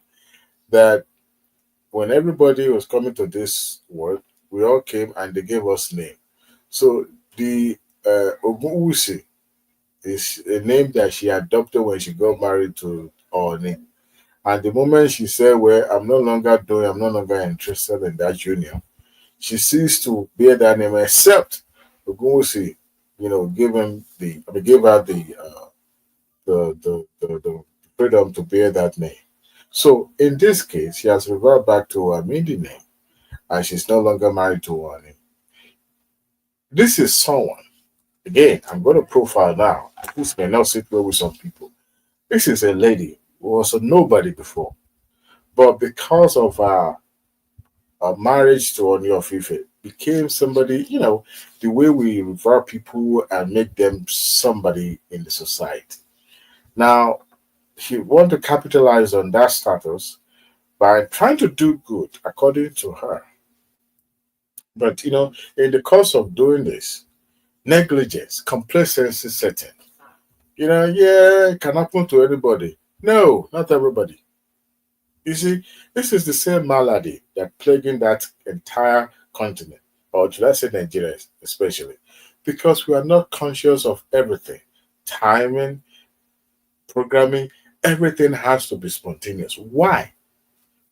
And that's why we fail. You plan to fail, you fail to plan. At the end of the day, look at what happened. They didn't anticipate that this will happen.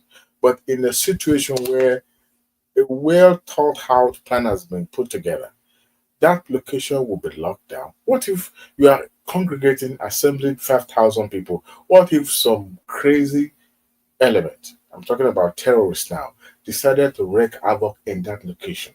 Why didn't you lock that place down before that event? You see what I'm saying? So there was never a foresight thought of, okay, let's just assume this could happen, where you are planning to host 5,000 innocent young kids. Look, I'm not saying things cannot happen. Mistake do happens. But I would love where the society where we hold ourselves responsible for things. You stand up and you own up to it. In America, when a company is going down, guess what? The CEO will be held by the jugular, and he will claim responsibility even if the mistake is made by the lowest cadre of the organization, because things ought to have been done. Training and all that should have been done. And when that happens, look. The mother that was going to the social media, these are stage plan stuff. Okay, I'm telling you this. This is a state managed situation whereby you just have to look distraught and look pity that society can say, well, you have to. I'm not saying that she's not a mother. Mother who does what mother does. But what is the point of going to the Instagram? Who knew who this woman was before this thing happened? You see, everything in that country, it's not just that country, human being would like to state manage. We showboat, and thing doesn't go our way. We want to try to find a way to we route it back to who we are.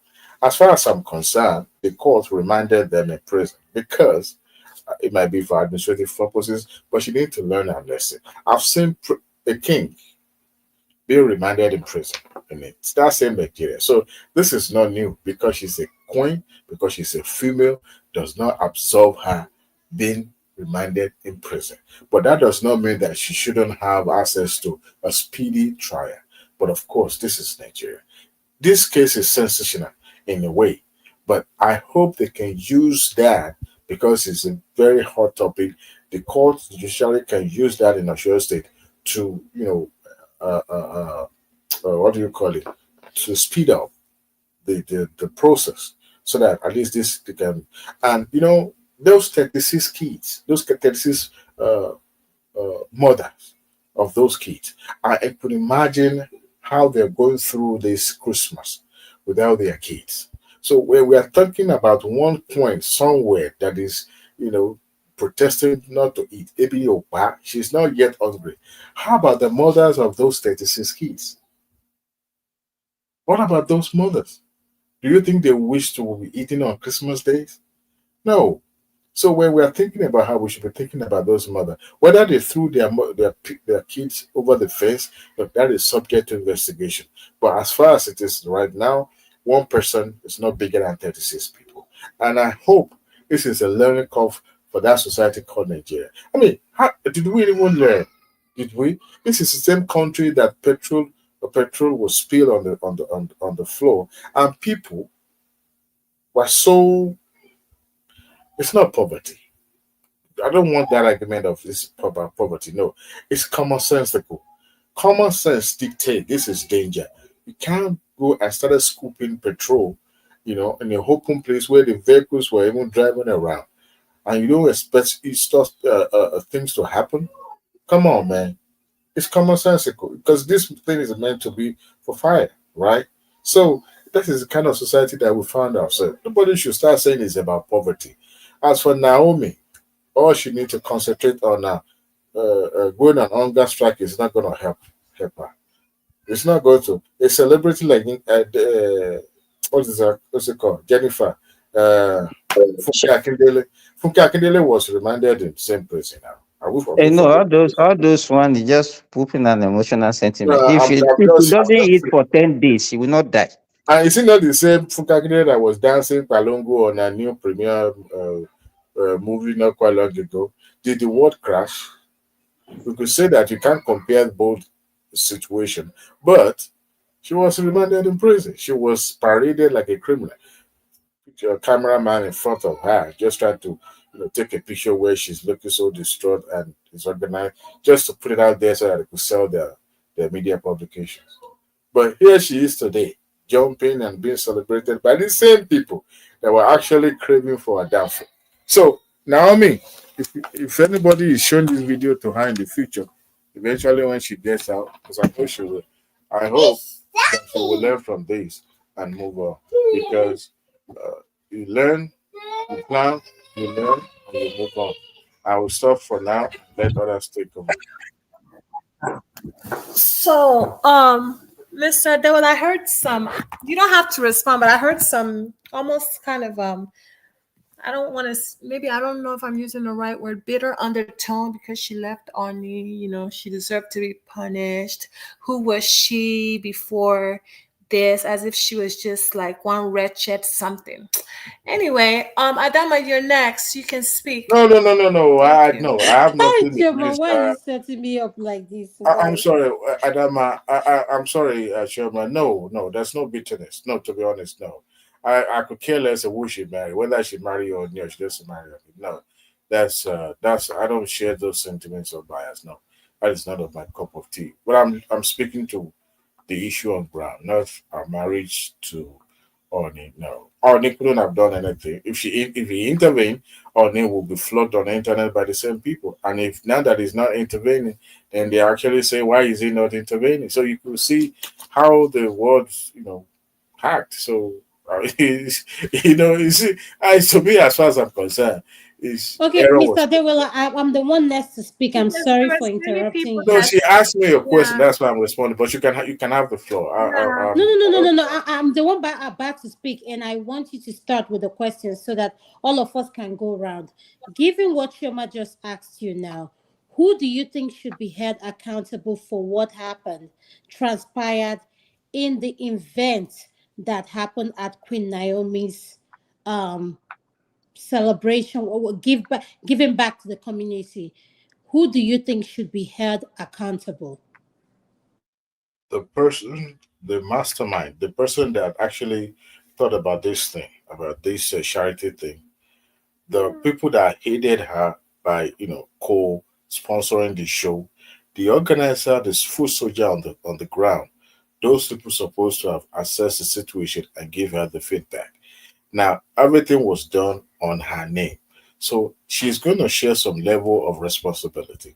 But my prayer is that when the court is making a decision, they will look at the part each and every one of them play to assess how much it influenced this calamity and under the judgment accordingly. That's the way I'll put it.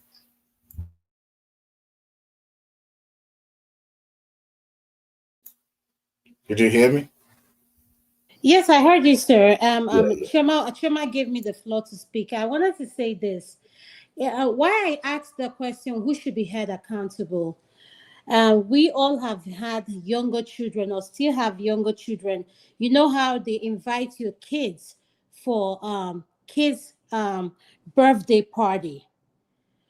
Who do you have? Who do you have? Who do you who do you hold accountable when you go to a function that has to do with your kids? Is it you as a parent that goes to that party knowing, let me take for instance, when my kids were growing up, I had slide in the backyard, I had pool, my pool had gates, and the size of my pool, it depends on what party is. I'm talking about when this, my, you have to have two lifeguards. And if you can't swim, there are instructions, you can't go in there, because anything that happens in your property gets filed under your homeowner insurance.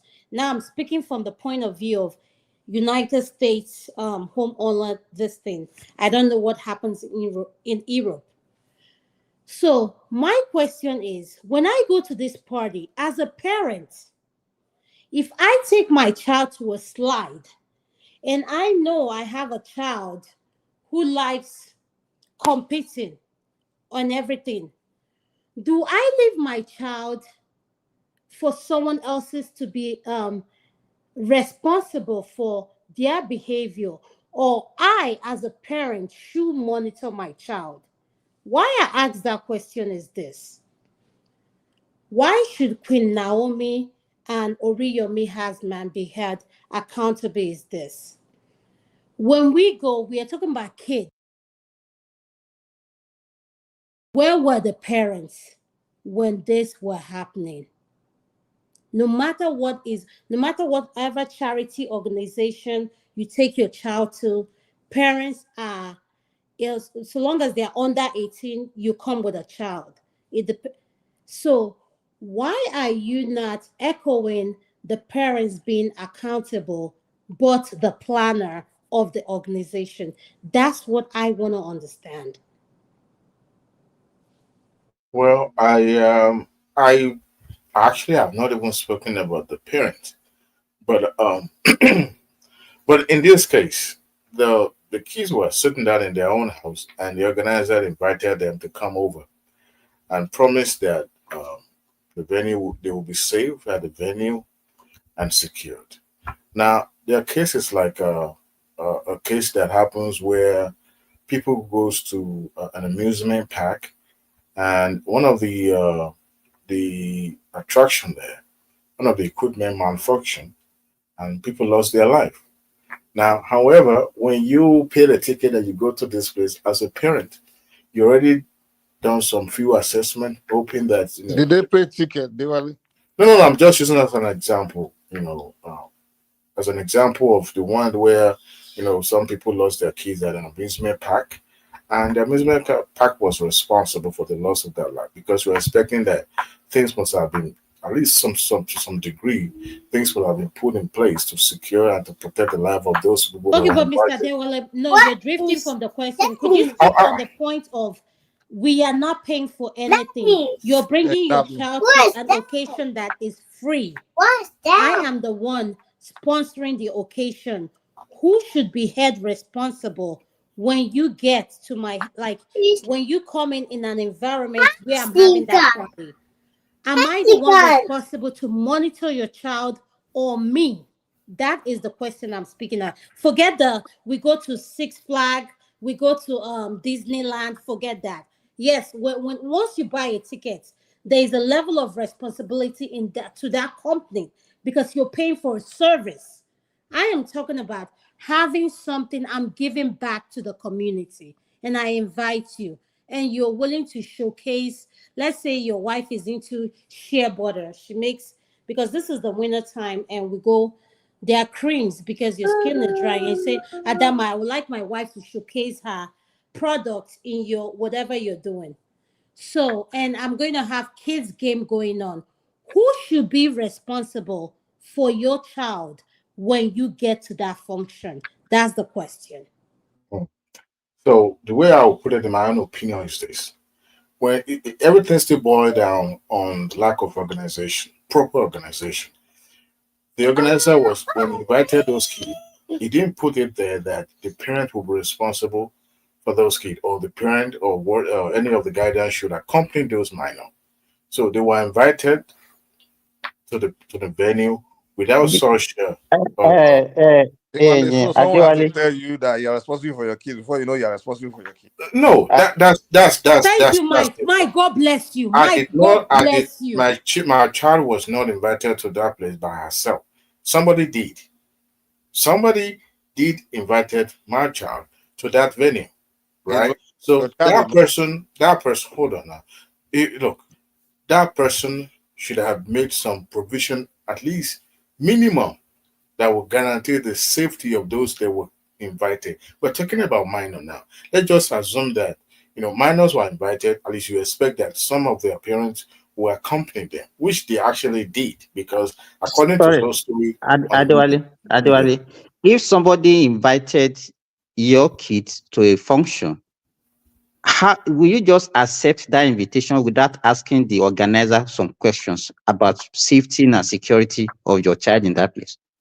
Absolutely, I will do the assessment before I will set my foot in So that place. if that one eventually failed, are they going to blame you for accepting when they have already assured you that your children are safe? No, they can't. So why are we not trying to exonerate the organizer and put all the blame on the parents?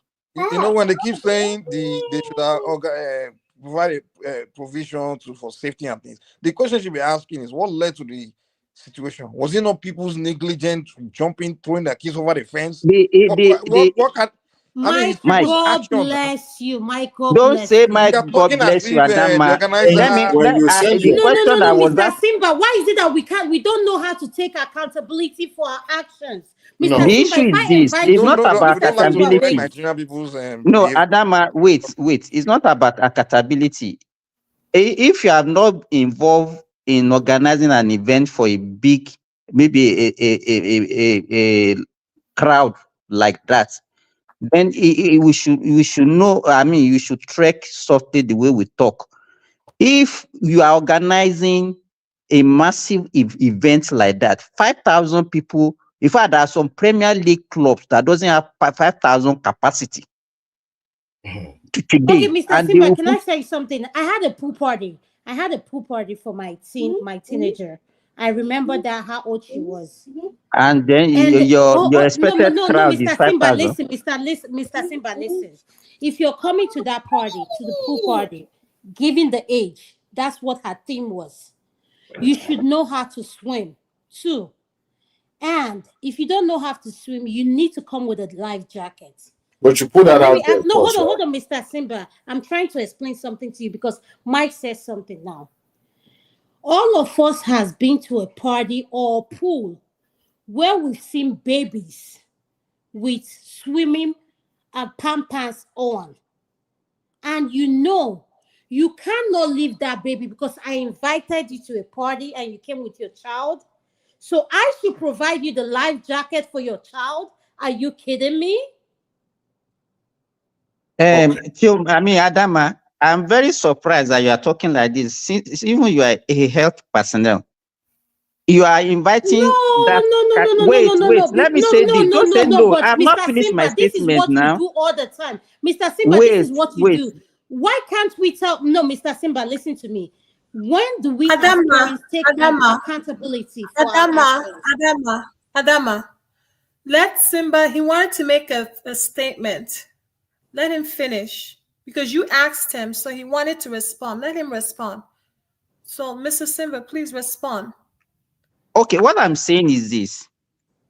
If you are organizing such an event, I didn't see, you have to look at, okay, how many ambulances do we even have in that arena? How many paramedics are there? No. How many security personnel are there to take care of these people? Those are the issues. And to me, I don't even know why we are doing all this. I don't know why Adama is talking this way, that you are talking as if the parents should just take responsibility. I asked a question earlier on. I said, if somebody invited your kid, say, okay, come to my place for a party. You ask question, okay, what about safety of my child, security and all those things? Okay, and but then Mr. if Simba, somebody just now ask you a promise simple you, question, Mr. Simba. let me finish.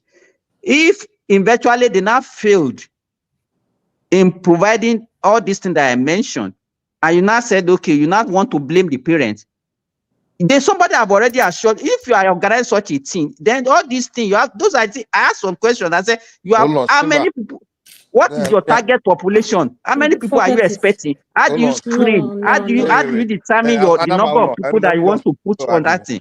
Simba, name any party or event in the world, or let's use even nightclub, where the exact capacity, number of people that the building can take showed up, or there's always more people that will show up than needed. That's why the clubs, they start taking people in, and when the building is full, they will tell everybody else to wait till somebody leaves before they let them in. Or even a party you are throwing in your house. If you're saying, oh, I'm throwing this party, wedding, or whatever, more people that I didn't invite will show up. You can't control the amount of people that will show up to whatever event you are doing. So the idea that more people showed up than but you should Mike, they should also know that more people will come. So they should make provisions for that. Hold on. So the key question is, what led to the stampede? Was it the issue of there was no provision for the extra people that showed up, or was it that the extra people that showed up were forcing themselves in? It's like a club, right? Where the building capacity inside that club, you can't have more than maybe 200 people. Now the crowd outside, wait. The law says you can't have more than 200 people in this building, right? Now the bouncer, they stand at the door. After is 200, they tell everybody else to wait, right? Now, if those people waiting outside decide to force their way into that club, right? They push the bouncer, they force, or they use back door, they force their way in, and disaster happen. He's not the club person that you hold responsible. They will start arresting those people that force their way in. Mike, the question I want to ask you: if you are expecting, if you are making provision for a 5,000 children, and as you said, you should know that their parents will accompany them. So at least let us even assign one parent to a child. That would be like 10,000, which could be more. Now, how many security do you think can take care of 10,000 crowd? Was it a security? Hold on. This thing that happened, was it an issue of security or issue of? Because nobody is controlling that crowd. Hold on. They just have a gate man. Wait, they just have a gate man. Somebody, just a man manning the gate. How can that person be able to now control that crowd at the gate? Just Okay, tell me. but Wait. Are you telling Mike, me? if you don't mind, I want to ask Mr. Simba this question. Mr. Simba, with all due respect to what you answered to, I just want to pick this narrative. I have a party in my house and I invited you with your child. So you're expecting me to know that your own child who cannot swim, I should provide your own child a life jacket. I don't even know why you are No, linking hold this on, one with swimming listen to me. No, since Mr. morning. Sambe, no, you're saying now is what is happening. You said to Mike now, if a party of 5,000 people with the parents, you're saying 10,000. Am I right, sir? It's just an assumption. Yes. Am I right in this number I just quoted? Yes.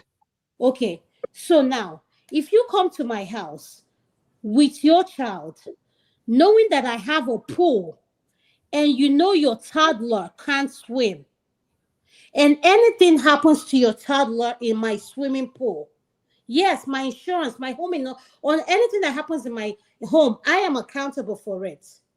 So should I be held responsible for you not putting on a swim this thing on your toddler? That's the question I'm asking you. No, Adam, whoever adult is responsible for supervising that child at that moment will be the one responsible. If whoever Mike, hold on, wait, hold on. Let me learn. The rule is this: every child has to have an adult that has the custody of that child at every occasion, at every moment. Thank you. Right? Yes, thank you. The question is whether it's at your pool or at these events, whichever adult was responsible for the supervision of that child is responsible for anything that happens to that child, whether drown or let's say I bring my child to your pool now. Now I will make an agreement between you, like, okay, I'll be the one watching the child, or will you watch the child for me, or do you want me to be there to watch my child, or do I have to hire someone to watch my child? Someone has to be responsible for. There has to be an agreement because the child cannot be left alone. Because the question the police will ask is, who's responsible for watching this child at the moment the thing happens? Because somebody has to have custody of the child at every instance. For example, if you take a child to school, the moment you drop the child at school, the school are now the ones responsible for whatever happens to that child in that school. The moment you pick the child up, now the child is in your own custody. So that's the question they will ask: whose custody was that child in at that moment, when whatever happened? And Mr. Simba said that I'm responsible because I invited you and your child to my home, so that I should have made provision, knowing that my pool can only hold 3,000 people and 5,000 kids showed up. So Adama, right? Mm-hmm. This is your submission. I would like for you to continue with this discussion as your submission, and then Very Dark Black Men and any other topic you want, so that we can go to Simba. Okay. Perfect. So, Mr. Simba, what will you say in regards to that? That's my question to you. I invited you. What do you hear? How do you hold yourself accountable in regards to your child? Because everybody keeps saying Naomi. These children did not get to the location by themselves. So, Mr. Simba, tell me where the parents come in. That's all I'm asking. Thank you. I still maintain what I'm saying, that is the failure of the organizer to provide security and safety for those kids.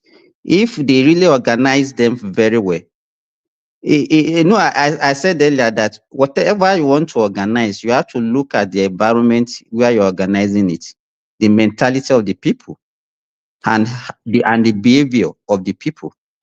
I will agree with you if what led to the stampede wasn't adults dumping their children over the fence and pushing their children. I will agree with you. If the people there were following the instruction of the organizers, like, okay, this is where you go, this is where Are you sure there was even any instruction? Let me even tell you, we don't know because now. most of us, Mike, most of us did not even have the information. Could you believe that even a what day information before? do we have? Can you tell me? Wait, even what a happened? day What happened? before. What led to the stampede? Let me tell you this. even a day before, people are already at that venue. So whose fault is that? The organizer's fault. Why did they allow them to enter? Yes, organizer fault, Mike. That you sure Why before why did you accommodate people before the date of the event? Who accommodate them? They were there. They were they outside on their own. So they are not there outside. They are inside already. They are inside the venue. They open gate for them. They allow them. They sit them down. Okay. So did the stampede happen when they allowed them in? Oh, the Mike, I stampede don't happened even... because Simba, go and listen to the information. I say the stampede happened because some people were rushing, going over the fence, rushing in. Then it became so crowded. So that's what Mike, if you want to organize such an event, won't you anticipate that this kind of thing will happen? You know that our people used to rush. So what is supposed to make provision for that? I have to anticipate how people will behave. Simba. When you get to Mike, when you get to the airport, you see people directing you where you need to go, right? So you can imagine. You can imagine when everybody disembarked from the aircraft, everybody just rushing, and nobody know the direction. So when they get to the port of entry, everybody just camping, looking for where to. Despite those parents throwing their kids over the fence, if the organizers are putting in place crowd control agents, hiring people that will be directing people, spacing out people, they had it. They trust me. There's no way you have an event. How is want to direct? Is that not just how are you assuming this? Hold on. It wasn't effective. It wasn't working. They want to use that. You use the analogy of when you get to airports, they have people. Usually, when you get to airport, you have one woman, this person, that person, that in charge of directing you. Like, okay, you go here, or check this, check that, check your passport. Now, if you decide to run past them and rush your hands in and not follow the instruction, and something happened to you, you want to blame the person directing you that it's his fault. How's it their fault? You use your own. You don't follow instructions. It is still their fault. Oh no, you choose not. If they invite you somewhere, this is what Mike is saying. If they invite you somewhere, you have responsibility to follow instruction on the people. Yes, you guys don't go there and start doing your own thing. And something bad happens to you. You want to blame the person that started queuing in that line. Mike, you remember in the 90s when they were doing Benson and Edge's show in Nigeria, right? Now there was some event that was organized in National Stadium there in CIRCULATE. If you remember very well, police were everywhere. Now, what happened exactly about this stampede almost happened. And there's a particular gate that was thrown open and people rushing through that gate like no tomorrow. Now, stampede almost happened, but the police officer were alerted and they rushed that place. So everyone coming through that gate were flogged like tomorrow. They beat the heck out of everybody. So no, what I'm saying is that for someone who organized a program of 5,000 that magnitude, it's not just about having people on the ground to direct crowd. You have to have security in place to forestall chaos or those who are trying to foment trouble. And I said something earlier. You are organizing for 5,000. What if somebody had gained access to that place, planted a bomb, and tried to wreak havoc in that place? What would the organizer do? Criminal now, not me. No. We see. You are trying to hold somebody responsible for criminals. But Mr. Dewale, you're not seeing it the way we are seeing it, Mr. Dewale. You are holding somebody responsible Mr. Dewale. For criminals. Even the choice of the venue.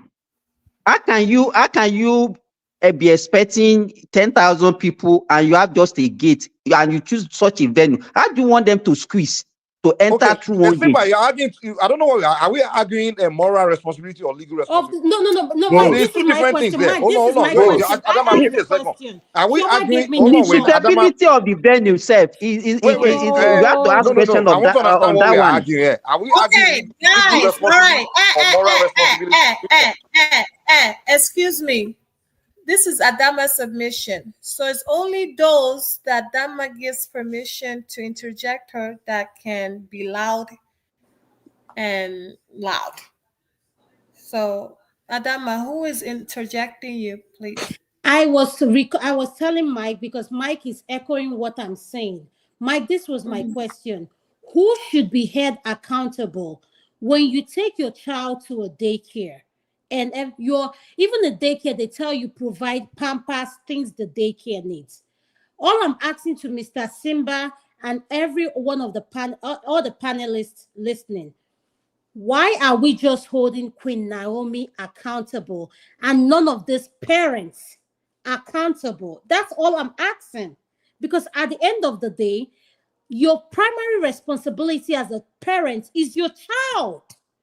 That's kind of what I noticed too. They just be talk. They're not. Nobody's only any of the parents. The parents. Yes, that's what I'm saying. No, everybody's It's just saying be Naomi, Naomi. I'm like, Naomi. even you, Dewale, if I ask you to take my child there, right, to help me take, and something happens to my child, I'm not focusing on Naomi. I'll be asking you, Dewale, how the hell you don't respond?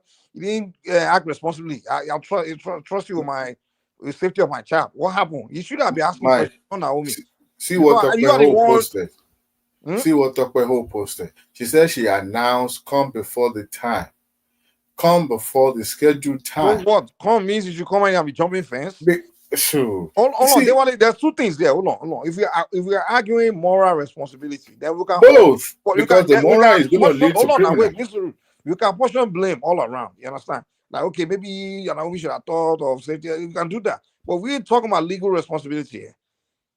Legal responsibility is the adults that came with it, and those that are decided to break the rules, not jump fence, and first of all, is trespassing when you penetrate someone's property without them instructing you to come in. You understand? If these people that got stampede, if they were instructed or permitted to come inside before they were stampede, right? Then we can say, oh, whoever asked them to come in is responsible because he gave them years to come in, and they came in and something happened to them inside. But no, they rushed in, they jump over the fence, so you can't hold anyone responsible. That's the legal responsibility is on them because it's illegal for you to force yourself into someone's property in the first place. It's illegal. If you force yourself into my house, hold on. If you force yourself into my house without me telling you to come, even my restaurant, if I didn't tell you to come in, or I put a sign that I'm closed, or I'm not open yet, or if this person don't come in, or and then you come in and you fall and something break your head, you can't sue me because I didn't instruct you to come into my restaurant. But if I now tell you, give instruction to come in, give you the pass to come in, say I'm open, you're welcome to come in, and you come in and something happens to you, that's when I'm responsible because now I invited you into my property, I gave instruction to come in, permission to come in, and something happened to you, that's when I'm responsible. But if you force yourself in and something happened to you, why did you force yourself into my property? So those people forced themselves in, and then stampede happened to them, and you're holding someone else. Come on, they're responsible, man.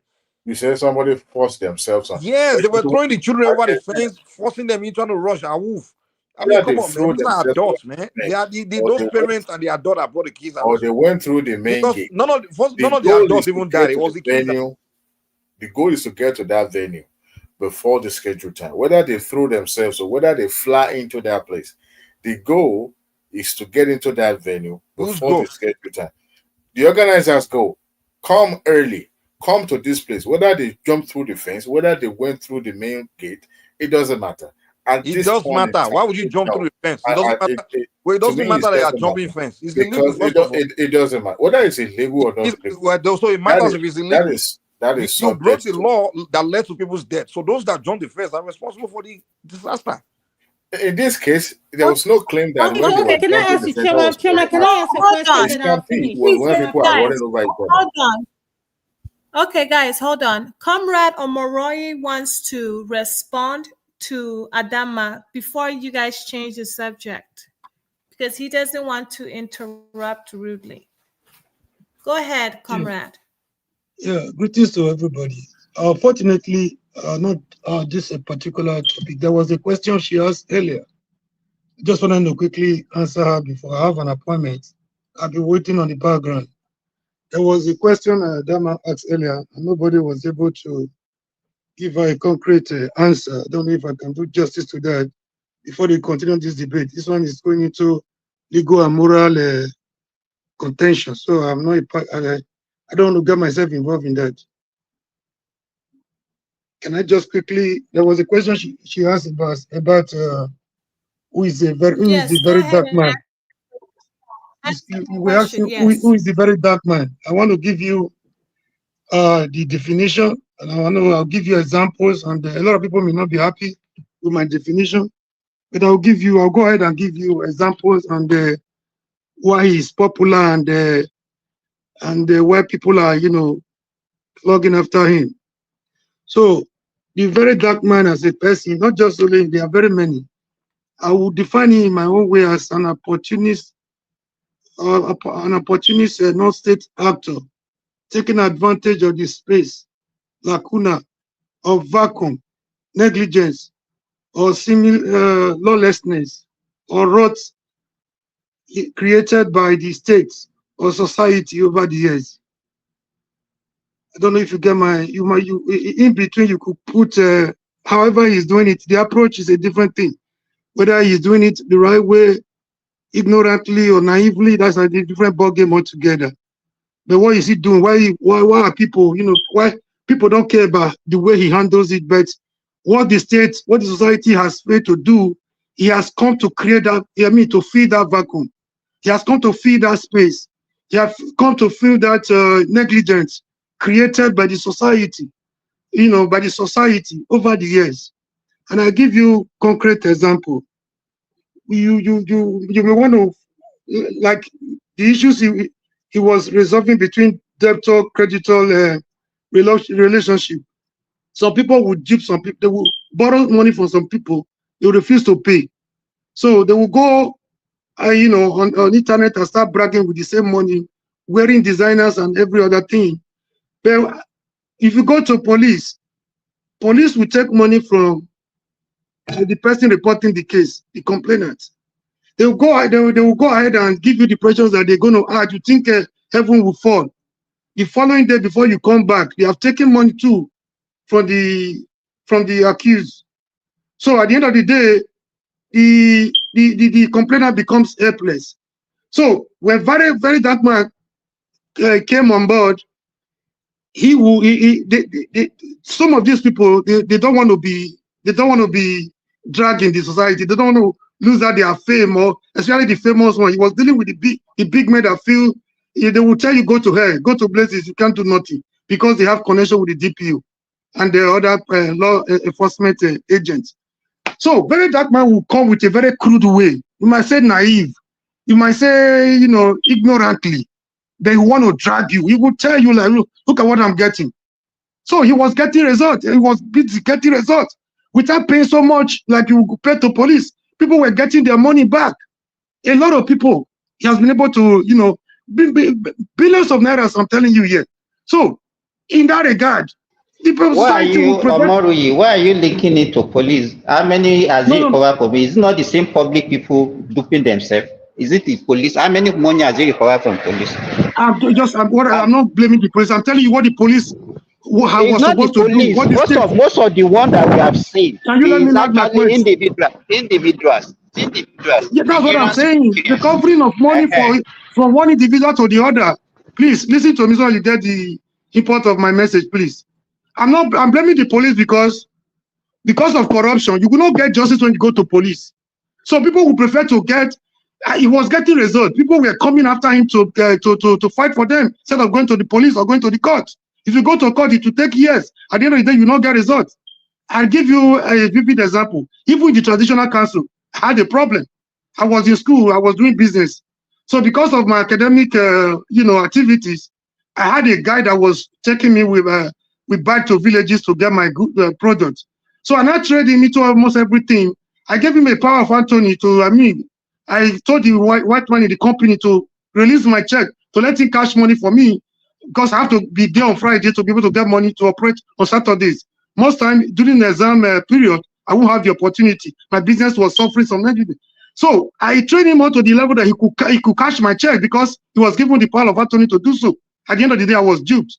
People advised me like, before I could even go to the police, or he was already ahead of me, trying to water everything, trying to use his own local connection in the village. Some people now advise me that people don't fear court, they don't fear police. What they fear is traditional council, because if they want to give you something to swear, he will own up and bring the money back. Naively, ignorantly, I was younger then. If I had known what I won't even go to. Even the traditional council is even worse than the police we blame. So I went to report the case. So on the day of the case, I went to village because they were loading my goods for factory. Before I left my village that very, I spent the night in the village. In the morning, I have to leave for time because I was schooling in town. So as soon as the case was called, you know what happened? Surprisingly, the chief that was supposed to represent my own village, every village has its own chief representing each village. I think about 10 villages comprising of, So as soon as the case was called, I heard something, my name versus just like the regular court. I got up and I was trying to take my position. The chief from my area got up to say, Zaki. That's how we address our king. Say Zaki. That he was, you know what he said? He was with my parents, my father this morning. That my father has given him the opportunity to withdraw the case. I was taken aback, like, I saw my father this morning. I told my father I was going to town. I told him the purpose on which I was going to town. So, to my greatest surprise, I was shocked. I couldn't, I'm like, which my father are you talking about? I say, hey, let him talk. Omri, what is your point now? Please, can you, I'm trying to make a point. Why the people, the likes of the very dark man will continue to be popular. I'm trying to give you the analogy. As I mentioned police, you came after me. Now, you came after me. I'm talking of even the traditional council. You're asking me what's my point. Do you have the patience to listen so that you get my point? Why people will continue to go, instead of going to police or going to the regular call or traditional institution, they will prefer the likes of a very dark man. Why they so no? I said I define it by an opportunity, not state actor, trying to fill the vacuum, the gap created or the negligence created by the rot in our society. So if you're not satisfied with that definition, I'm giving you an example why people like that will continue to be popular. So I'm citing an example with what happened to me. I have another one with the police. Time will not permit me to do that. So I'm telling you now, even the traditional institutions that we respected so much in the past, look at what they have degenerated to. So be patient to listen to me. I've been here for the past 1 hour listening to you. So the chief got up and said, my father has asked him to withdraw the case so that he will go and settle your home. I was not informed. My father was not informed either.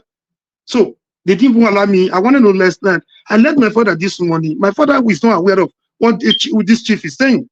So then I said, okay, since your father has spoken, your chief representative has spoken. I left there. I got home. I'm like, Daddy, why will you do this without even informing me? I told you I was going to town. If you had told the chief that you were going to settle it, why did you allow me to go and fool myself in the palace?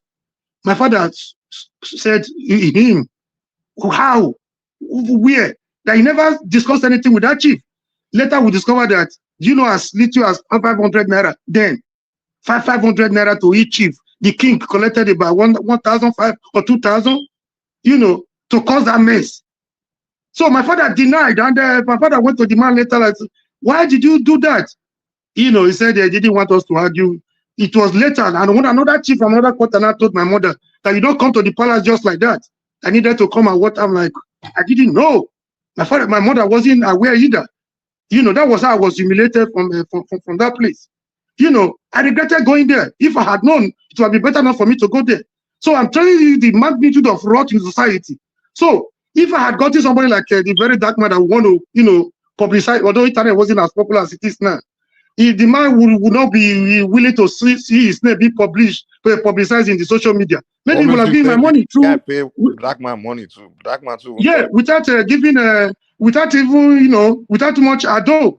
So my point is, he's popular. He's doing what he's doing because the society in general, I don't want to say the government alone, has created a vacuum for people like him, no state actors like him, to be doing what the state's supposed to do. That's my humble submission. Thank you. Look at the way he handled the case between the lawmaker and the other one. Although the victim later, turned around to collect money without it. That man was not willing to be dragged because of his reputation. So he was willing to quickly settle that thing. So he was doing a great job. On this issue of money missing, he might not really. I'm not accusing him, but he's not a perfect human being. I don't expect him to be perfect. He might not have stolen this money, but he went too far in an attempt to make him look very, pure, perfect, so that people could trust him, publishing your website, linking him up with your account number and everything. Some people warned him, he didn't listen. Maybe in an attempt to be, to attract a trust or whatever, he got himself into this mess. But I'm not saying he's perfect. I'm not saying I trust him that he may be. I'm not exonerating him of, taking any money from them, because even before now, a lot of people have started accusing him of whatever he does. They were linking it to the money. If he wears anything, it's the money. If he drives a car, it's the money. So they might be wrong, they may be right. But then he was doing a great job for a lot of people. Thank you all. Thank you. I totally agree with you. He did a lot. He really recovered a lot of people's stolen money from fraud and all of that other stuff. So Adama, is still your submission. Yeah, absolutely. So Adama, is still your submission. So go ahead and round up so that Simba can go after you, please. And after Simba will be Mike. Okay, so can I hand over my submission to Mike, because I think Mike will do justice in finishing up what I want to say in regards to my question. You understand what I'm saying? Mike, you understand where I stand, right? So before I give it to you. Which part? In terms of the where I stand in terms of I can't hear you. Can you hear me? In terms of the parents, like, I feel like everybody is just saying Naomi, Naomi. Nobody's saying anything about the parents. So how come everybody's holding the organizer accountable? Then when we have a concert that just happened, where we have a stage that collapsed, it's not the first time it happened. This is the second time. No organizer has been arrested. Someone broke their neck. 10 people were injured, and nothing is said about this. And I'm just wondering, why is it that we speak from both sides of our mouths and at the same time, and it was a concert that had high profile performances, artists on it. Nothing happened. But because this is Queen Naomi, like, what kind of justice system are we practicing in Africa? Because this collapse that happened a week after the Stampede. So why is it that we're not hearing any organizers being arrested for the what is it called, the music concert? But Queen Naomi and Alaji Oriyomi Hasman are still being held accountable. And why I'm handing it over to Mike is, I'm saying is, why is it that the parents, no parents is coming, nobody is saying what was the parents where the kids were doing all this. Nobody's calling the parents. Okay, so here's the thing. So Simba will talk and then Mike will answer your question after Simba. So Mr. Simba, it's your turn to speak. Chuma, let another person speak. I'm already at work. Can I go ahead and speak? Oh, no, Mike can take my space. No. We're doing turn by turn. This is not Nigeria. Okay, Mike can go on. Yeah. Chuma, say that again. You say this is not what?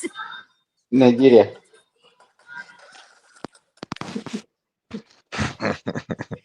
Nigeria, we don't follow rules, you know. Jesus Christ.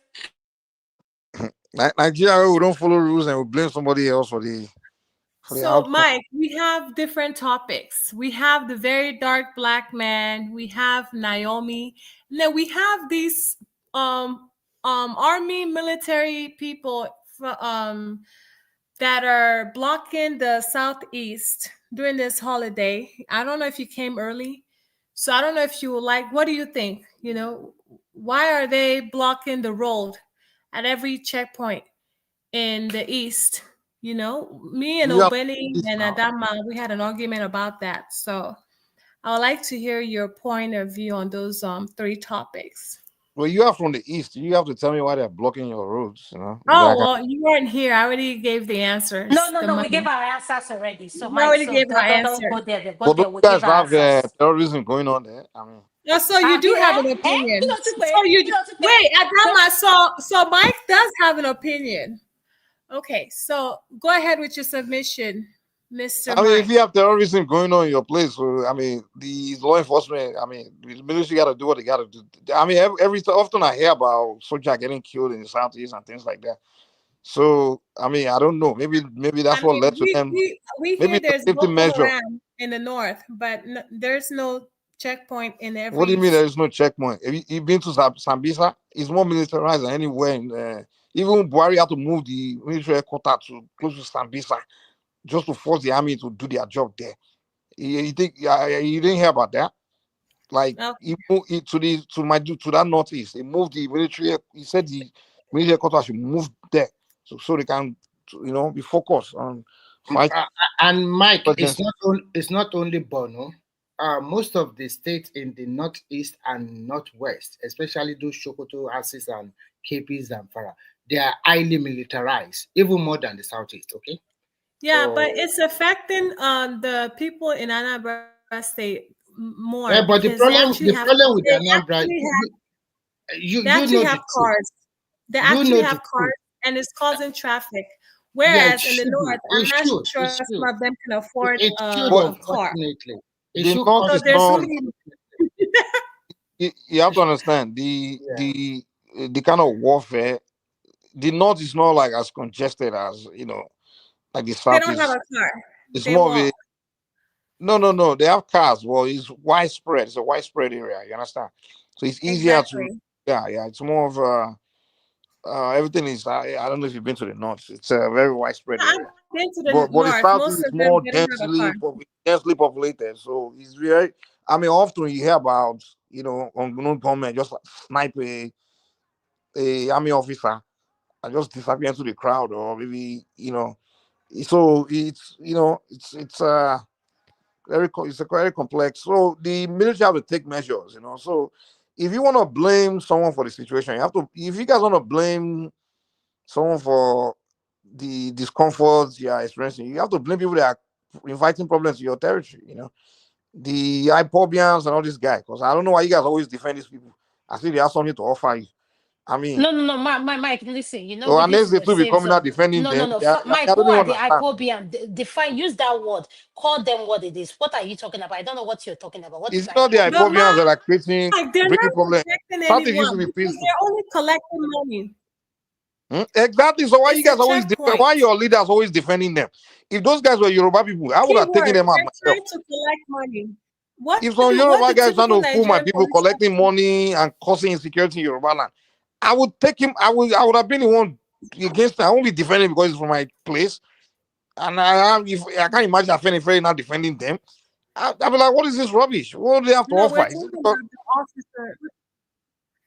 No, you guys have all these crazy people that always create problem in your region, but you guys, your people will be defending them. Because to be honest with you, the reason why the army have to come to the southeast to take that level of measure is because the leadership there and the people that are not working with them, they're not cooperating. It's kind of like in a Black American neighborhood. Hold on. It's money. They came to steal money from the citizens. It's a lie. It's a lie. No, it's a lie. Well, there will be no. You said it. Oh, so the Nigerian army is so broke that they need to raise money for the Nigerian army. They have to go to the southeast to come and collect the 20 naira. So that's what that's what they call the Nigerian army. Before you didn't know. So they want so they want to fund the Nigerian army from that makes sense. Exactly. Confused me with everything you guys are saying. Your arguments sound like when I talk to you live in America here. When the police are heavily, are heavy-handed in the Black neighborhoods, the Blacks will complain. And then I say, listen, you guys don't cooperate with the police. You create no snitch rules. If you witness crime, don't call the cab because you're snitching. You create, you don't work with the police, you don't cooperate with the police, you don't trust the police. And then you wonder why the police are so very aggressive when they policing your community. Whereas in a white neighborhood or an Asian neighborhood, the people there work with the police. They work with the police, and the police, they make their job very easier, where they don't feel they have to be heavy-handed when they have to come to the white neighborhood or the Mike, Asian. But Mike, the I think blacks, one of the problem it's is the same Mike. thing in the Southeast. You don't work with the government. You don't work with the Okay, law so enforcement. Mike, now the question Choma is asking you is, what problem do you think we are having in the Southeast? That's what Choma is saying, that you have an opinion. What is your opinion? What do you think our problem is? Okay, you have all these guys. They're constantly creating.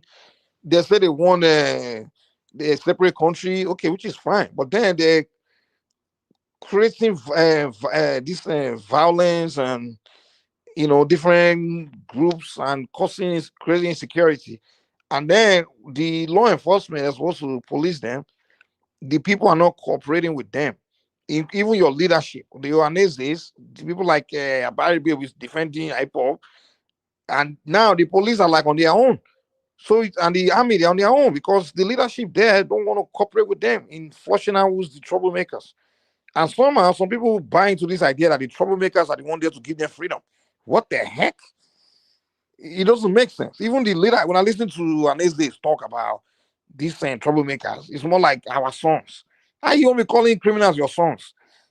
And they'll be defending their actions. And everybody does, it irritates everybody, man. Like, what kind of rubbish is that? Like, come on. You can't be, you say your son. What are they, what value do they offer your society? Like, you are defending them. They are not helping you, man. So that's where I think the problem is. If you want something, if you want something for your people, it should be the leadership that should be the one fighting for it. Whether it's succession or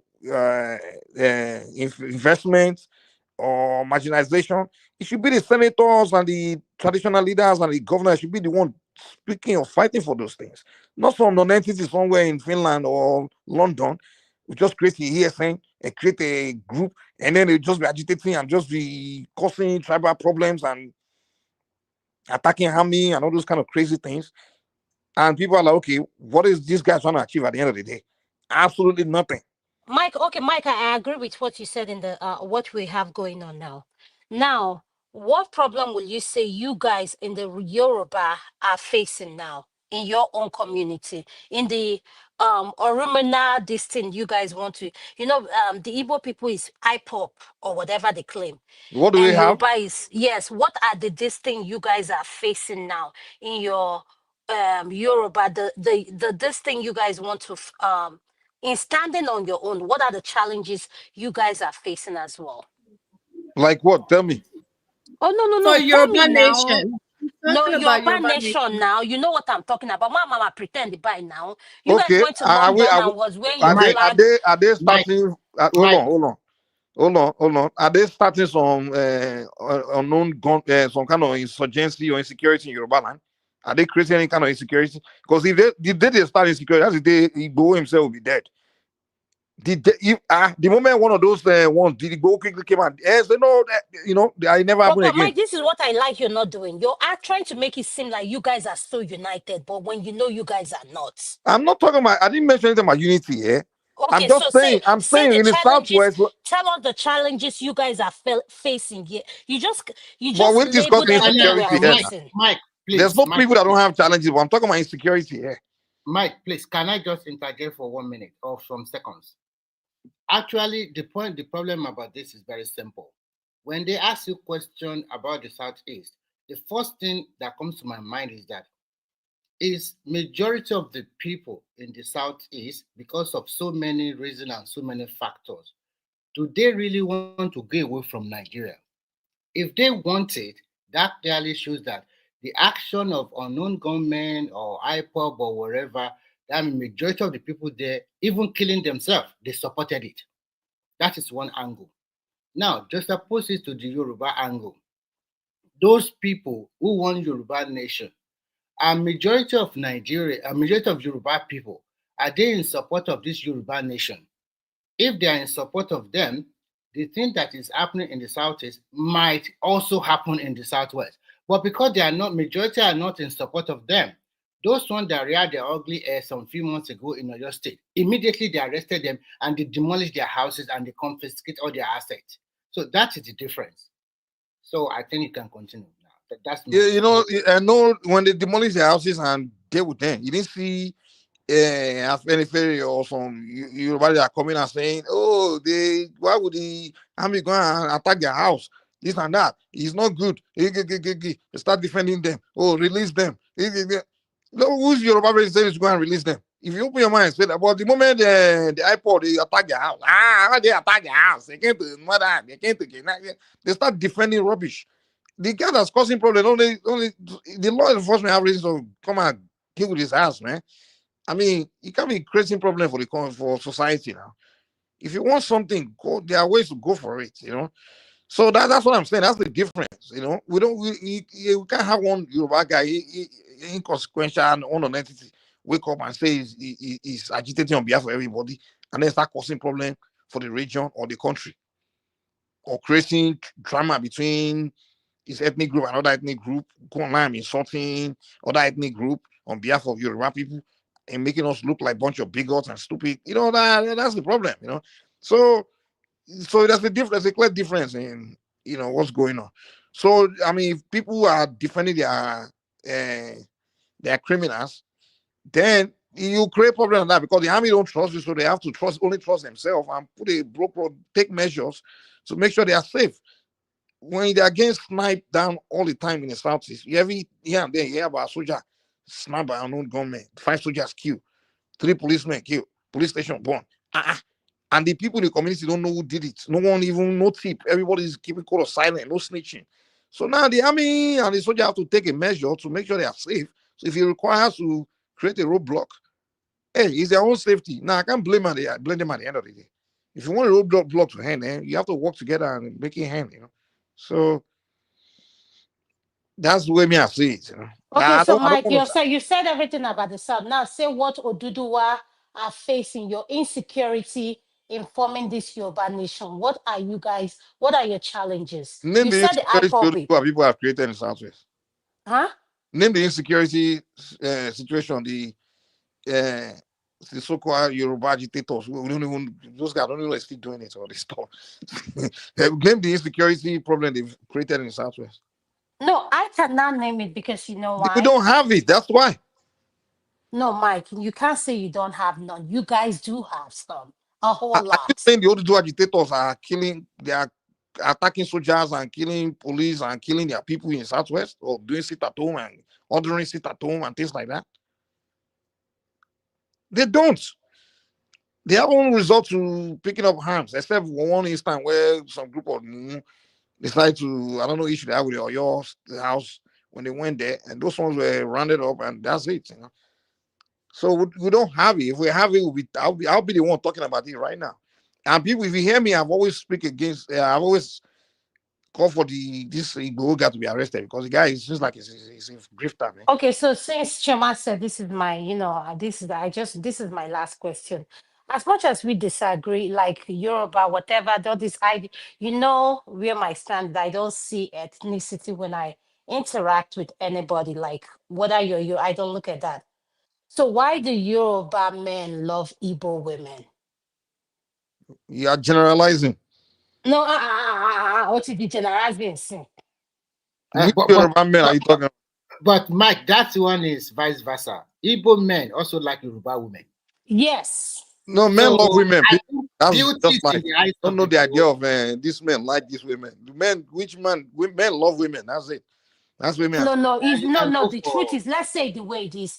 Okay, be honest, Mr. Dewale. Do Yoruba men like Igbo women? Yes or no? Of course, they do like them. Okay, ask me another question. Mr. Dewale, do Yoruba men like? Name a women Yoruba men don't like. No, Mike, you're trying to spoil it now. Leave him alone. I'm not spoiling. No, you should ask him to. No, you can't just. Okay, it's like me saying I like. Okay, let me quickly answer him. And I'm only picking one food. It's all food that I like. If I like. Let me quickly answer her.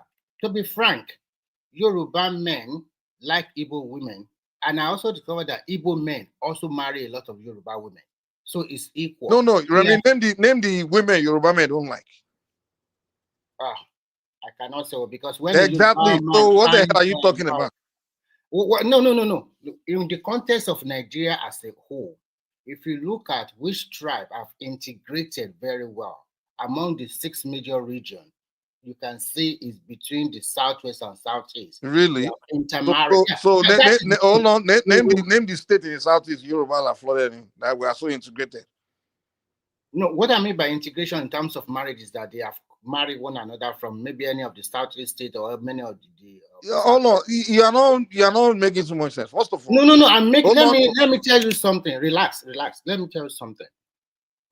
Igbo are known for their trading and they move around all over the country, and because some of them have settled in Yoruba land more than how many years ago? So maybe more than 100 years. They are not the only one. Even all no. They are. If you are looking at Yoruba land, if you are looking at the tribe that have majority among all the 6 regions in Nigeria, they have the highest population of settling in Yoruba land. I will even tell you that some people that they were born in Lagos or Igbo extraction, some of them can also speak the Igbo language.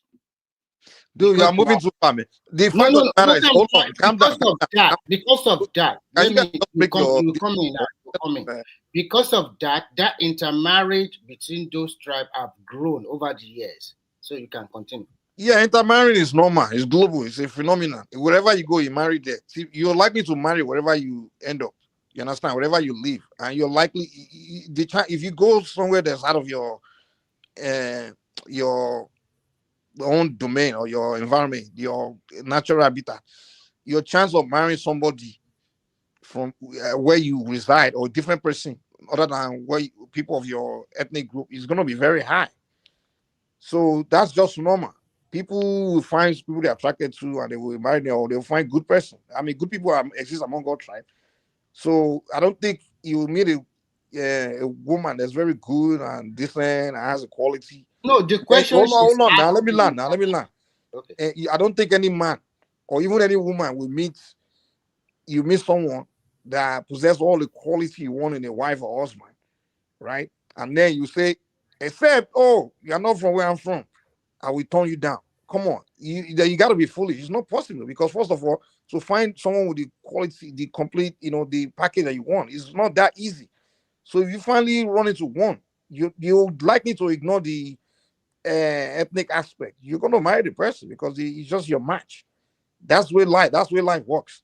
No, Mike. I think you avoid this. You need to ask. I know why. I don't know. Listen, Mike has a very strong Yoruba,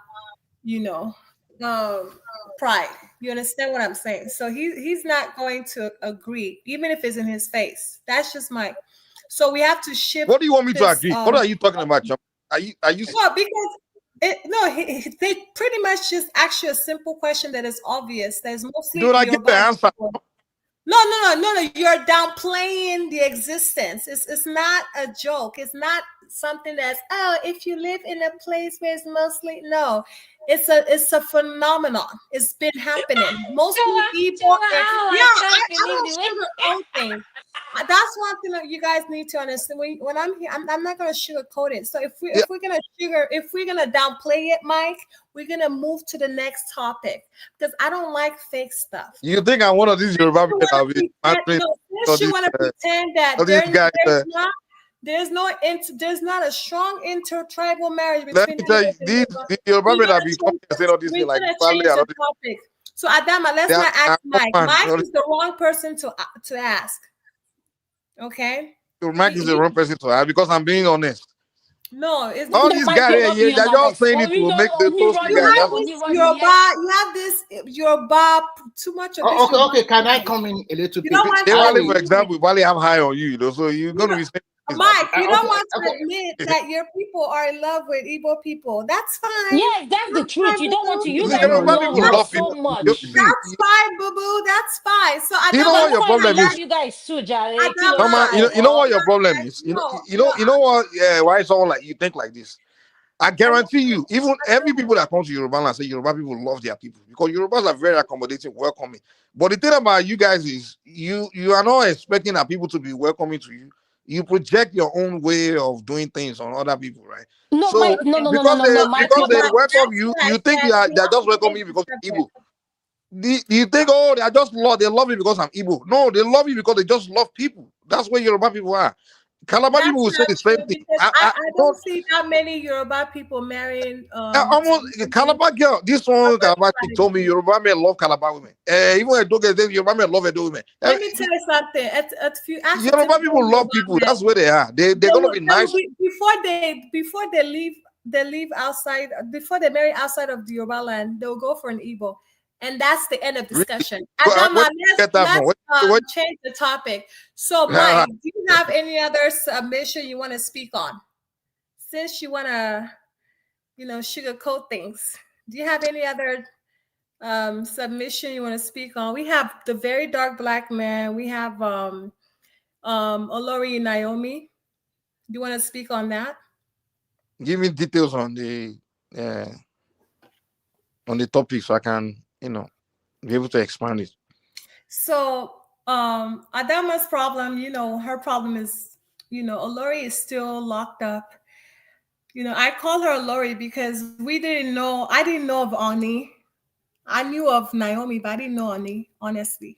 It was because of Naomi that I knew that Oni even existed. No offense. Adama's problem. What do you mean Adama's problem? Am I in the prison with Adama? I don't understand. No, so basically Naomi, she's on hunger strike, So it's a problem for me because they just need to release her so that she can deal with this, privately, because it's really sad that they're using her as a scapegoat, all because she's no longer married to the Oni. That's pretty much what it is. It's a political thing. But yeah, and then very dark black man, he's missing his money, 180 million naira. Some people on social media are saying that it's not true, that he's trying to defraud Nigerians, and others believe him. Others like myself and Baba, we believe that he is indeed missing his money. And, Shoma, why are you using this? You see what I don't like about Nigerians? When you guys want to say things about people you love, you will use a grammar that suits your narrative. Mike, let me explain it to you. He defrauded the Nigerian people. Listen. Mike, let me say it the way you understand it. He said he woke up that someone broke into his account. $180 million. On a bank account, and I haven't seen that bank that allows me to withdraw more than 20 million. 20. God bless. Hold on, Mike. And Baba was here. Baba and Chioma has been praising him. Very nice man. Oh, why are you Nigerians like this? Why are you Nigerians like that? They said it's true. Mike, I've been asking everybody who is very dark man. He has given Nigeria the latest 419, and he did it before 2025, so that he will use it. That Mercedes he went and drove, and the new girlfriend is going to marry in 2025. He has taken the 180 million. Now he said he doesn't know. He's going to Abuja. When they steal from themselves, they'll come and say someone steal from them. Adama, sorry, Mike. Sorry. The question I want to ask is, this very dark man used the instrument of technology to hack into various systems, telephone call and everything. And now you are coming out to tell us that they hack into your system. You are good about this, or maybe you have people that are doing for you to get the information you needed. How come now somebody hacking to you, something that you are good at? You claim you are good at it. Choma, please answer that question. Choma, can you answer that question? It's a banking thing. It's a banking. It's banking. It's not anything VIP. Investigated. Look at them. Yeah, they have a network. He was investigating. No, what he was Ahama, listen. Very dark black man. He investigate issues that when people are being defrauded by businesses. So he investigate businesses and just by people giving him information on what happened. It's very dark, my police officer. How did you get into that? It's a banking situation. Remy, it's a banking situation. Shema, a quick question for you. If it's a banking situation, why is it only the very dark man they hacked into? No, Mr. Remy, please. This is what are the other people? Why only him? Mr. Remy, please let me differentiate. There's The many person people, Baba differentiating is said it too, Chioma. that there's many Is Chioma. people Is that Chioma, have. please. No, this is Adama. Adama is not defending. Listen, are you hearing my voice? Monipo Leni, Babala Oleni. This is Adama. The person saying it's a very different situation. I want hush pop in here. You know, That's who Adama, you are you hearing. know what the problem is with Nigerians?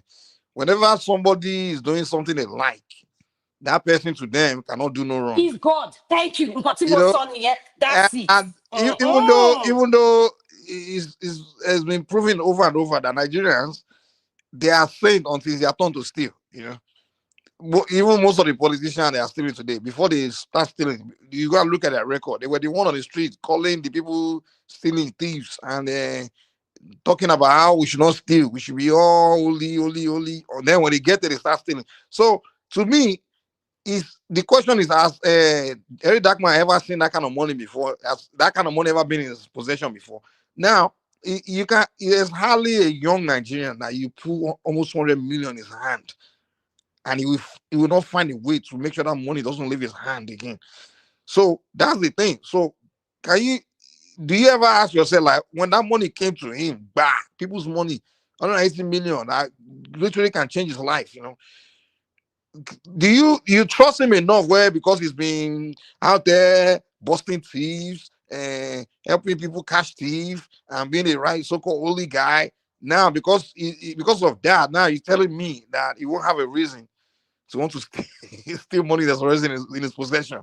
So we can't say we trust the guy, man. The only thing we have to do right now, I think it's the easy case. All you have to do is just go to the bank and interview the bank and let the bank make a statement and tell us what happened.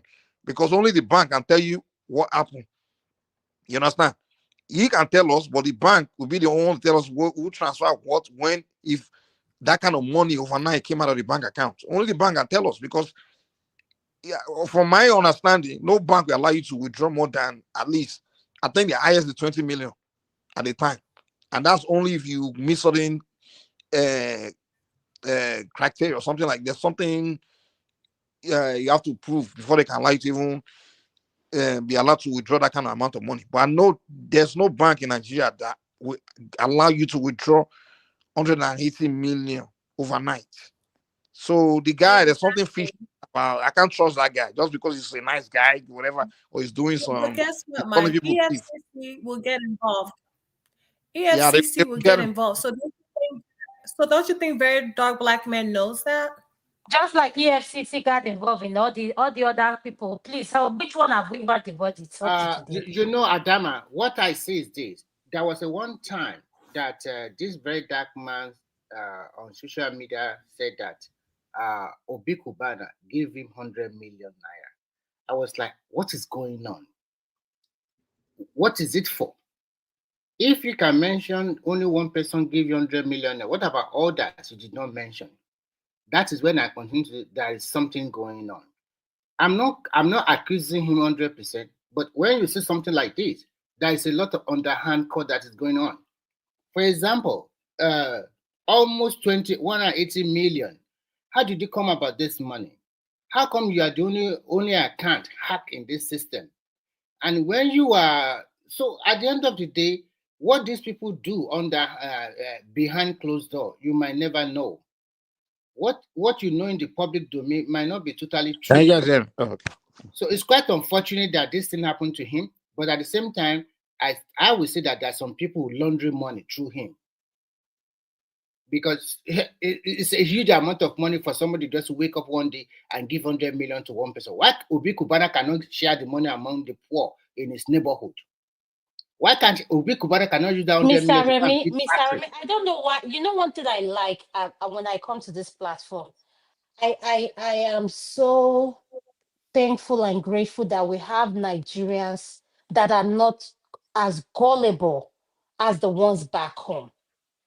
Everybody, yes, very dark man, very dark man, very dark man, very dark man. Remember Bobrisky case? Bobrisky yes. Is in London, no? Bobrisky is in London as we are speaking. Yes. Bobrisky. That case just went like that. Vam. That's it. And everybody will say, I have been saying it. Very dark man, this. I don't know why Nigerians, we idolize people unnecessarily. You see, the problem is that, like you rightly said, if they like you, they will promote you, they will defend you, they will do every sort of thing that you are Mr. Holy. When you look at all these, the do that want to be a secretary to PGP, and before you know it, he became an NGO activist. And all those things doing, sometimes they also collect their own share. And Mr. Remy, can I tell you, do you know that NGO in Nigeria is the latest 419?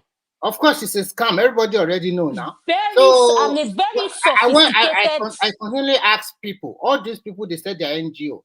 What exactly is their own job? They don't have a job. And they are driving latest car, living in a very expensive environment, stay in 5-star hotel whenever they are in and outside of Nigeria. If you're even working in Nigeria as a minister, how much is your salary?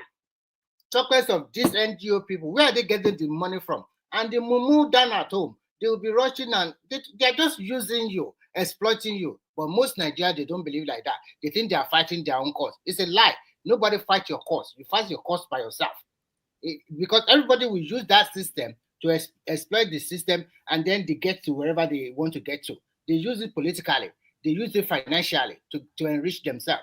But an average person, maybe because of the literacy level of Nigeria, I don't know, or maybe because of lack of exposure, or maybe the way an average Nigerian think, maybe that is why they find themselves in that situation. Who knows? Maybe if we do not find ourselves abroad, maybe we also think along the line. I don't know. But I always I always know that everybody in this world is all about interest, and they will use that interest to game the system. And that is what all everybody has been doing. If you look at Nigerian very well, those people how did very dark man raise that money, sir?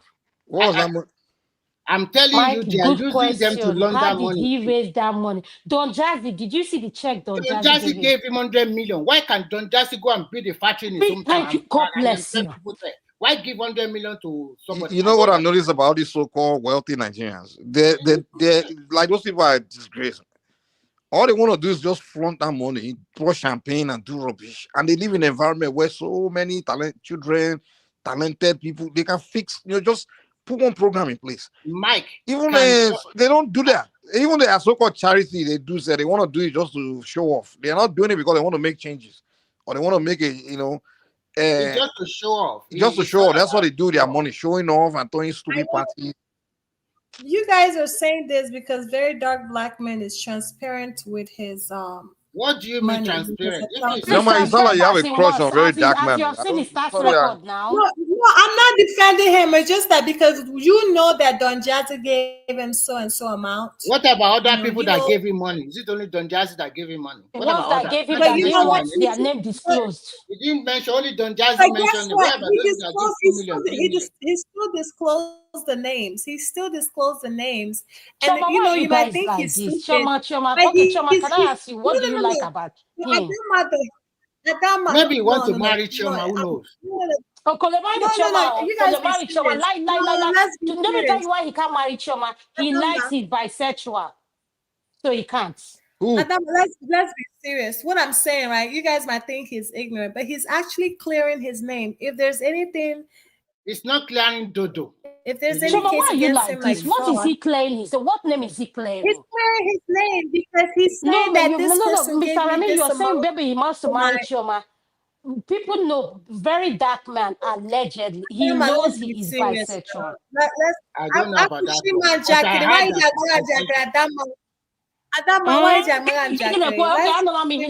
It's true. Okay, I'm happy and no. Mr. Remy, the point I'm trying to make. I'm just playing, I'm not serious about no, Mr. Remy, the point I'm trying to make is this. I want to make this thing, Choma. I don't know why people believe Very Dark Man. He will wake up today now. He said the sky is blue. They'll come out, they say the sky is blue. Show it on Logbon. They don't have common sense. It's because he's exposing corruption and deceit. Which corruption is he exposing? We asked you a very good question. And deceit. Is he doing it for free? Chairman, and deceit in the social media with Nigerian Chairman, you can't just start worshiping and trust somebody that said things that align with your views. And that's one thing you got Nigerians do, man. Like, You just start We trusting can agree somebody. to disagree. Yeah, So, we can agree. He's done something good Mike, for him. But doesn't mean I will not your trust turn. everything. So give me your submission on what you want to talk about. You mean me or Mike? Mike is still on. So when I start talking, you guys take over. And I was No, I'm talking. sorry. Májọ I don't keep even know there where I sọ̀rọ̀ stopped. pásítọ̀ tó lè ṣe pé ẹni tó lọ jí adìẹ òun please jọ please. Mike, Yẹn ni mo fẹ́ Which go. sọ. pastor was that? It's your turn. Adìyẹ or fowl? Which pastor? I didn't hear that one. The It story was a pastor. fowl, not adìyẹ, a fowl. Who stole pastor's farm? Choma, I was telling Mike, please let him add to his submission the pastor that was causing people, the person that stole his 30,000 naira fowl. Please, let's talk about that. I didn't But at the even end of hear the day, nothing happened. Just a short video. Was that part of No, the no. In reality, the man was pained, though. He was That pained. man was Why pained. can't you forgive now? I So, thought they're supposed to Mike, No, towards Mike, Christmas, Mike, on a more that is a serious funny note, you didn't see the story. video. towards Christmas, somebody stole pastor's fowl. It was pain and Yeah, it was Choma, you didn't see raining. the video. Mike, no, hold on. Uncle, hold on. Adewale, Mike and Choma, you didn't see the video. No, I didn't see the video. The wife was on the background saying amen to all the courses. It was Like, raining close. Nigeria, people are struggling. People are really struggling. Christmas is 2 days, and somebody stole pastor's fowl. Pastor was pained. So he came out, and instead of praying, it was raining curses on the whoever stole And that that is the pastor that a lot of people are following. A fowl. Was that your pastor? I think at the end of the day, there are 2 or 3 things. It's Choma's pastor. It looks like Choma's village pastor. I think they are using. Mike, let me tell you. Mike, listen, Mike. Pastor went and got his speaker phone and plugged the microphone and had all the micro with his what is this thing on? He was saying, "You see the pastor's fowl, your generation." The wife was in the background. Amen. Because they will eat chicken now. He was literally cursing them. That cracked me up when he gave them he said the chicken I bought for 30,000 naira. Wow. 2 years ago, that 30,000 would have bought at least 2 or 3 chicken fowl. Now you know what happens. You know what happens is that people always use the end of the year, Christmas, to exploit Nigerians. Like Simba said, he's a farmer. He has a poultry. He's selling his own chicken around 7,000 or 9,000. People will buy it from them. They'll take it to the market and double the price or triple the price. And I pity this pastor because I think he's already salivating about the chicken with his children and his wife. It looks like Nigerian economic situation is really bad. Even pastors, they normally have abundance. The problem is it Nigeria already wise up. No more money to pay every Sunday money. I can say that's a good thing I came out of TINUBU's policy. Nobody can pay pastor again. But Remy, can I tell you what I think is missing behind this story? Yes. What is the definition of Christmas? For me, what I understand growing up, the definition of Christmas is given to those that don't have. Mm-hmm. So for a pastor to portray this character, let's say his chicken was stolen. And yes, I agree his chicken was stolen. Adama.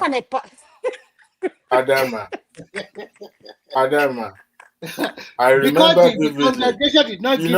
One time in my hostel there, maybe he went and borrowed money from somewhere to buy that chicken. You don't know. Somebody was cooking beans. We were living in Face Me and Slap You in the hostel there. Somebody was cooking kitchen by the corridor. Only just go back inside to pick something. The beans was gone. The stove was gone. No traces, nothing. Nothing. In fact, we were searching every room. We couldn't find that stove. We couldn't find the pot. We couldn't find the beans. This was way before any of these people became president. So you can imagine somebody who was cooking that beans, how he felt that day. It was actually a lady that was cooking it then. So you can imagine what she felt. And the pastor probably he bought that chicken I said chicken, fowl, 30,000 naira, thinking that that's what he's going to use for Christmas, him and his family. And so unfortunate human being went and stole that fowl. And you said that pastor should pray for that person. There's no Christmas celebrated in that house on that day. It's about curses. He rained curses on that person that stole his fowl. So it's more beyond stealing a fowl. Don't you think it's also another trick? When everybody hear about this, the church congregation will have to contribute money to buy another chicken for them. No. The person taking the video was actually a neighbor. No. It wasn't. No, it was a neighbor. It was a neighbor. The person taking that video was a neighbor.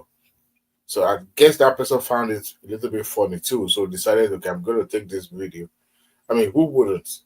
So it wasn't a family member. It was real. It was pained for real. No. Remy, he was pained, so pained that he was cursing the person. I am saying that it was real, it's true.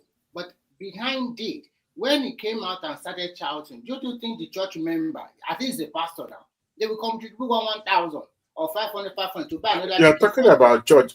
You don't know the kind of pastor this person, maybe it's just a 2-man's mission. You don't know. What's funny? The next day we go to church and go and do the Lord's Prayer. And you tell God, forgive us as we forgive them that trespass against us. An hungry man is a madman. You're hungry. We are bringing out the hungry person to a church. Forgive us our trespassing as we forgive those who trespass against us. But do you know what played through my mind? Do you know what played through my mind? When people have issues in their home, you go to your pastor. How does this pastor handle conflicts?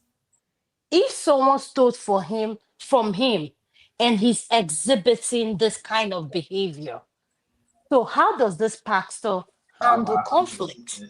Pastor is a human being too. Yeah, it's been advising people. That's why you people believe that video. You people believe that video? I do. It was acted though. The act is not true. Are you sure? That video is not true. It's not true. I don't know. I don't even know why people believe that kind of thing. So Simba, it's not true. Mr. Simba, have you drank your morning coffee so that we know you are awake? How did you come about that, Simba? Me, I'm at work. You said I'm about to have my work. I'm already working. So guys, excuse me, guys. Ekene, are you there? Would you like to contribute to the conversation? Or it's Ekene's bedtime. Why is he here? Why is he here? Ekene is he's going to tell us the price of. Remy, we've been listening to you, Mike. The price of chicken is 25,000. Okay, tomato. Remy, Mike, why are you like this? Mike, is it okay that we are buying it for 25,000, 20,000? Okay, it's part of that. Now,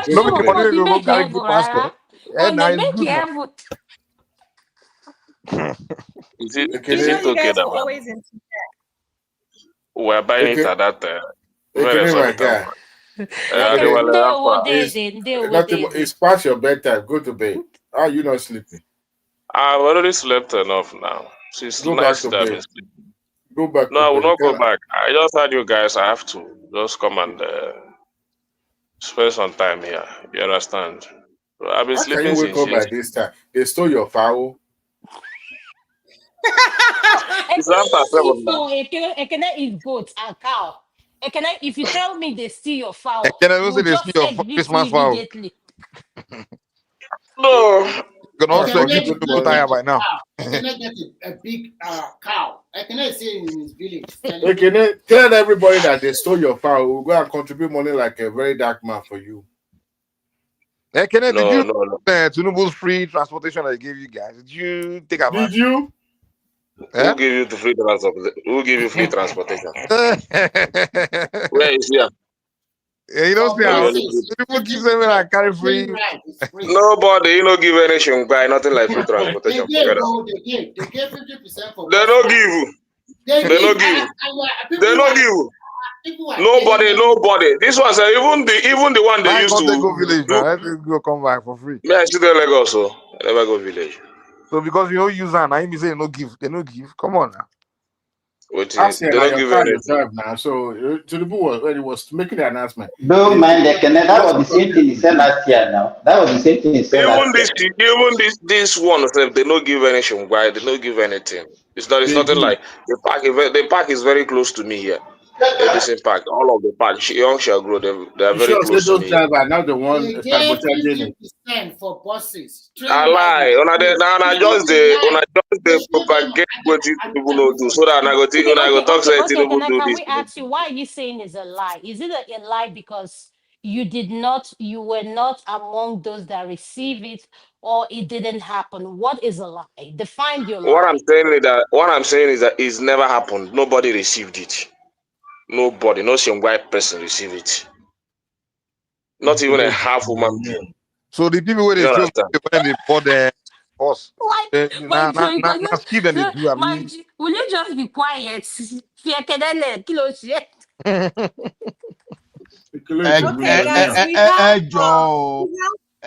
guys, we have Ola.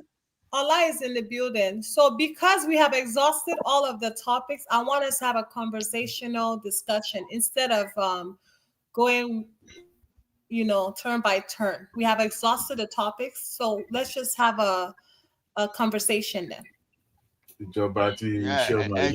I want to accuse Simba. Simba made me lie unintentionally to people now. So Simba, you told us that chicken should not, Christmas chicken should not be more than 7,000 to 9,000. I talked to someone today. Please, whoever that is speaking, can you speak up a little bit? I can't hear you that much, sir. Thank you. Wait till happened to my voice. Can you hear me better now? If I Yes. Now. Okay. Yes. I said I'm here to accuse and challenge Simba for making me lie unintentionally. So I'm even speaking to my lawyer now because Simba, you told me that chicken cannot be more than 7,000 to 9,000, and someone told me today saying a lie. So he said they bought 5 chickens, and just to feed those 5, that they bought a bag of the feed for 25,000. That even that 25,000 will not even be enough to feed them for 8 weeks. So Simba, so if you spread 25,000 and the amount they buy all those things, so how possible could someone sell a Christmas fowl for 7,000 to 9,000? So you have to explain to the court of one man way to go now, because I felt so embarrassed today when someone challenged me on that. Oh yeah, speak. It depends on what you know. You understand? I'm a practitioner. Then if somebody is telling you that they bought a chicken, there are different type of chicken in the market. If somebody says, okay, bought one for 25,000, and I can still challenge you, the one I sold, we have what we call the old layers. The old layers are the layers that are spent layers that are no longer laid regularly. Those ones, they are not like broilers. You understand? We have what we call the broilers. But different size of chicken. So old layer they use compare chicken. It's not a chicken, eh? No, old layer is not a chicken. What are you telling me? Old layers. Now old layers you want chop. Old layers where don't come out everything where they import. Old layers, they are selling old layers here for old layers here is selling for 12,000, from 10,000 naira, 11,000, 12,000. That's what they are selling old layers here. So now Allah, why are you not saying that I told you a lie?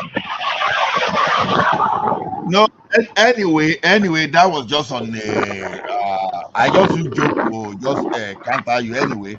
So I think another thing, let me tell you this. If somebody now told you that, okay, he bought one bag of feed, which is 25 kg. You understand? And then, so for how long did he say he claimed I used one bag for five chicken? How many I days? think he said about 5 weeks. Okay, one bag to feed 5 chicken for 5 weeks. Yeah. Okay. So, and then if you now prorate, how much would that one come down to? Okay. Now let's assume you divide that one alone by 5. Now you know there are other factors. I didn't even ask how much he bought those chicks when he bought them, right? So when you look at other things now, at least the cost of production of that one, I expect it to be around 10,000. Per kilo or per what? Per chicken. When it's selling that, No, you don't look at that is the problem.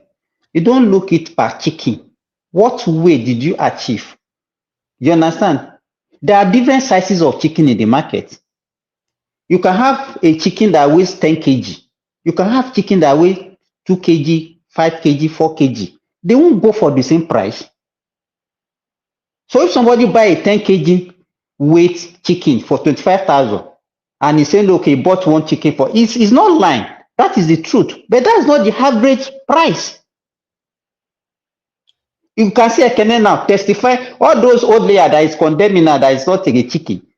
There is no old layer that will weigh less than 4 kg because they are old and they're even sweeter. Wait, I accepted that. Okay, I've agreed now that at least I say, oh, Ekene already corroborated you, which I'm okay with. So I will go back to the person and say, Ogbeni. So don't come and use your is it broiler? Don't come and use that one to compare. So okay. So even let me tell you, an average broilers. Sorry, an average broilers that people sell at 6 weeks. I know spent layers. I know spent layers. I know them. Those ones that have laid egg, till nothing there their body again. Everything don't finish. You don't know if you lay egg again. Now the old layer. They're strong for mouth now. They're strong for mouth, and them the strong parts. I prefer them to all those 6, 7, 8 weeks. This thing. Nah, so, like you just want to give Nigeria. You just want to give Nigeria soft landing. Nothing like they are strong for mouth. No, that means that Simba was actually correct. So I agree. At least we have a witness, and so we've established the truth now. You know, when we were saying here yesterday that you established the truth from out of one or more people, 2 or more people, right? You established the truth. Now Simba they raise you that saying a lie. So you see what we are saying today now. I've not explained Ola. This what you are saying here is the same thing like your president saying that his friend driving Lamborghinis and all that, and now driving Honda Accord. So it's an achievement to his government. You know, TINUBU is not an eloquent guy these days. He talks figuratively, or let's say metaphorically. So when that guy was using the Lamborghini Rolls Royce or whatever, you understand? I don't believe that there's a friend of his that owns 7 Rolls Royce. Why will you go and buy 7 Rolls Royce when you can buy a variety of cars? That was just an analogy.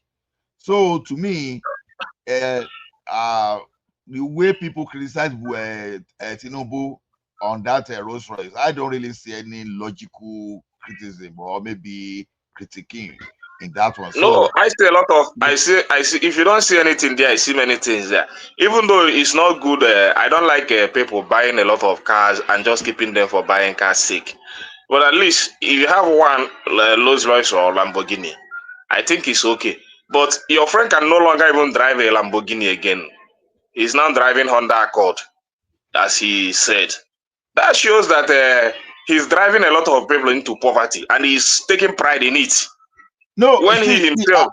Let me finish. When he himself, as a current sitting president, is driving the most expensive car in the history of Nigerian governance since democracy, even change a jet in his own regime. that he's priding himself that his friend can no longer drive Lamborghini, but now drive Honda Accord. So it shows that he's taking pride in what Nigerians are suffering. You understand? You can. I will understand it. I will understand it if he said that my friend has like 5 Lamborghini, but now he's using only 1 or 2. Not even using 1 or 2. He's dumped all of them and is now driving Honda Accord. Man, these guys really want to drive Nigeria into poverty, and that's what he's telling you. Let me respond to you. It's not an achievement. I'll talk about the airplane. All the airplane, all the motorcade, all the vehicles you are seeing, all of them belong to Nigeria. And you cannot tell the president that they are chartering plane to do international engagement. Now, to continue to do that is a wastage of money. That is one. And when you buy a plane have a lifespan also, especially for this kind of purpose. You cannot tell a person not to think about his own security. If all those planes that we still have in Nigeria, if something happened to him and the plane crashed, the guy will be no more today. Remy, you don't need to be explaining all this. If you even say that, why is that one so important? That's what they want. No, that's what that one so important? Tell them the truth, okay? And the vehicles they bought, all those beasts or whatever you call them, blah blah blah, it does not belong to him. It belongs to Nigeria. If you use that analogy, the next president will use so, Mr. Remy, let me come in there. It's only the president that needs security. Other Nigerians that can afford bulletproof cars for security purpose, who cannot use it again, they don't deserve security. So they should give every Nigerian bulletproof car. Is that what you're telling us? Yeah, at least if you are talking about let me finish now. If you are talking about your president's security, then other Nigerians who can afford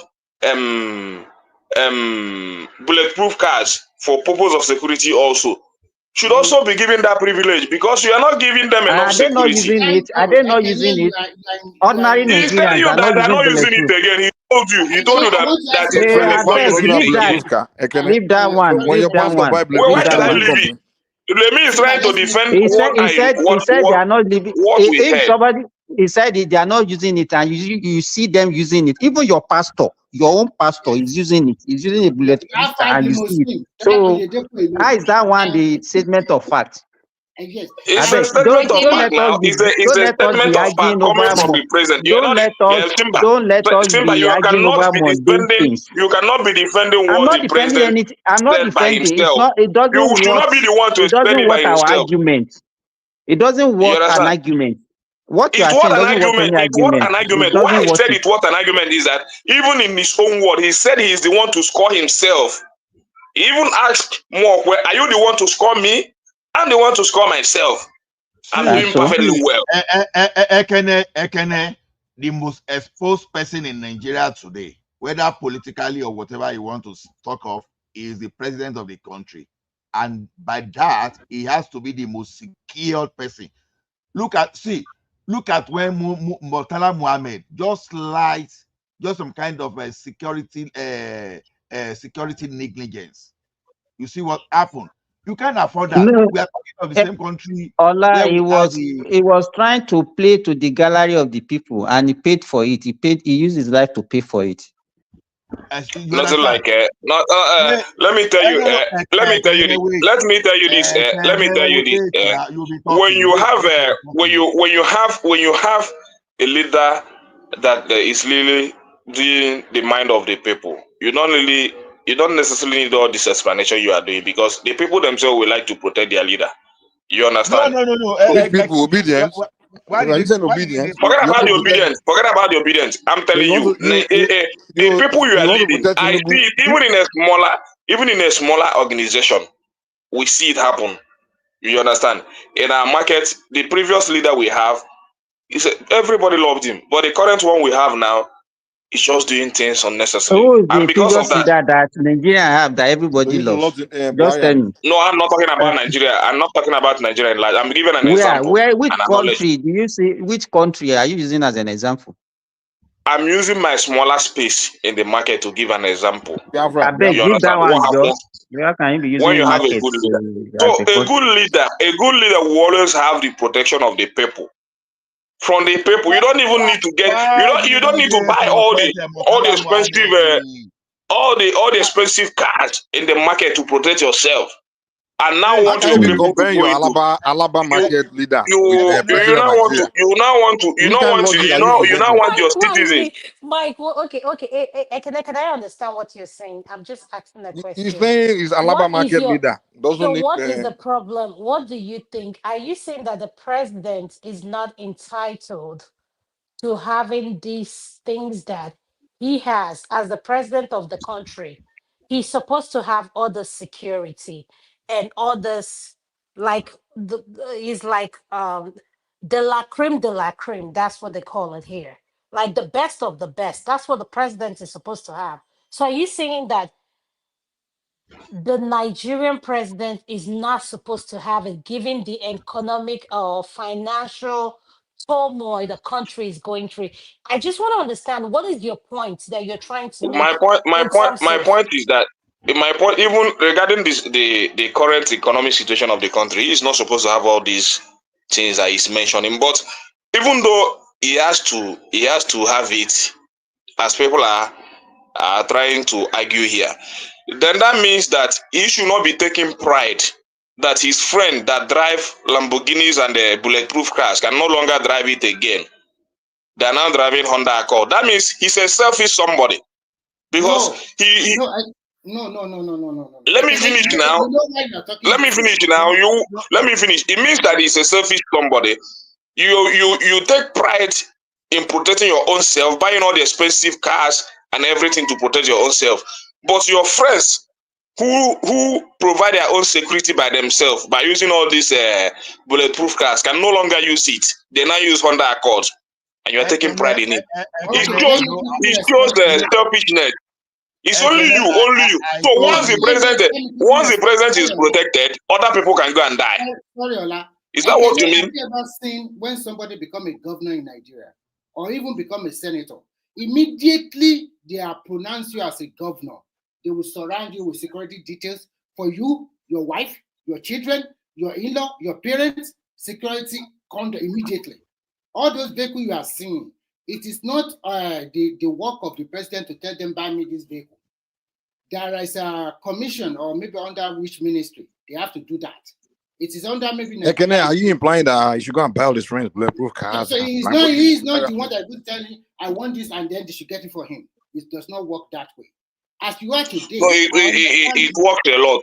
It works a lot because it's not easy like that. It's easy. Other countries that are not. I bet you people should leave Ekene alone on this issue now. Leave him alone. So what are you trying to achieve?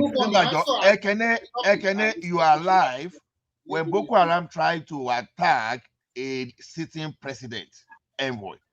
Are you still talking? He didn't know. He was not aware of you that. Understand? We told you how Murtala Muhammad was spied. And you are still saying this thing. See, he's supposed to say it now because that's what he wants now. Exactly. So whatever you say, it will not change him. It will not change him. So I don't know why you guys argue it's with irrelevant. I don't even know why you are just wasting your time. They are waiting for the president to be spied. That's what they want. Let the president spend the money. Let the president spend the money the way he wants. Let him buy all the cars he wants. Then let Nigerians continue to cut their coat according to their size. It's okay like that. And that is the today. Our problem let me finish. That is his style of governance. His style of governance is that he has all the privilege to buy everything, protect himself. Then let the people continue to cut their coat according to their size or whatever, even lesser than their size. Okay. You understand? We beg you. We are good with that.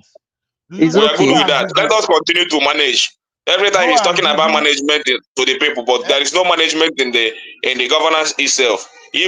So I don't even know. A president that have the highest minister in the history of this.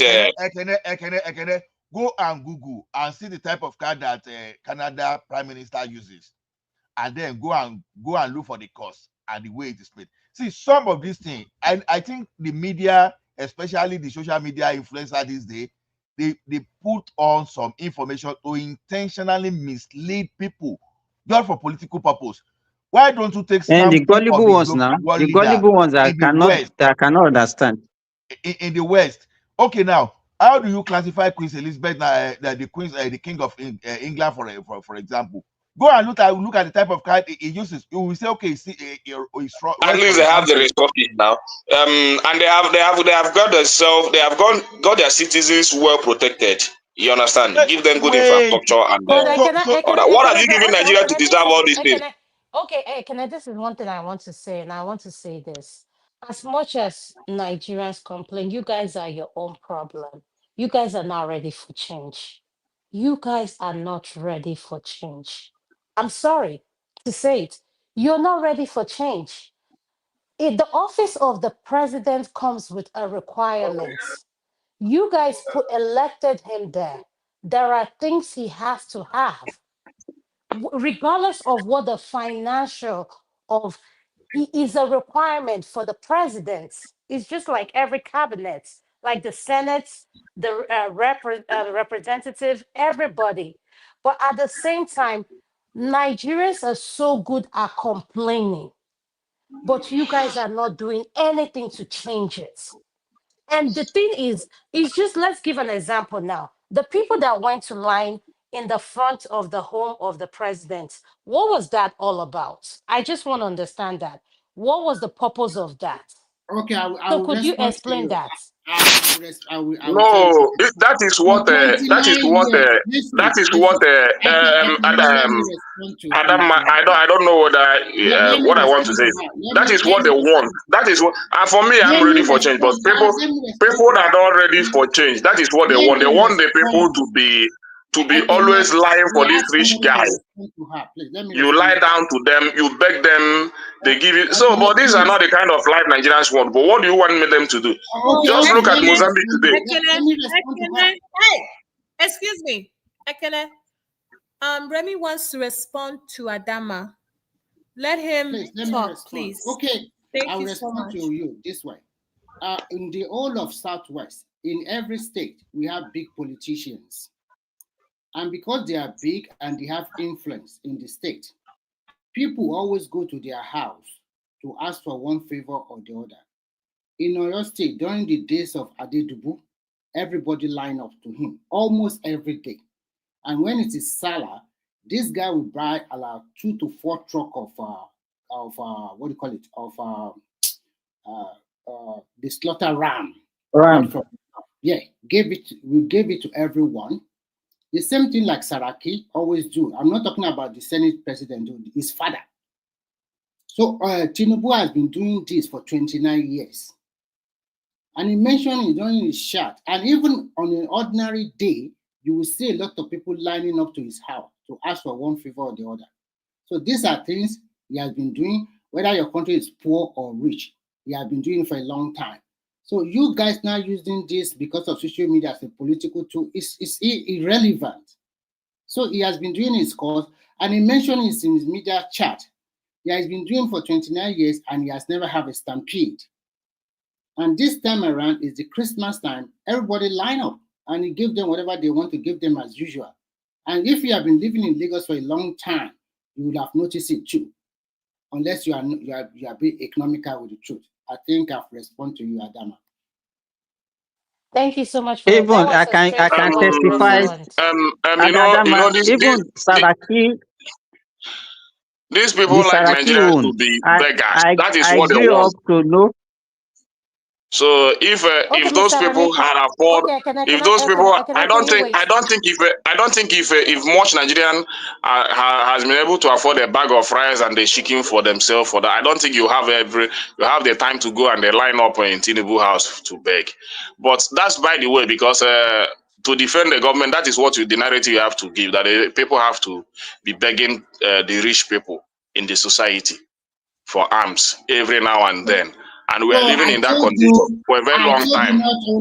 I am not saying that it started with TINUBU. I am not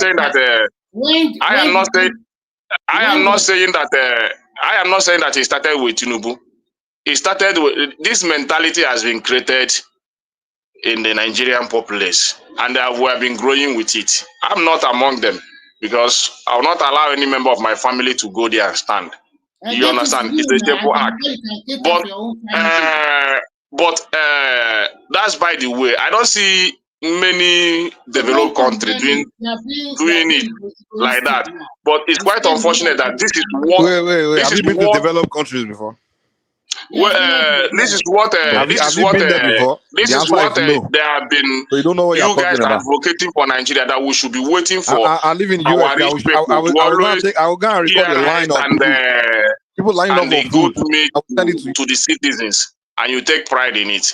Again, Then, Adam, coming to what you said about Nigeria not being ready. Nigerians are not ready anywhere. They maybe because of religions and tribalism and all that. You understand?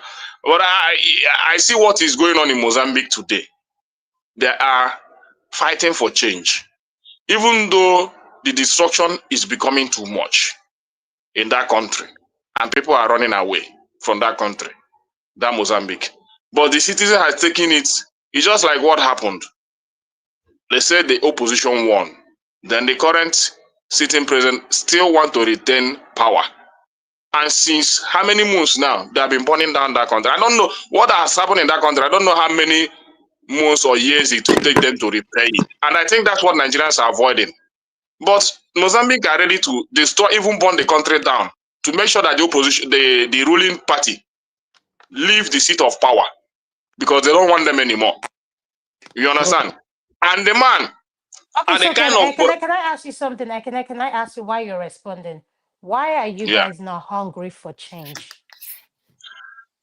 We are not hungry for change because of I don't know, fear of but you're not hungry. tribalism.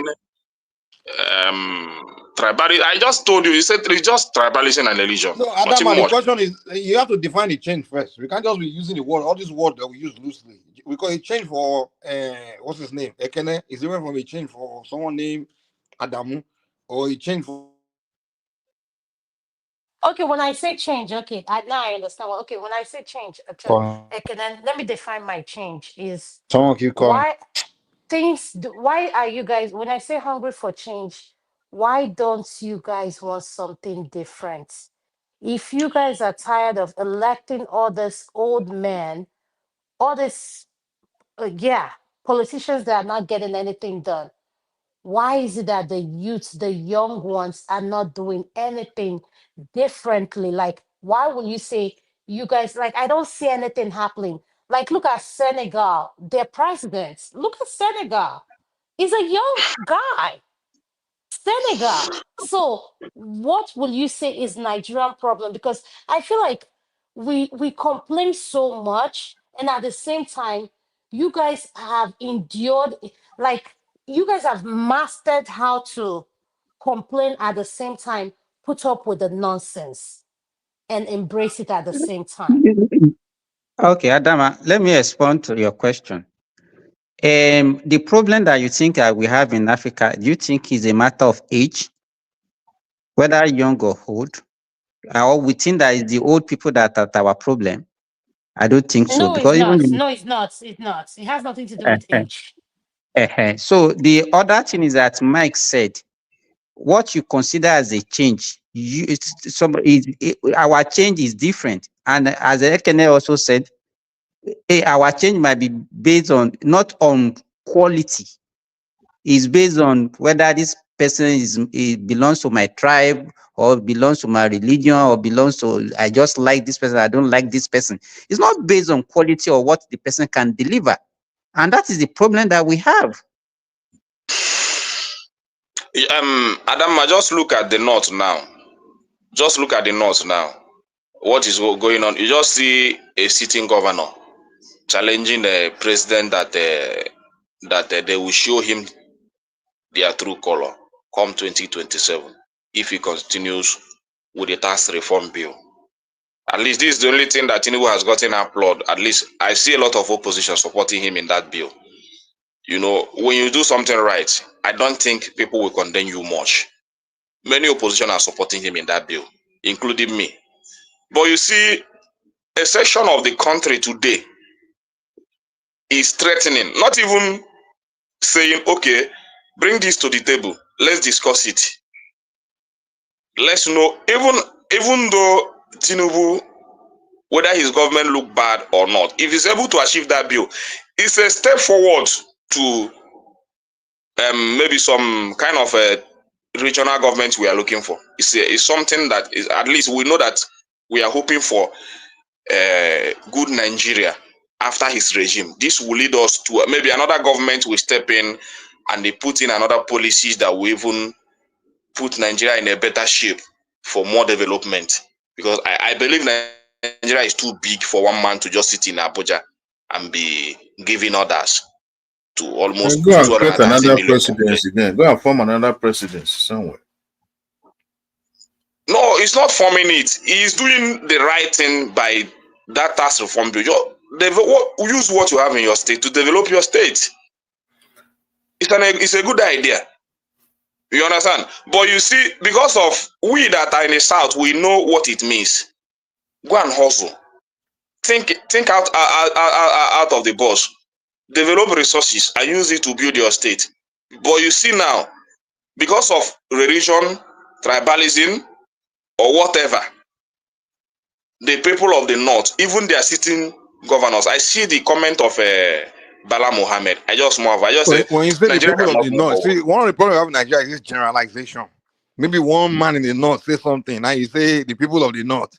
But No, if they do that to you, Mike, there is if they nothing do to that to defend your there. own people You now, see you the complain. crowd there. A lot of crowd there are supporting his narrative. Don't And tell so I me was the it's one population of man. the crowd. I see them every day in comment. You I can see say what they some do. people in the north. You can't just start There is nothing like generally, some people. and then There you is come nothing here like some you people. complain about tribalism.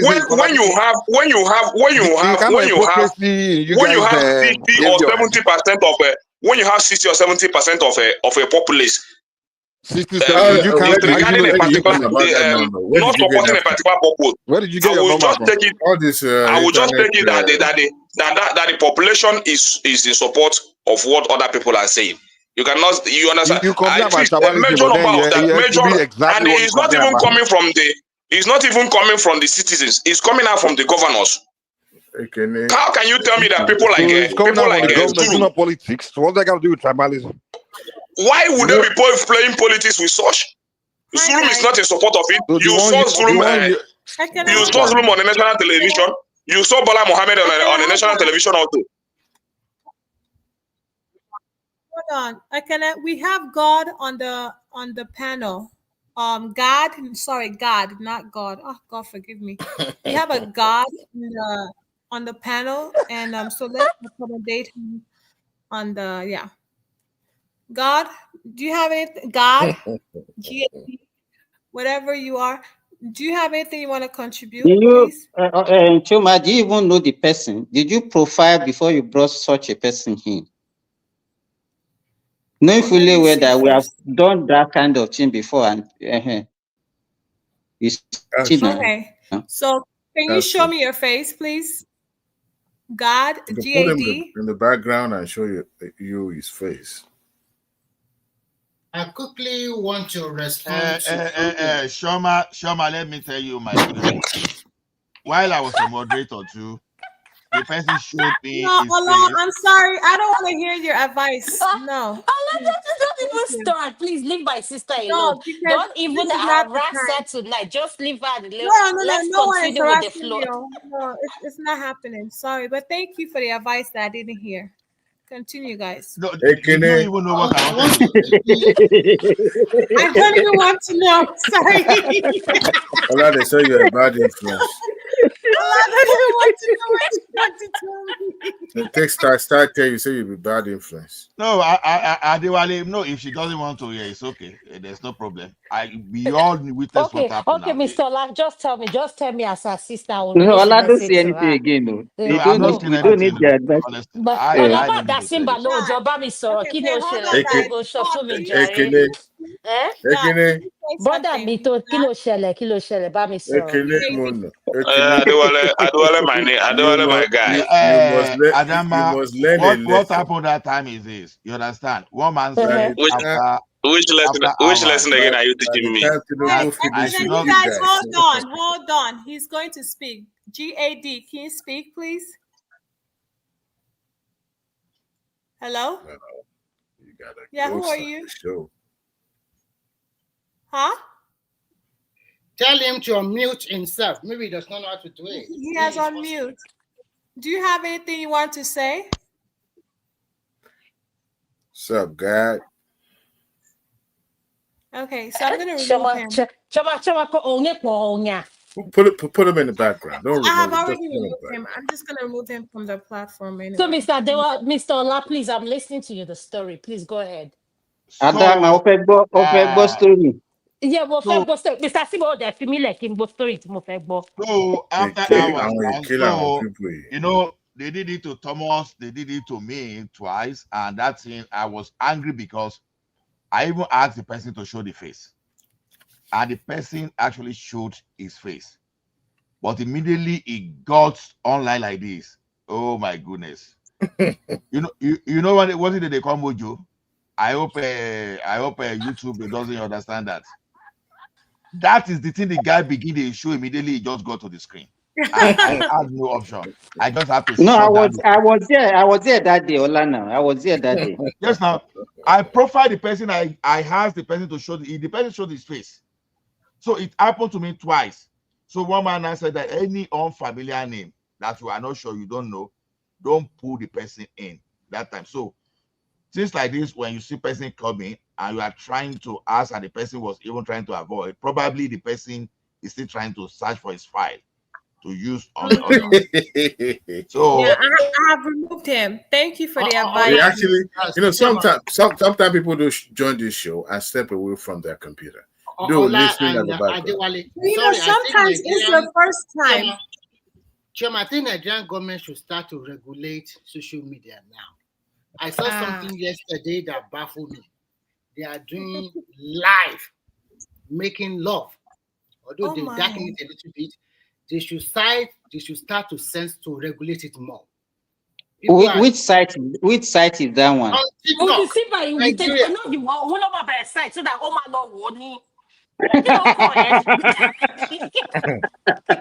Adama, to your love. Eh? You know the funniest thing? When they say this thing don't eat, that's what you want to eat. You want to taste it. You want to check it out. What is that about? Simba wants to take his phone as you're telling him the site. He will be typing it. Before Uncle. No, if that's what you think the government should regulate, don't worry about it. Forget it. Adama, the reason why I was asking is that all those sites, TikTok does not have a regulation. How can TikTok allow such a thing? That is why I'm asking. YouTube can never accept such a thing. You want not to a TikTok. Hey, Jesus.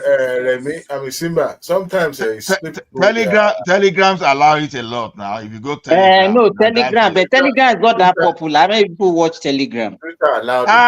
Egonga made that platform popular. That's Egonga from Congo. That man.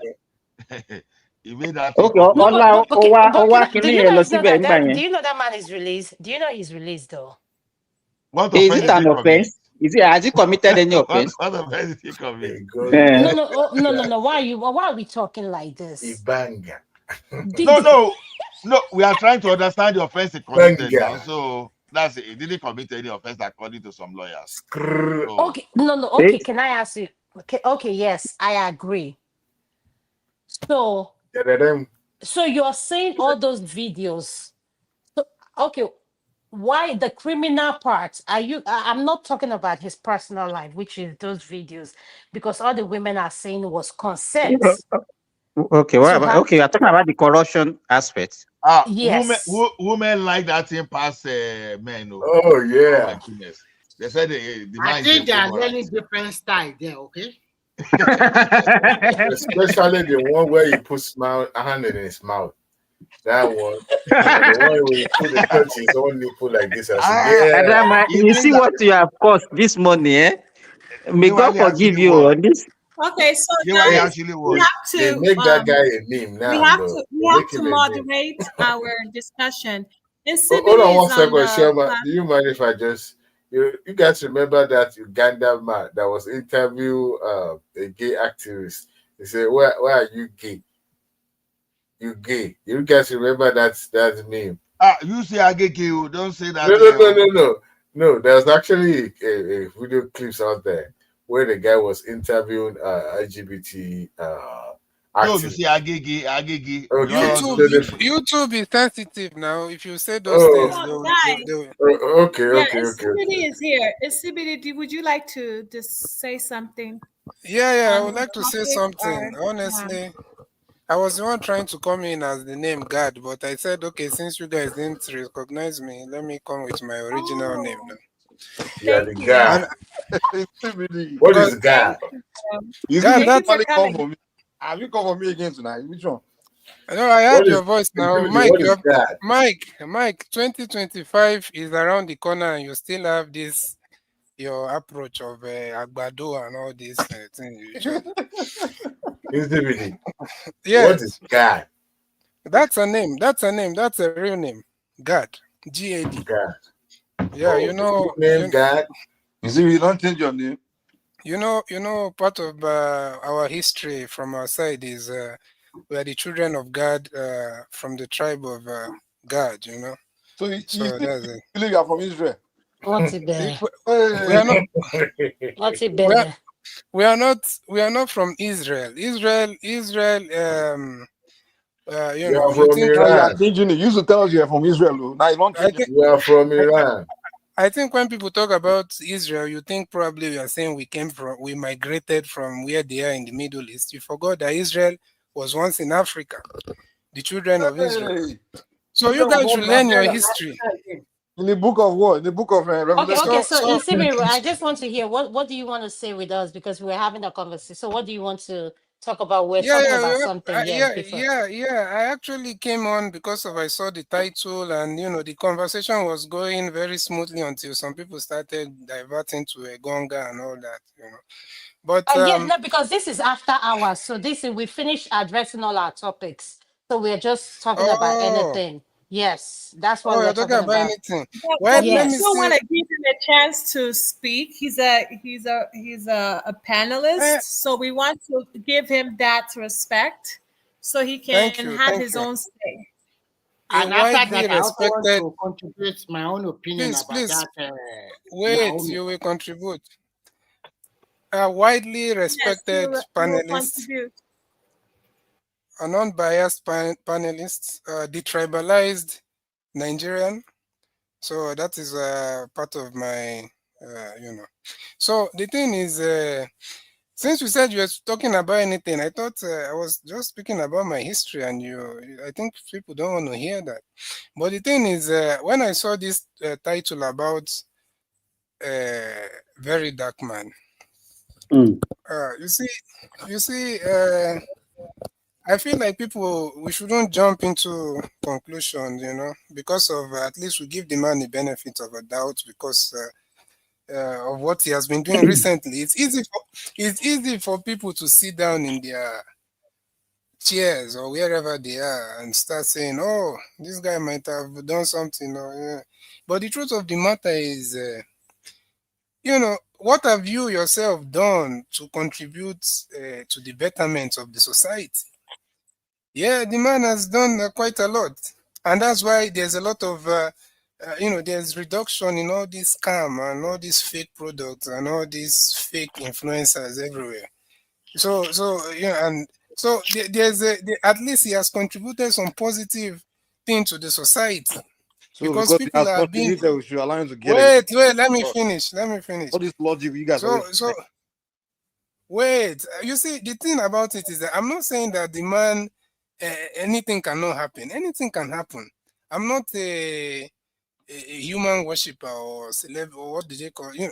Anything can happen, but at the same time, anything can happen on both sides. People have been hacked. So are you saying that there's no more hacking going on in the world? Hacking is there. So the truth of the matter is anything that is done in the dark will definitely come to light.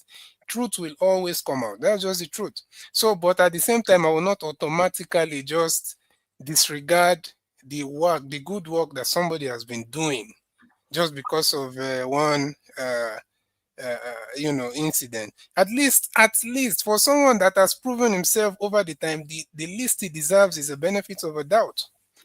So, and if there's anything fishy, we'll all see it. So there's nothing that is hidden that will not be revealed. So do your own, and if you know that you're better. If it's clearly fishy, but we should be able So to. we should do trade by barter in CBD. Yes. Sorry. We do what? In CBD. Yes.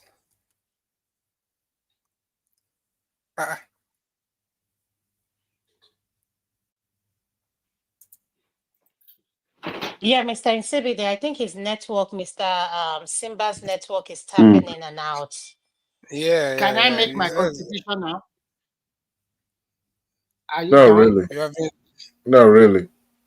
you have been making contribution for 5 hours. You can make your Okay, contribution. I'm not making contribution for 5 hours.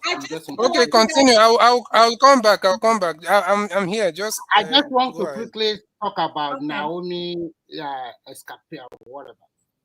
I will divide into 3 angles. The first thing is that they organize an event. Do they get a permit from the local government or state government to organize that event? That is 1. 2, the school they use for this occasion, do they have an agreement that is the school that is going to provide security or not? Because it's only one gate that leads to the school premises, and they are going to use their football pitch. A school and event center. A school and event center. At least the open field, the football pitch is what they said they want to use. That is number 2. The issue is that does school have the capacity? How would the issue? Okay, go ahead. Let me finish, then you come. Whether they have capacity or not, they want to use their football pitch. I know that school. So, the third one is this. I know that Oriyomi and Zad, they would have known that some people already arrived at that school prior to the due date. Because according to one eyewitness, she said a lot of people already camped inside overnight. They even slept in that school. The organizer cannot tell us they do not know about it. And in the following morning, Oriyomi Hamzat, Remy, Oriyomi Hamzat himself said it that a day before that they allow some people to enter into the space. Fine. So if they know that, then according to that eyewitness, she said almost about 2,000 plus already camped inside overnight, and they slept inside. That means they are aware of the people. The following morning, both of the organizers, they did not have security in place. They did not have ambulance in place. In fact, what they want Remy, to do, they were not there. They were not even there when the incident happened. They were not there. Let me feel you will come, okay? What I'm just trying to draw my own conclusion later. So they did not have ambulance. They did not have security in place. And they know if you want 5,000 children, like everybody already said, it's going to be accompanied by each of maybe one member of the parent. Some people also came with more than 5 children. So there's no security in place. There's no ambulance in case of any problem. Now, stampede can happen. It happened. So how do we share the blame? Everybody is responsible. First, the parents, you are taking your children to somewhere. If you are with your right senses, you already know that, oh my God, see so many people at the gate. If you are not greedy, this is not about being poor or you want something for your kids. If you are not too greedy and you see that mammoth of crowd and everybody is going to enter through a tin gate, at least your brain will tell you to stay back first. When the situation abated, then you can walk in easily. But when you are now pushing yourself with 5 or 6 children or 3 children, the parents have a big blame here. That is 1. 2, the organizer also have a big blame.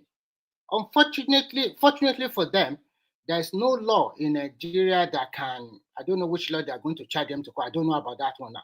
But they have a big blame too. They did not organize this event very well. And this will do this is a detriment. I mean, what I'm trying to say is that in the future,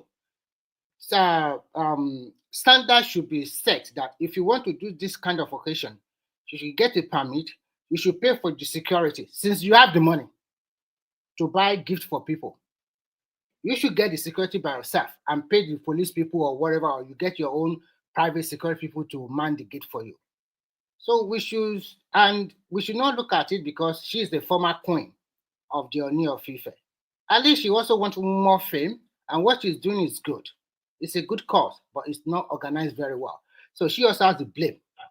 So I think as we stand right now, let the law take its course. Instead of saying the way they arrested them is not good, they just put them into arrest them now and they will take them to court. And let's see what kind of, what would they charge them for? So at the end of the day, we should apportion blame to the parents, to the organizers. And if you are calling about government, you should also have their own blame. The blame to the government is that things are not standardized. If it is standardized, maybe such a thing will Hey, never Remy, happen. do you know that the law says you can't detain somebody for more than, I think, 48 hours without charging them? You know that, No, right? the law also states that the police also have a right if they bring another thing, whatever, to detain him more than that. So what are you talking If they bring another what? If the law also states this police, if they have a concrete, concrete, maybe Adewale will help me here. If they have another motive to detain you more than 48 hours, they can do that. Another motive? What do you mean? What I'm trying to say is that if they have a probable cause to detain you for more than 48 hours, they can also do that. The police have the right to do that.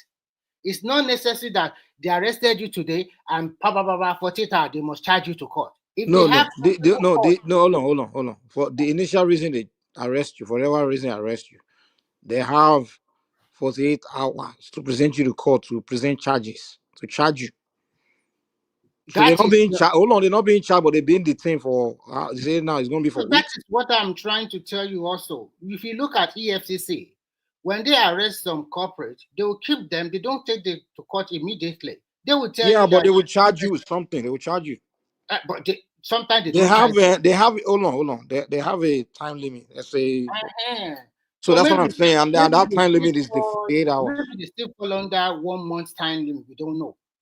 I don't know So if it's sometimes, 48 hours. if Ogbeni is here, maybe you can expatiate more on that. But I know there is a law that gives them power. Yeah, the only hold on. If you constitute maybe a danger to society or a flight risk or something like that, that's the only reason why maybe DSS that is what you or national know. security. That is what you know. That is what you know. You don't know. What do you mean? What do you know then? You're not telling me anything. That is why I'm telling you I'm not an expert in that field. If So you have then why are you telling me then? If you don't I will because you are making it authoritative. That is the only. Yeah, it is, man. What I'm telling you is factual. No, I don't agree with It's the Nigerian law. You can't say you don't agree. It's not a matter of hello. agreeing or no. You need to go and When look it up. if Ogbeni is any lawyer in the field, maybe they can answer. Even Ogbeni himself, he said he Ogbeni lawyer himself told us that he has looked in Okay, the but book. okay, He can't see anything they can charge her for. Mike, can I come in from this? Mike, can I come into this? I want to say something. I want to come in from a traditional point of view. And Mike, I know you're someone who knows, and I know we have a lot of Yorubas, your tradition. Mike, do you think what is happening to Queen Naomi, given that she was married to the Oni before and she's no longer married No, to her? she said was. She was married to Oni and she's no longer with the Oni. Do you think everything happening to her now, traditional wise, what do you think? Looking at everything, let's not look at everything now from the English way. Do you think this is normal? Everything happening? Like, why is it that I don't see people with like people speaking up for her? I feel like people are staying away from this case. So, as a traditionalist, Mike, what would you say? Because I heard in the Yoruba culture, once you're married to an Oba, you just don't walk away like that. And if you walk away, there are some cleansings or whatever you need to do in order to move on if you want to continue living your life. So with her, why do you think? Because I think that their breakup was nasty. That's just my opinion from an outside view. Not that I know what is going on. So what would you say? Like, can we speak on this? Can we speak on her topic from a traditional view? Is this normal? Like things that are happening with her right now? I don't see any activists, like people like standing up for her. Like less people are just staying away from. If you guys don't mind, Now, that's just a because they are question I have. because they are not going to make money now. You know, it's not political. If it's political, you will see people speak for her. But what you are saying may not be far from the truth, though. So, but I don't know for sure. But the thing is What this: is Adam man trying to mix spirituality with I think with politics? what I see here is very yeah, that's simple. what Adama is trying to say. What you cannot. Whether there's a whether there's a repercussion, you know, spirit that Yes, I you know know that. where you know, normally, like what Portable has been doing now, you know, you'll be mingling with Allah of his wife. Normally, Mike, I don't know about serious that. question. So Serious question now. You cannot answer. If it's to be shouting Agbado everywhere, you will be jumping up. okay, let me Answer, respond to answer Adama. what they're I'm asking you. responding to you now. No, I'm talking of Mike. Remy, Is it not Mike that they asked? give me like 10 seconds. Let me just write up. So, what Adama said may be the truth if you did not do all the normal sacrifices. You see how this thing before person is this. It's going to look normal. It's going to look like, okay, you didn't do the right thing. Whereas there's possibility that there is a spiritual angle to it. So, Adama may not be far from the truth, to be honest. And you know why I asked that question? Because she's a prophetess or whatever she is very strong in the religion background. She So has her that's own church. exactly, Adama, that's exactly what I want to talk about. What you don't want, don't bite it. You, if you are strong in Christianity, and you know if you marry this man, there is a lot of ritual they always perform every day. Why marry him from the first day? They From did day all one. those things together while she was in the palace now. So what Thank was you. the issue? So no, what I'm trying to point out is this: she know what she's walking into. And if you don't want something like that, why do you walk into that? You know, you marry an Oba or Igwe or what do you call it in the north, the Sultan. They will end up marrying more wives, whether you like it or not. And they always do so many rituals. And if you think this one will not fit into your to your faith, why walk into it? I think it's greed. So what I see from that girl, beautiful girl, that you can marry another billionaire or millionaire anywhere in the world without no wala. You walk into something that will give you trouble. So what Ola said and what Adama is trying to say, it might be some part of repercussion. Who knows what she has eaten? Maybe they would have warned her. If you are stepping out of this marriage, maybe something terrible will happen to you. She will ignore it. Now, Oni did not divorce her now. She's the one that divorced Oni on Facebook. Yes, she walk away. What can we do? So to me, I think it's a good lesson for our ladies in future. Not all what that glitter is gold. Behind that gold, there's so many consequences. And see what is. I'm not saying because you walk out, this is what happened. Maybe this is just a natural occurrence that will happen. But people will start to put 2 and 4 together, and that is maybe there's a cause on her already, which might not really be true. Another thing, Remy, you see, let me just quickly come in. And you see, some of these things we are just assuming, and because at the end of the day, I don't think she came out and told anybody that she left because of multiple wives or anything. Because obviously, there's no way you'll be marrying a king and you're expecting that you'll be the only one. She was not the first. She's not. I don't think she was the second. So why would she expect that? So the only thing is, just from a common sense point of view, I don't think obviously that is about multiple women or the others, other Oloris and all that. So probably there are other things we don't know, and we can only assume and try to make sense of anything, but we don't really know for sure. And the thing is that for the tragedy that happened, Nigeria, we have this culture which is part of our problem, which the culture of worshiping people and respecting people. That it's not about all that, and it also depends on who is charging her to court. The families can decide to come out and say we forgive her, but maybe she can do some background settlements, or maybe pay for burial costs and all those compensation and all that. She can do all that, and everything will be swept under the carpet. But the truth of the matter, CBD, before I proceed, I think this is a state case, so I don't think that's right.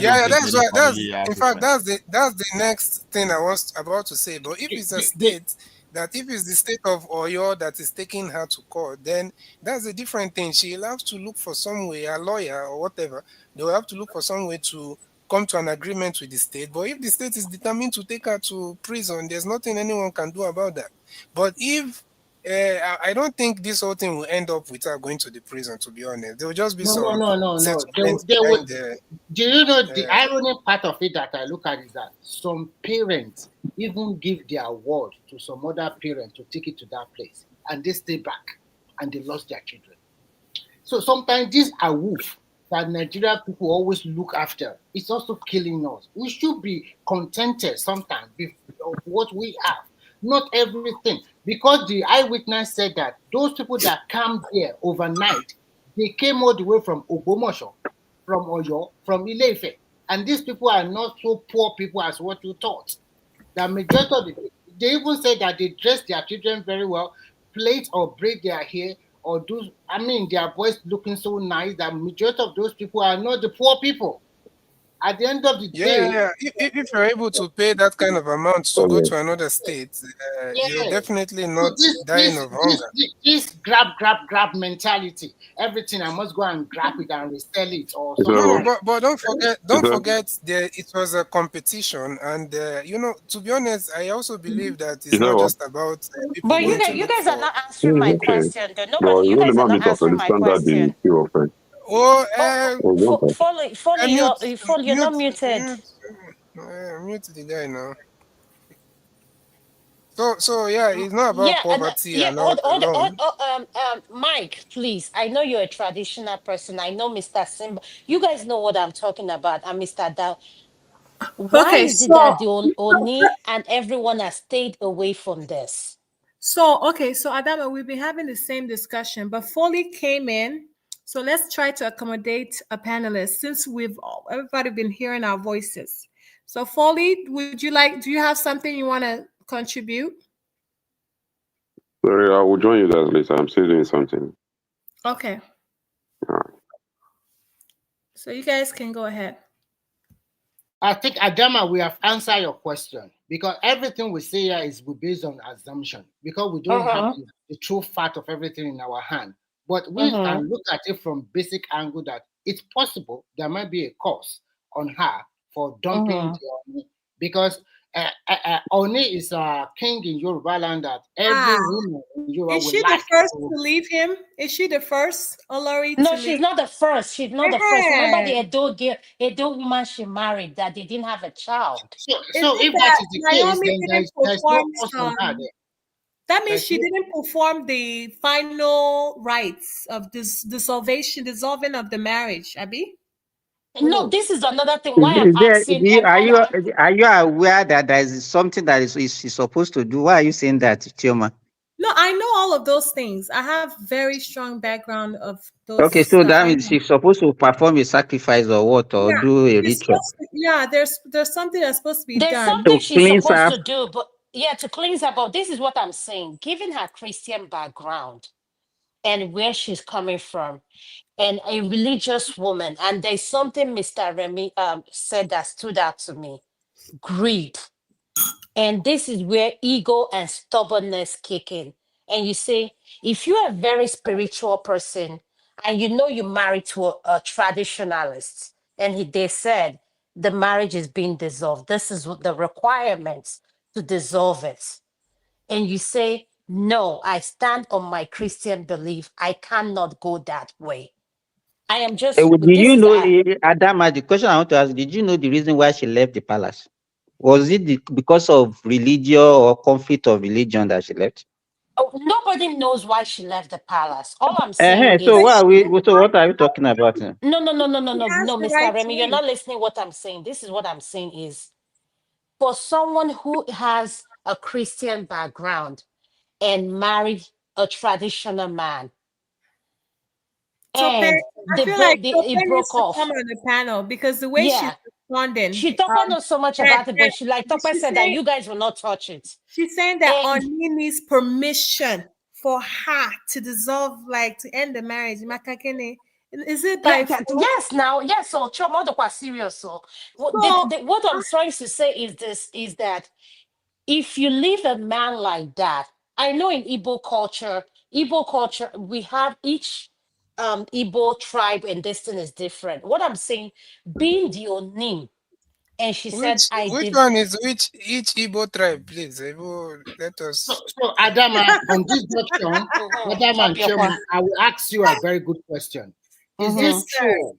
Is it true in Igbo land that if you guys want to marry an Igbo man, most times they take you to the shrine to take an oath? Jesus, you guys are started. Why you guys like No, this I asked the question. Why is this now? It's a question. Yes or no? You tell us, okay? No. Because I also got it. Because I did my Mr. Remy, the question is that you've been with me on the panel. Look at Chioma, the way Chioma sound, and look at the way I sound. Do I look like someone can take to a shrine? No, just speaking with you. Remember, Chioma, you have left the country for a long time. Maybe you are not. No, I was born here, not left the country. No, maybe Chioma. No, I didn't left any country. Hey, well, you know, I mean, what happens, right? They ask questions before you marry in Igbo land. They ask questions of the family background to know if for both male and the female, to know if they're married from a good home. Like my family will go and research my fiance's family. And then my fiance's family, we research my background, to know if I'm from a good home. Choma, who does that one any longer? Nobody does that one any longer. They still do it. And because Igbo people have this strict thing, so it's it's not. That tradition is not peculiar to. No, I think we're not Igbo. No, don't ever say that. You see, it's like what I'm saying is not peculiar. Simba, you see where I get mad at you. Are you married to an Igbo woman? Now, why are you commenting? Simba, Igbo men are very traditional. You have to know. No, please. Can you wait, Mr. Cindy? Simba, why are you commenting now? Are you married to an Igbo woman? Let me tell you, my brother married. I like harassing me. I like to harass him. Simba, get the problem here. Let me tell you, I'm not saying what I don't know. My brother, blood brother, married an Igbo woman. You understand what I'm saying? And I don't think there's anybody that came and asked us questions before they got married. They met themselves in Jos and they got married. And that is their name. So what are you talking about? That's because you guys they started dating and they got married. So what are you saying? He did not even my father was not even aware before they got married. So what are you people talking about? Fake Igbo woman no married, because she authentic. Let's be serious. We're discussing something. I don't like people to misunderstand. Igbo culture is if we're married with the Igbo, there must be background search. This is not your. So, but if you are married across tribe, you don't do research. No, they don't do it. It's lenient. They'll just. Somebody you're talking about in the village, right? In the village. I'm telling you that all these things are olden days things. You people are just talking about it. Nobody does that any longer. No, we do. Yes, we do. It's very strict. No, Mike, I don't understand. All you are trying to say that we don't do research, we don't do background check. Let me tell him. This your boyfriend. The only thing they will ask you, young man, how are you? Which work did you do? Which where? That's all. We're married from a different tribe. You understand? But if we're married with where should there be investigation within the tribe and not after? In fact, the one you should investigate more is the person that you don't even know at all. I mean, it makes sense, but it's what we call omena landibo. We need to know. I beg you, people should stop all this. It's no longer Yoruba people does that, but things have changed. People will just meet themselves, either meet in Lagos, meet in Abuja, and then the next thing you see that they are getting married. That's within our own tribe. Simba, that's within our own tribe. We still do it. Now, if I'm ask Simba, how many times have you met an Igbo woman that just met some guy somewhere outside and got married without any proper family? I'm telling you that my brother married one. So what are you talking about? Married one. We attend Montana boys meeting every day. Even I have friends that marry Igbo. So what investigation did they do? So the man did not pay dowry or bride price or what? They don't. I beg, is it dowry that we are talking about? Even that dowry is just when the guy just wants to do it or just. But nowadays they don't have to. It's intertribal. It's a different tribe. But no one. We are telling you, no one is doing all these things again. It's only in the village. No one is paying dowry, Mike. He's only in the village setting or all those this thing. I think we're mixing it up. No, guys, wait. I think it's all linked up. My sister, it's all linked together. Because before you get to the point of marriage, you have to first go to the lady's family. You have to pay dowry. They have to ask those questions you guys are talking about. So it's all connected. Whether the dowry or the that's in the village. That's in the village. We are telling you that right now. It doesn't matter where you meet the lady. It doesn't matter where you meet the woman. If you like meet her in where are you staying? Mike? Bro, it's not common anymore. Bros, nowadays, any girl if I was mad, you can celebrate. They're not even introduced to parents again. Dude, that in the village is why they say it's okay. Let me understand, please. Okay, you know nothing about you. Maybe you don't hold. That's why I'm telling you. We are talking about today, right now. They are all doing boyfriend, girlfriend now. They are not doing. I'm inviting. Come and meet my papa. Wait, hold on. You're confusing Mike. Mike has a point, right? That's when they're married from outsiders, right? But within even Igbo. I got Igbo friend. I marry Igbo girls. They don't do all that research. No, they must.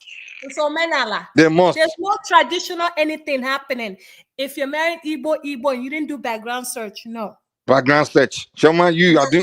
The background search does not, to be honest with you, the background search. There's people that. You mean I that guy, correct guy, wants to marry, that's what we do background check. I got to do your family. Get out of your mind. Guys. The background search does not matter. You will not understand, but we have this thing called system, right? Some people. That's from all those local people that don't have sense. And you educated Igbo girl, meet educated Igbo guy here in America. The guy that went to university study engineering. Hold on. And all the women want him because he's successful guy has built his life. Now you meet him, he now pick you, now be like, let me go and hold on, let me travel to your village. I'm gonna find out whether you're what are you checking? That's what I'm saying. Should not say Anthony Joshua.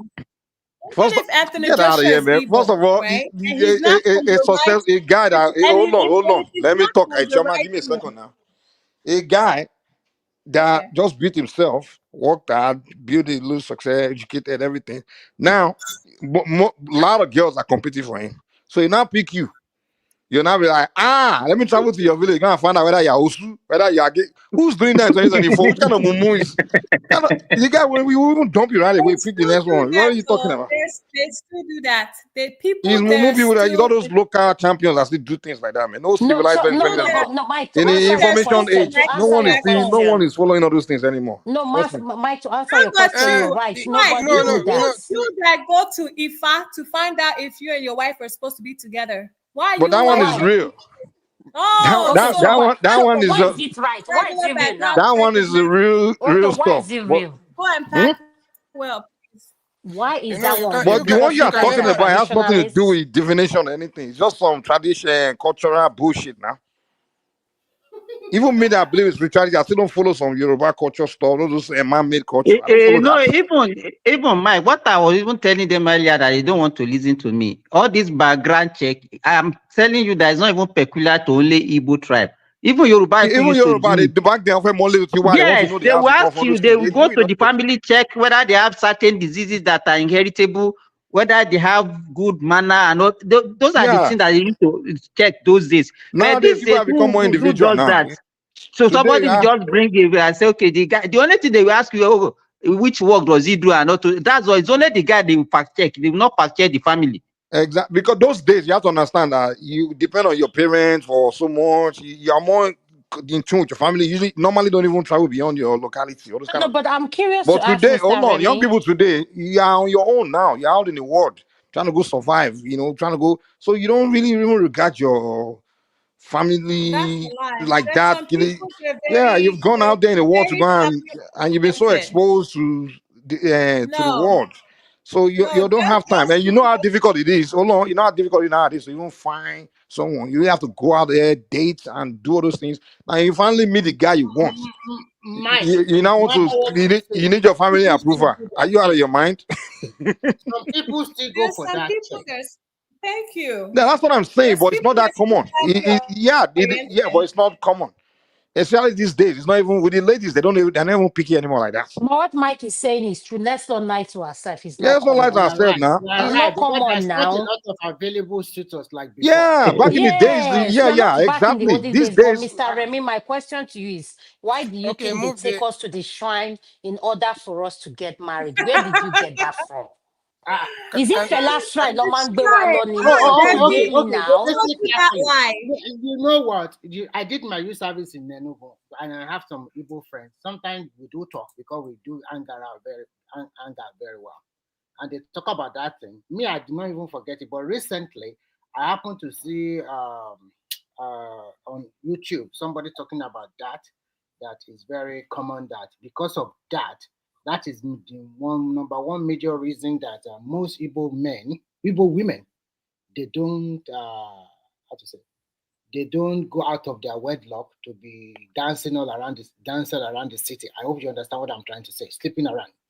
So because they do that oath, because of that oath, it's very difficult for you to see an Igbo woman after marriage doing all sort of robbery or all sort of bad things all around. So he was talking about that thing on that show. The So I woman was cannot do it, but the men can do it. So when you ask a question, when you the ask a ritual is only question, for against you women. wait The for the men are not you sleeping wait around. for the you wait for the Igbo men to answer. You understand? Now, that thing you're talking about is still part of the old culture and tradition, but the truth of the matter is that the thing about sleeping around is not just something that is tied to whether you swear an oath or not. But I think it's just more of a culture. It's just a belief that we have that, and there's no reason why. If you're traditional in your mindset, all this virus of modern marriage and relationships will not affect you, whether you swear an oath or not. It's just a mindset thing. So we already have that culture.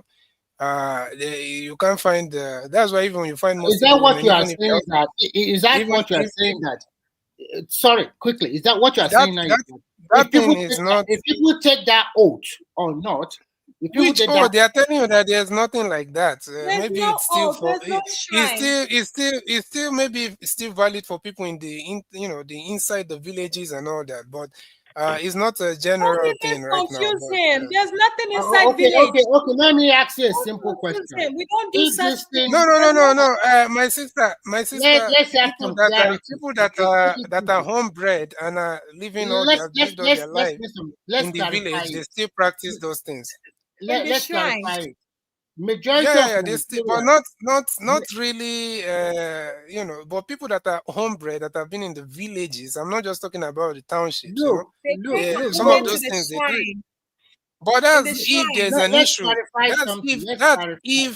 that's if there's an issue, not just because before marriage. You understand? Not Let's before clarify marriage. something. Majority of Nigerians still live in the hinterland, in their small town and villages. No matter how you say it, majority of still live there. As you have your own culture, Majority of Nigerians are not in the villages. You can say towns, maybe not those wherever you village put it, settings. under a town, there are some villages. People are still living there. So what I'm trying to say here is very simple. Even in the Yoruba culture, when they get married, some men are so mean and callous. They will also do what do you call it in Yoruba? Maybe Simba and the rest can help me. Yeah, Mago. You're talking about Mago. Thank you. Some men do like that. They still do it today. Some terrible men on their women. That because Simba mashe o wà lára only characteristic ẹni tó máa ṣe. Remy, hold it there. Why is Magun terrible?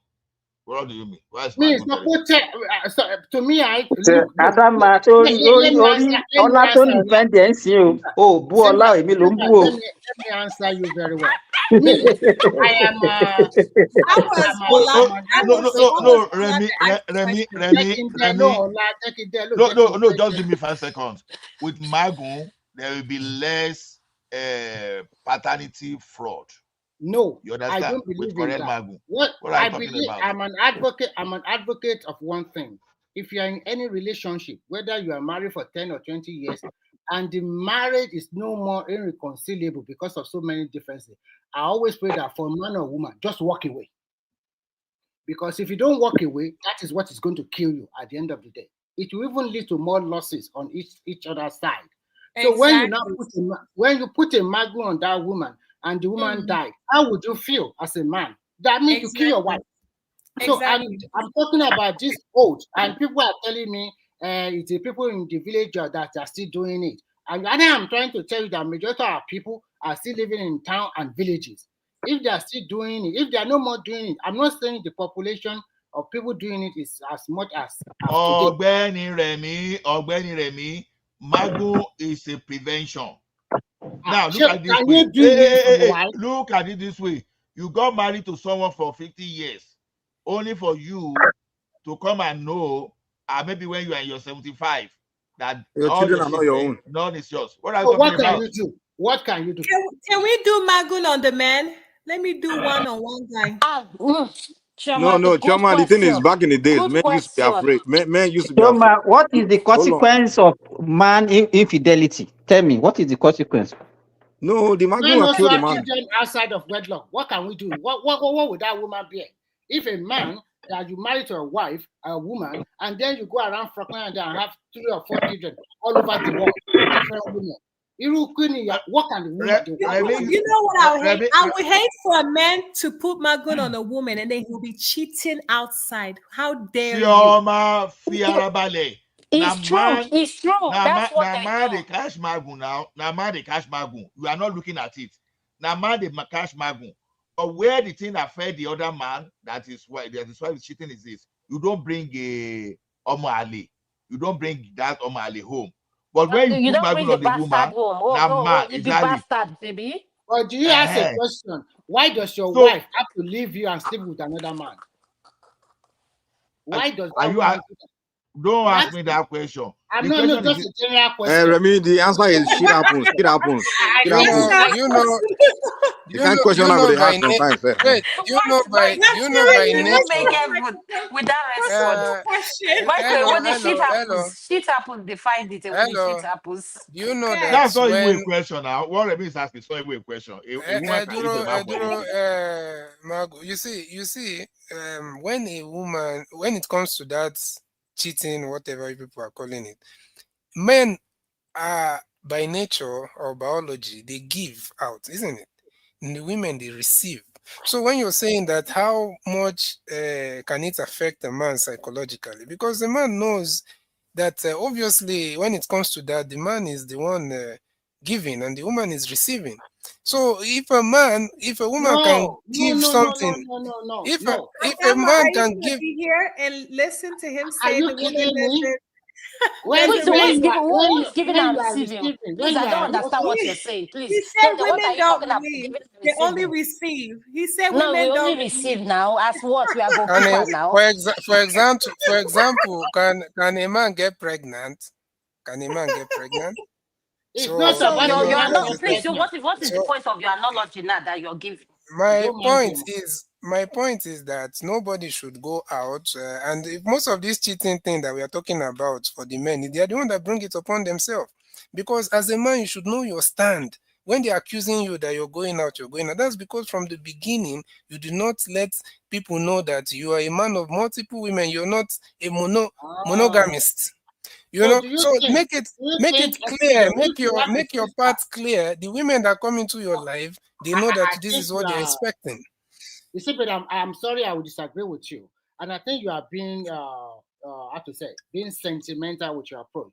Assuming you have a sister, and then your sister come to you and say, my brother, my would-be husband is going to be a polygamist in future, marry more wives. Are you going to encourage your sister to marry that kind of man? That's a decision left for her alone. Why not? To be honest, your sister. I have sisters, not one. Listen, my brother. I have sisters, not one, not two. I won't say the number, but if any of them decides to marry anybody, even if she wants to become the fifth wife, as long as she enters it with her eyes open, and the man is not some, obviously you can't be. How foolish will you be going to become a second or third wife and you're marrying a poor man? You know, a man who doesn't have. So if you're going to marry someone who is going to take care of you, so and you are promoting the ideology of a man to marry more than one wife. So no, I'm promoting women power to choose. So you are also Remy,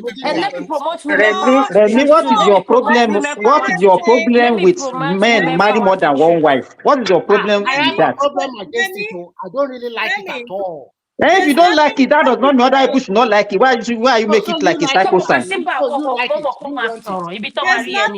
with there's nothing wrong with polygamy, right? What Insipid is saying is that So why is she talking as if it's Remy, he said as long as the woman's eyes is open, she's going into the marriage with an open eye, and knows what it takes. There are some polygamous that are even far better than some monogamous families. What are you talking about? Yeah, so now the question is now we've been talking about the men. Let's talk about the women. Do you men know as well that women have the choices of being in love with one husband? Let me hear what Remy is saying. Yeah, Chema, you are that kind of woman that you are the one promoting promiscuity, let me say prostitution in terms of men. You are the one encouraging them to marry more than one wife, because you are saying that if the woman accepts it, of course she can be. It's not prostitution. It's been like that right from the beginning of time. It's been like so why that. do you women now complain about you that your men are cheating? So no more complaints. So you are already giving the men. No. Marriage is different from cheating. You cannot a man that has many wives is not cheating. That is not cheating. Is different from polygamy. Don't mix it up. You can have a wife and still be cheating outside. So cheating is different from polygamy. Are you telling me that those ones that have 4 wives, they just bring another woman who and say, it doesn't matter, but it's not the same thing. That's why polygamy is not cheating, no. Remy, you're overthinking it. He probably saw the polygamous man is not the one. Is the one that's less likely to cheat. A polygamous man is first. Remy, you are just old. In nature, men, whether you want to talk of lion, you want to talk of anything. Men generally are even lion man koya ujo. Okay, so you see what they are saying now. So what I'm going to say is No. We be talking about Igbo yìí Remy, Mr. Remy, I'm supporting you, Jerry. Brother, me sorrow. So what they're trying to say is teaching you how to speak Yoruba. Simba have 1 or 2 wives, and it's not having another girlfriend outside, dating that one. Yeah, because you know why we have women encouraging them. Ìgbà tí mo ti rí ohun rẹ̀ mi tó ti dàbí ohun obìnrin, bó ti mọ̀ pé tó mọ máa wá sọ náà nìyẹn. Má dá lóhùn, Mr. Remy. Ṣé mo pé behavior ẹ̀ tó stay on that behavior? Má dá Simba máa bà ẹ́ jẹ́ ni. Ó máa bà ẹ́ jẹ́ bad influence ní Simba. Má tiẹ̀ wò side yẹn gangan. Ó mọ̀ pé polygamist ni. Obìnrin kan àbí méjì kò ní tẹ́ lọ́rùn. So cheating on your first and second wife, you're already dating the third one, and after that one got pregnant, you will bring that one home, and you are dating the fourth one outside. You're already cheating on the 3 wives at home already. Until you announce, okay, it's enough. Maybe after 6 wives. What are we talking here? If any woman supports this kind of situation that men do, it's unfair to them. Actually, the game is stacked against women, especially when they get married. Because It's when they not get unfair married, when you have an understanding with you and your husband. If you both agree that he's gonna marry 2 or 3 wives, something you talk about. It's not something to do you shy think, about, do you especially think, if you're Chioma, do Muslim. you think if you are Especially the if first you're wife, Muslim, it's part of a Muslim culture, right? bet it all So in It's not Muslim, even they are polygamy is not even polygamy is not even about Islam. yes. Even if I'm you go saying to it's part of Bible, it. most of the prophets in the Bible they have many wives. So Mhm. the issue here is this: what about let me give example. Chioma that married Davido, and Davido that has so many baby mama out there. What is she doing about it? People come with a lot of things. Don't come here with your own whatever you believe and you think that No, you should be no. the standard for everybody. This is not what I believe in. I am trying to talk objectively. When you marry What the is woman, if you objective want to about marry that? any woman, listen, if you want to marry any woman, if you want to marry a woman the first time, I don't think any right-thinking man will tell a woman that I want to marry you, but remember, it's not only you I'm going to marry. I'm going to marry 3 wives or 4. In this present generation we are today, I don't think any right-thinking woman. Let me tell you. No. He The doesn't. This responsible revelation man because will. now you're You talking the have part to. I don't know. I think it's You have to now you need discuss more it. coffee. You have to to discuss it with your wife. Remy, If you're polygamous, let you me, have to discuss it. Choma, let me ask Remy. So why polygamy is will there so much? reduce divorce. If we have Why do more you think there's polygamy, so much? the rate of divorce Why will do you think reduce. there's so Now exactly? when we That's my stop, question. Why do you think there's so much divorce and people walking away from marriage after There are just so with the many. excuse of There are so they'll many just reasons. There are so many they'll just reasons. come up with some flimsy excuse No, that I'm not we are coming up not with under flimsy excuses. No, Some I'm not people. talking about you. Listen, The reason why some there's a people lot of just divorce nowadays is because the reason why there's a lot of divorce nowadays is because it can be because of financial reason. Let me ask you a question. So a man, Remy, can I ask you a question? Can I ask you a question? Okay, so a man that has wife and he wants to marry his second wife, should he divorce the first one before he marries the second one? Okay, I will answer your question. Because that's what they are doing. Let me answer his question. When he married the first wife, immediately he has started cheating on that first wife. That's not what I asked you. Hey, I know. I'm coming to answer your question by dating another woman outside. And then later, I will now bring the proposed second wife, bring it in, and then now talk to the first wife. So there must be a reason for him to do that. And I think the first wife, hold an explanation from his husband. Why are you bringing another woman home? Is it because sexually I'm not satisfying you? Is it because I don't have Remy, I asked you a simple question. I said, should he leave the first one because he wants to marry the second one? Yes or no? And you are telling me something I didn't ask you. He should ask for permission from the first wife. He should ask for permission from the first wife before bringing the second wife. Okay. If he asks permission, what if she says she doesn't approve? Polly, can you mute? Polly, can you mute? Polly, can you mute your thing? Okay, so Remy, Folly, let me now ask follow question. Let's not catch you cheating. Hold on, CBD. Remy, so you say yes, but you should ask permission, right? On the first wife, right? So if you now ask permission, of course she say you should die. Of course she will say no now. I mean, no woman wants to share the husband, but at the same time, maybe she doesn't want to, leave him. So now the question is, if you say no and he wishes to continue to push further, should he keep her and marry the second one then and now has 2 wives, or should he divorce the first one? I will look at it from 2 angles. I will answer your question. I'm asking. You don't answer my question. I'm answering your question.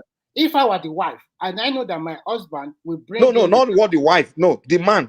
This not the decision of the woman. The decision of the man. If the first wife said no, right? Mm-hmm. Now that's not the. Well, and she's willing to stay with him, even though he's marrying the second wife. He's confusing a little bit. No, she's willing to stay with him, even if he's going to marry a second wife. However, she doesn't wish. She is not her best choice. She would rather be the only wife. But regardless, she will still stay with him. So should he divorce her, or and marry the second wife, or should he keep her and just have 2 wives? Okay, fine. She will stay with him now. That's a simple question. So if I were the woman, I will look at my choices. If we're not asking what the woman would do, we're asking what the man Why did. are you turning this into jam question now? What is all this? It's not You have people say be answering something different. Answering me is not clear enough. And I want to It's a clear question. I say, should the man divorce the woman, the first woman, because he wants to marry the second one, or should he keep her and still marry the second one? Just the man. Don't tell me what the woman.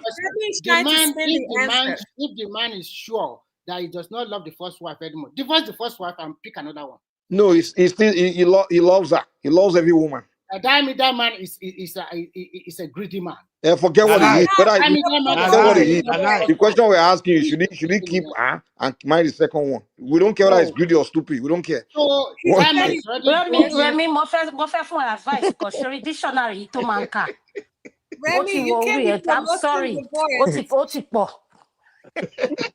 Adama, Remy is talking like that because I think his wife is sitting beside him. That's why he's talking the way he's talking.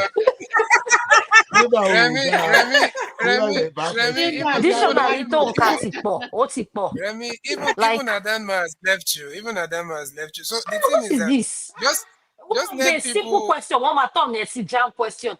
I'm getting confused. Ask that question again. Analyze it. I'm giving answer people. Okay. You know what, Adama, you know what? I'm here to support women.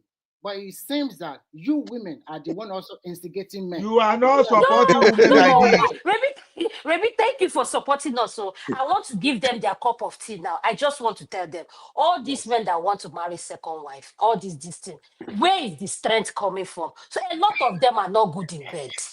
Irony.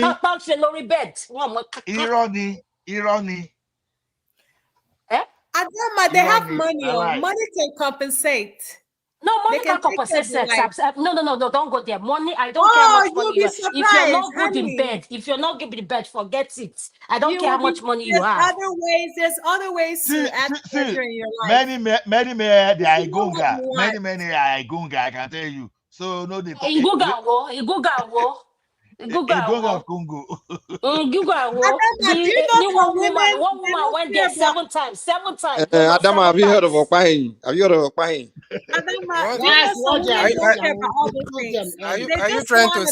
you trying to say someone like Ned Nwoko is a 5 hours man or 2 hours man? No, not that one is 1 minute. Look at his face. So that's what I'm saying. See, for every man here. That's the point if you want to maintain your potency at the way you used to be in your 20s, just make sure you reduce abdominal obesity. Make sure you don't have belly fat. If you can do that, and they are telling you, even at your 60s, 65, you go to fire like anything. See, this thing is that people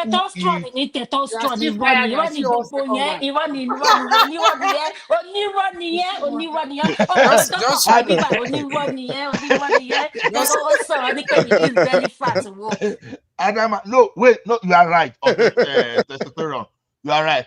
But you know, say you can boost. There's a way. See, Dr. Simba, maybe can come in. There's a way too you can boost your testosterone. So forget that. Dr. Simba, just eat enough of granules and banana. You're okay. No, we are talking about second one. Now I'm giving you plenty of competition. We serve everybody now. We are all equal, right, Shebi? Go and marry all you want to marry. Let all of us be managing you like that. That's it. But Adama, let us go scientific now. Why do you think that a woman releases 1 egg monthly and a man can release millions of sperm by 1 ejaculation? Ada for a doctor. Release millions. We are distributors. We are distributors. Energy to man for me. Release 1 billion. Energy 2 minutes. No, Adama, energy no need. But no, I need the second wife, third wife. Where is the strength? You want second, third wife. Agbára wo le ma lò lórí wọn. Obìnrin kan ẹ lè tẹ́ lọ́rùn. Agbarawa. Adama. All those things is vanity upon vanity. Just be successful. And enjoy your life before you leave The here. only vanity upon vanity. Adama, that's what I'm saying. Adama, right? Women don't care about all of that. As It long is as what you it take is. care of your woman. Okay, Chaba, what do you mean some women don't care about all of that? I think everything is about the age brackets and where you are in life. No. If you go to Nigeria and certain parts of the world, some women just want a man that can take care of them. It's not about the bedroom. If you're Chomami, God bless you. There are many women out there that doesn't care any longer. Anyone they see, they catch. And the Do you know why? reality Do you is, know why? Let me Adama, tell you, listen, into Adama, vibrator to take over. Exactly that. And also, there's other ways. Even if it's 1 second or even no second, there's other ways that man can pleasure his wife. So you have to be open-minded and realistic. No one cares about all this. As long as a man is successful and responsible, Omo, we will marry him. Forget that thing No, you're talking good, no about. problem. Marry him and successful, and you're What successful. I think this is depend on individual differences. Yes. Yes.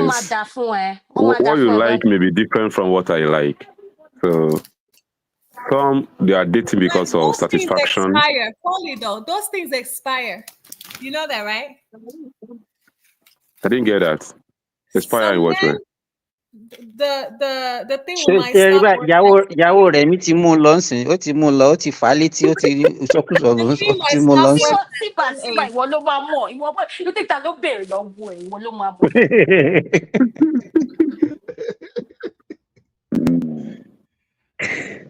I meant erectile dysfunction. Shoma. All this story, doctor is there. Some guys. No, which story? No. You guys want all these 3 wives. Let's talk about it. What she asks is a good question. Let's talk about it. Let me just talk about. Let me just talk little A about lot this. of you are going to experience it. It's part of life. Let me share. Let me just come in and say something about all these things we're talking about. You know, in each lady, in each woman, they have different character, different value. Okay. And at times, you don't get 100% of what you want in a woman. Maybe this one possesses this quality and the other one possesses this quality. And as a man, you think you can actually have the both of them so that you get what you want here and you also get what you want in the other side. And if you have the capacity to satisfy both of them, to make them happy, to make them alive, I think there is no big deal about it. The area that I'm actually condemned about it is when you are not doing it with any reason and you just want to please yourself, you are just doing it for doing sake. That's the only thing I'm bitter about. But when you have a purpose why you want to go for it, there's no big deal about it. For my own side of the story anyway. Must have a reason. The thing is that if you marry right, you won't need a second, third wife. To be honest, as much as I believe everybody, I don't have a problem with polygamy. I also personally I wouldn't, because no such thing as marrying rights. If you marry, you don't. You see, obviously you cannot marry a perfect.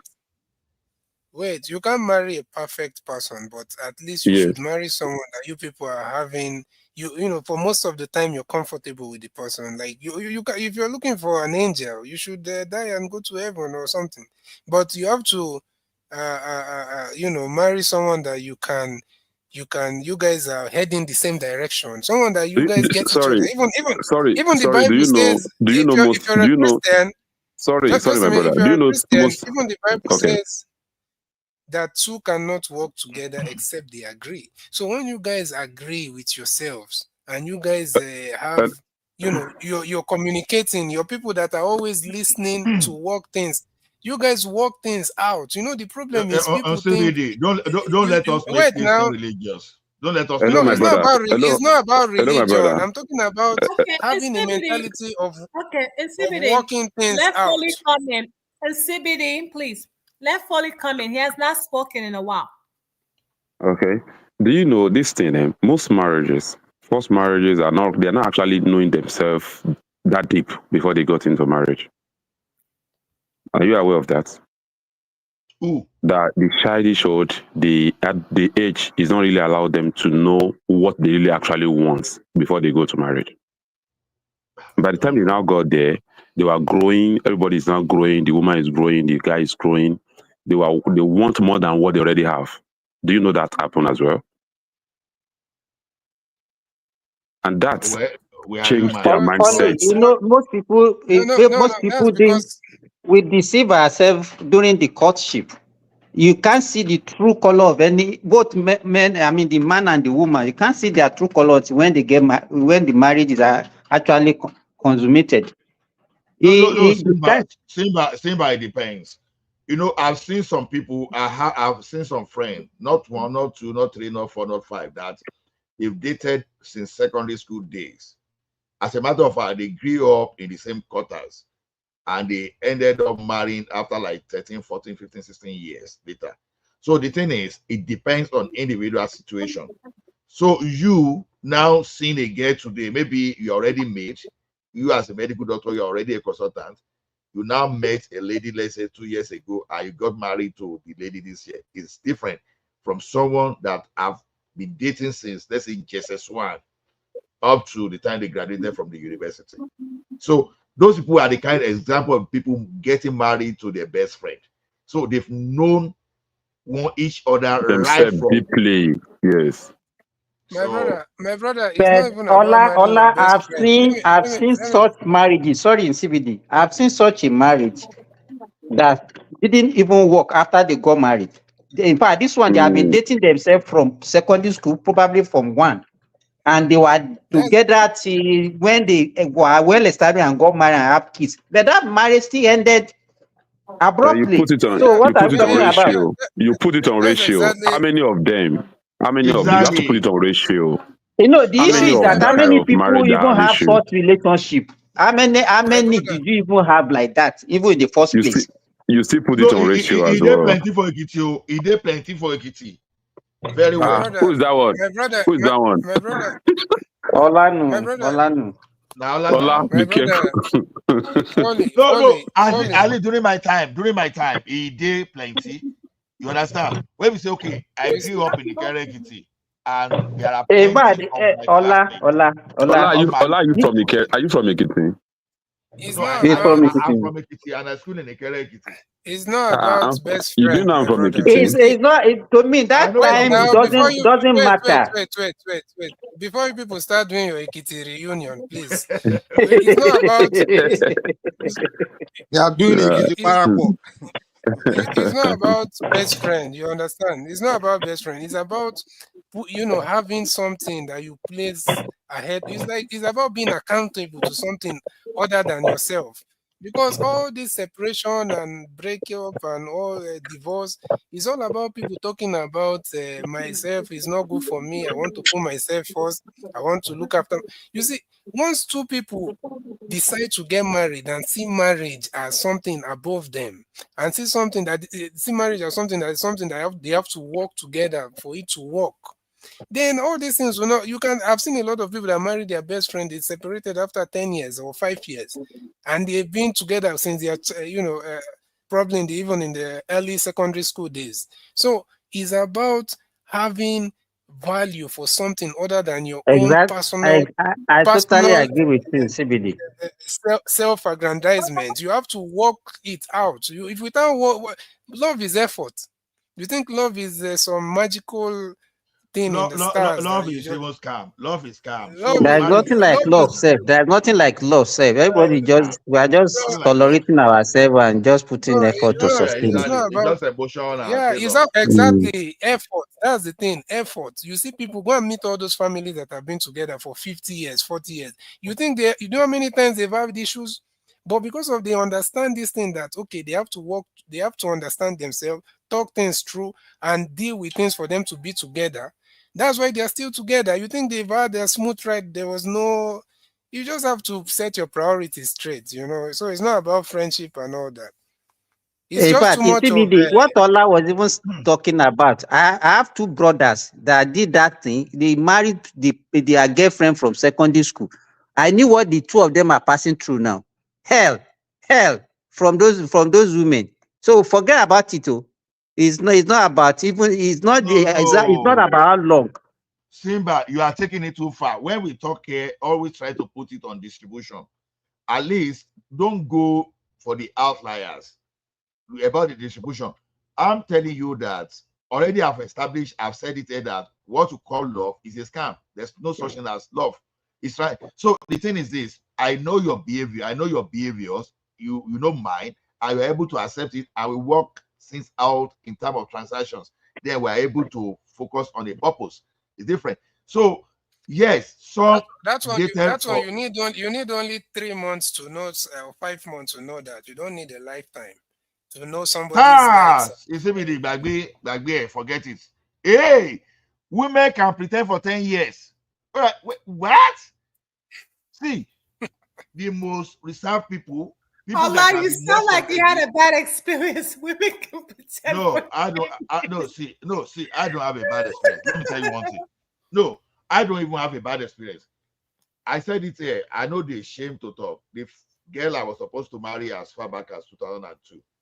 Now, mama no make me marry the girl. And it got to a stage, I focused totally on my career. I even go, if not because of my papa that stay on my neck, maybe I for no marry till now. Or maybe now you are for marry. The other time, I closed that chapter and say, no, I want to become a billionaire. Nothing like woman again. If I need woman, I know how to get woman. Until my papa started mounting pressure. You get to the stage. My papa come dey ask my brother, say, are you sure say this your brother na man? My brother will just laugh and laugh and laugh and laugh. He say, let us know so that we can do something about it. So, see, the thing is, it's not about a bad experience, but don't forget that you mix with people. And I'm in the Western countries where you intervene in the relationship between man and woman. If you're opportune to just talk to, maybe a lady report the husband to you, and the husband report the wife, and you try to help them settle.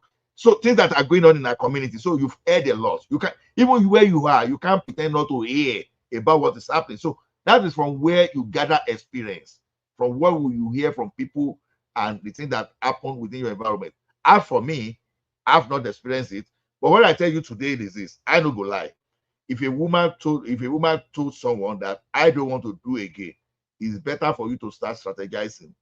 If you say you want to keep that woman, you are just wasting your time, because the woman has already left you in her head already. Don't just waste your time. For a woman to even come to you, or a man to even come to you that I want to leave you, please, my advice, don't persuade. Just start immediately, start strategizing, because that woman or that man might have married to you just for or for our own sustenance, just for us to provide. So to me, I totally agree with you.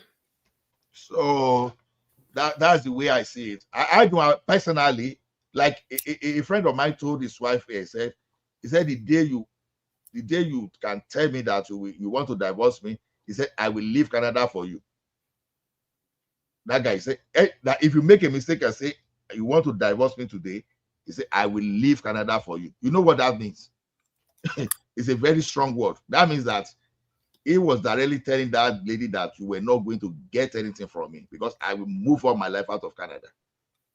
So to me, I head or tail, I still support polygamy. Polygamy will cure a lot of problems in our society. And it saves a lot of lives, You say what? I say it saves a lot of lives.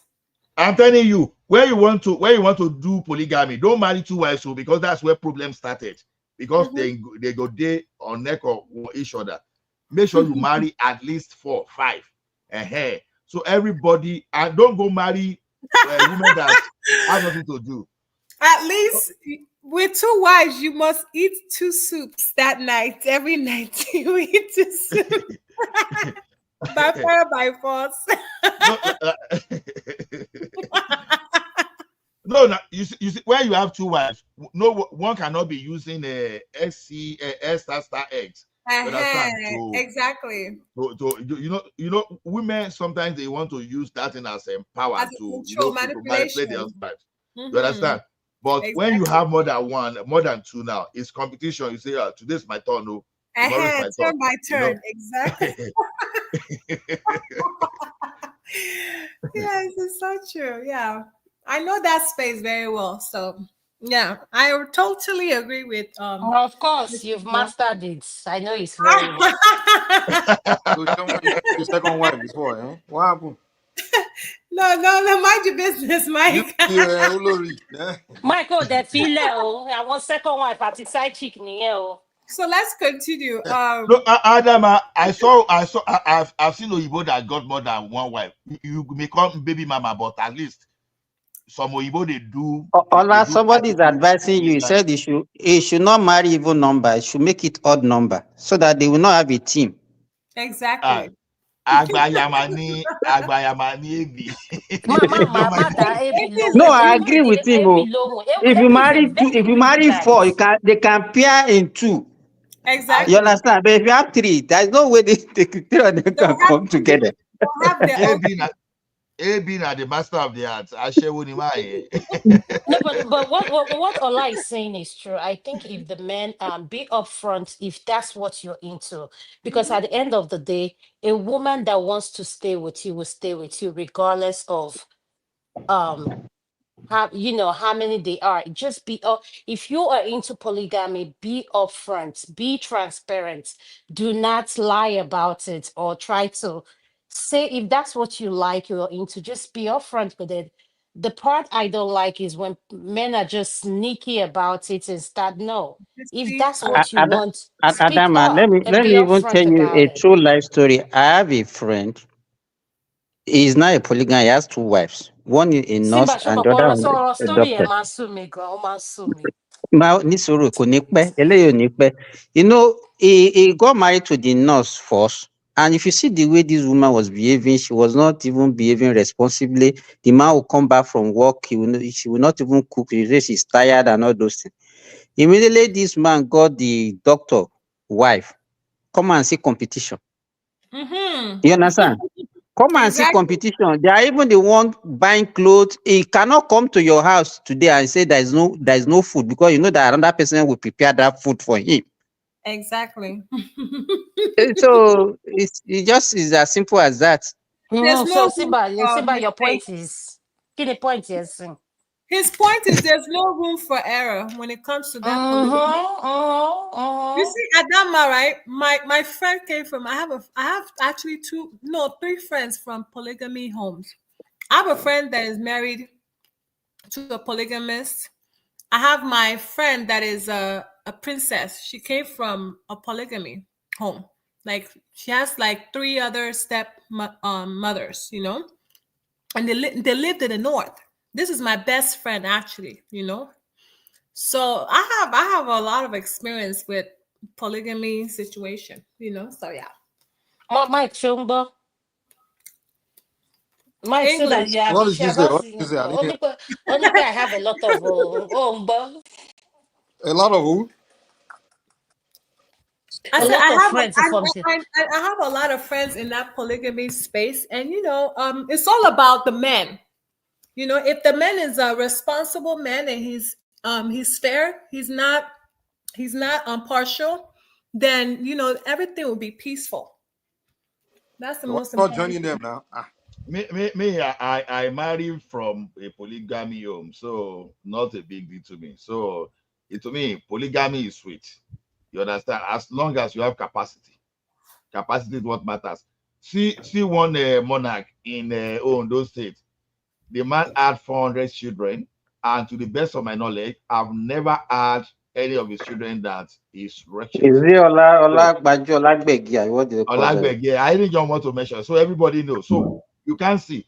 I remember as far as 1998 when I was even going to work for one of the children. He will say, "Is this car? I don't know why people were using a used car, and this car is just like 1.5 billion." I was just looking at the woman and say, you were telling a poor man like me that a car was just 1.5 million. So that's how where to do those children well. So look at Abiola, you understand? So one thing about those responsible people that are even polygamy, that are from polygamous, so even from our villages too, go and look at those people that are polygamous. Somehow it is very hard. The number of poverty among them is not as pronounced as even those people that are married to single wife. So sometimes that's why I sometimes believe, or most of the time I believe, that the progress of a man is from the wife. If you marry a single bad wife, you won't be able to face your life, and that will bring you down. But if you marry if you're a polygamist, that you have like four, it simply means that you don't care. You don't care, but it doesn't mean that you are not going to be responsible. But no woman can bring you down mentally, and you'll be able to focus. So I think So I no, think my question to you a lot now. So if you're should you all live in one home, or should all the women have their own home? What Do you know Solomon did not even have 400 children? Who said somebody have 400? No, my question is, if you have 3 wives, do all Yeah. the 3 wives have their own house, or are you all going to live in one house? No, we are going to live in one mansion. So we are going to live in one compound. Oh, that one I can't do. No, everybody should stay in their own house, Joe. Joe. I know no extra affairs, so no way. Otherwise I go put magnum on everybody. So Because no, but I don't think that's how the Muslim people do it, because the Arabic people, all the women live in their own house. well, I'm not from Arab. I'm not from Arab now. I'm an Ekiti man, so I won't follow their own culture. Because the thing is this: yeah, if you have money, you can build houses for your wife, no problem. But to me, if they can't live with you, they are like a side chick. But if you are a big family, you can be within in the same compound. So you can there's a way you can build houses, and those people will have their own, or within the same compound, right? So I got what you are saying, but then you can build a house, everybody will have their own wing, like a flat.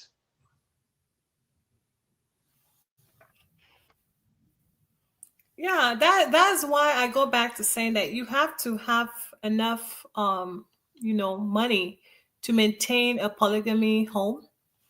As a man, you have to be responsible, and you just don't be partial, and be fair to and treat every woman, every wife and your kids equally, and Well, everybody will get along. the jealousy can never Gotta go, be. guys. Y'all have a good morning. I have to go. Bye-bye. You too. All Have right, a good Anama. day. Nice having you here. Bye.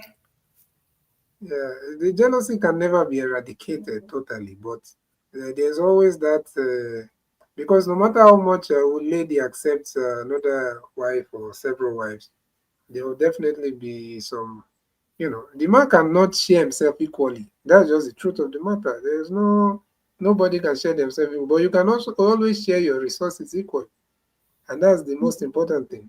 But you see that emotion and physical presence and all that, it can never be equal among all the wives. The reality is being honest and transparent from the first wife. You married her, you need to let her know your plans. You can't marry a woman and then surprise her that, oh, just so you know, I want to marry a second wife. No, you have to discuss that prior to even marriage. No, if Christian wife will give me the problem, I'm going to marry a Muslim. It's as simple. So that so if I surprise a Muslim girl with another wife, that should not be a surprise, because I would say, but it's within your practice, because that's the kind of person I am. Even before I got married, I never cared. If you're a Muslim, I will allow you to keep your practice. If I saw that so, to me, it shouldn't be a surprise to if you know the type of woman you are getting married to. It's CBD. and what you said about see, Hold on, Mr. Ola. I'm going to shut the program down, but you guys will still talk behind the scene. So thank you guys for watching, and I hope you all have a good night. Thank you. Now you are time pass, so thank you. Wait, John, are you leaving? No, I'm not leaving. I'm just gonna end this stream. Okay. So thank you guys for watching us. Have a good night, and don't forget to click the like button.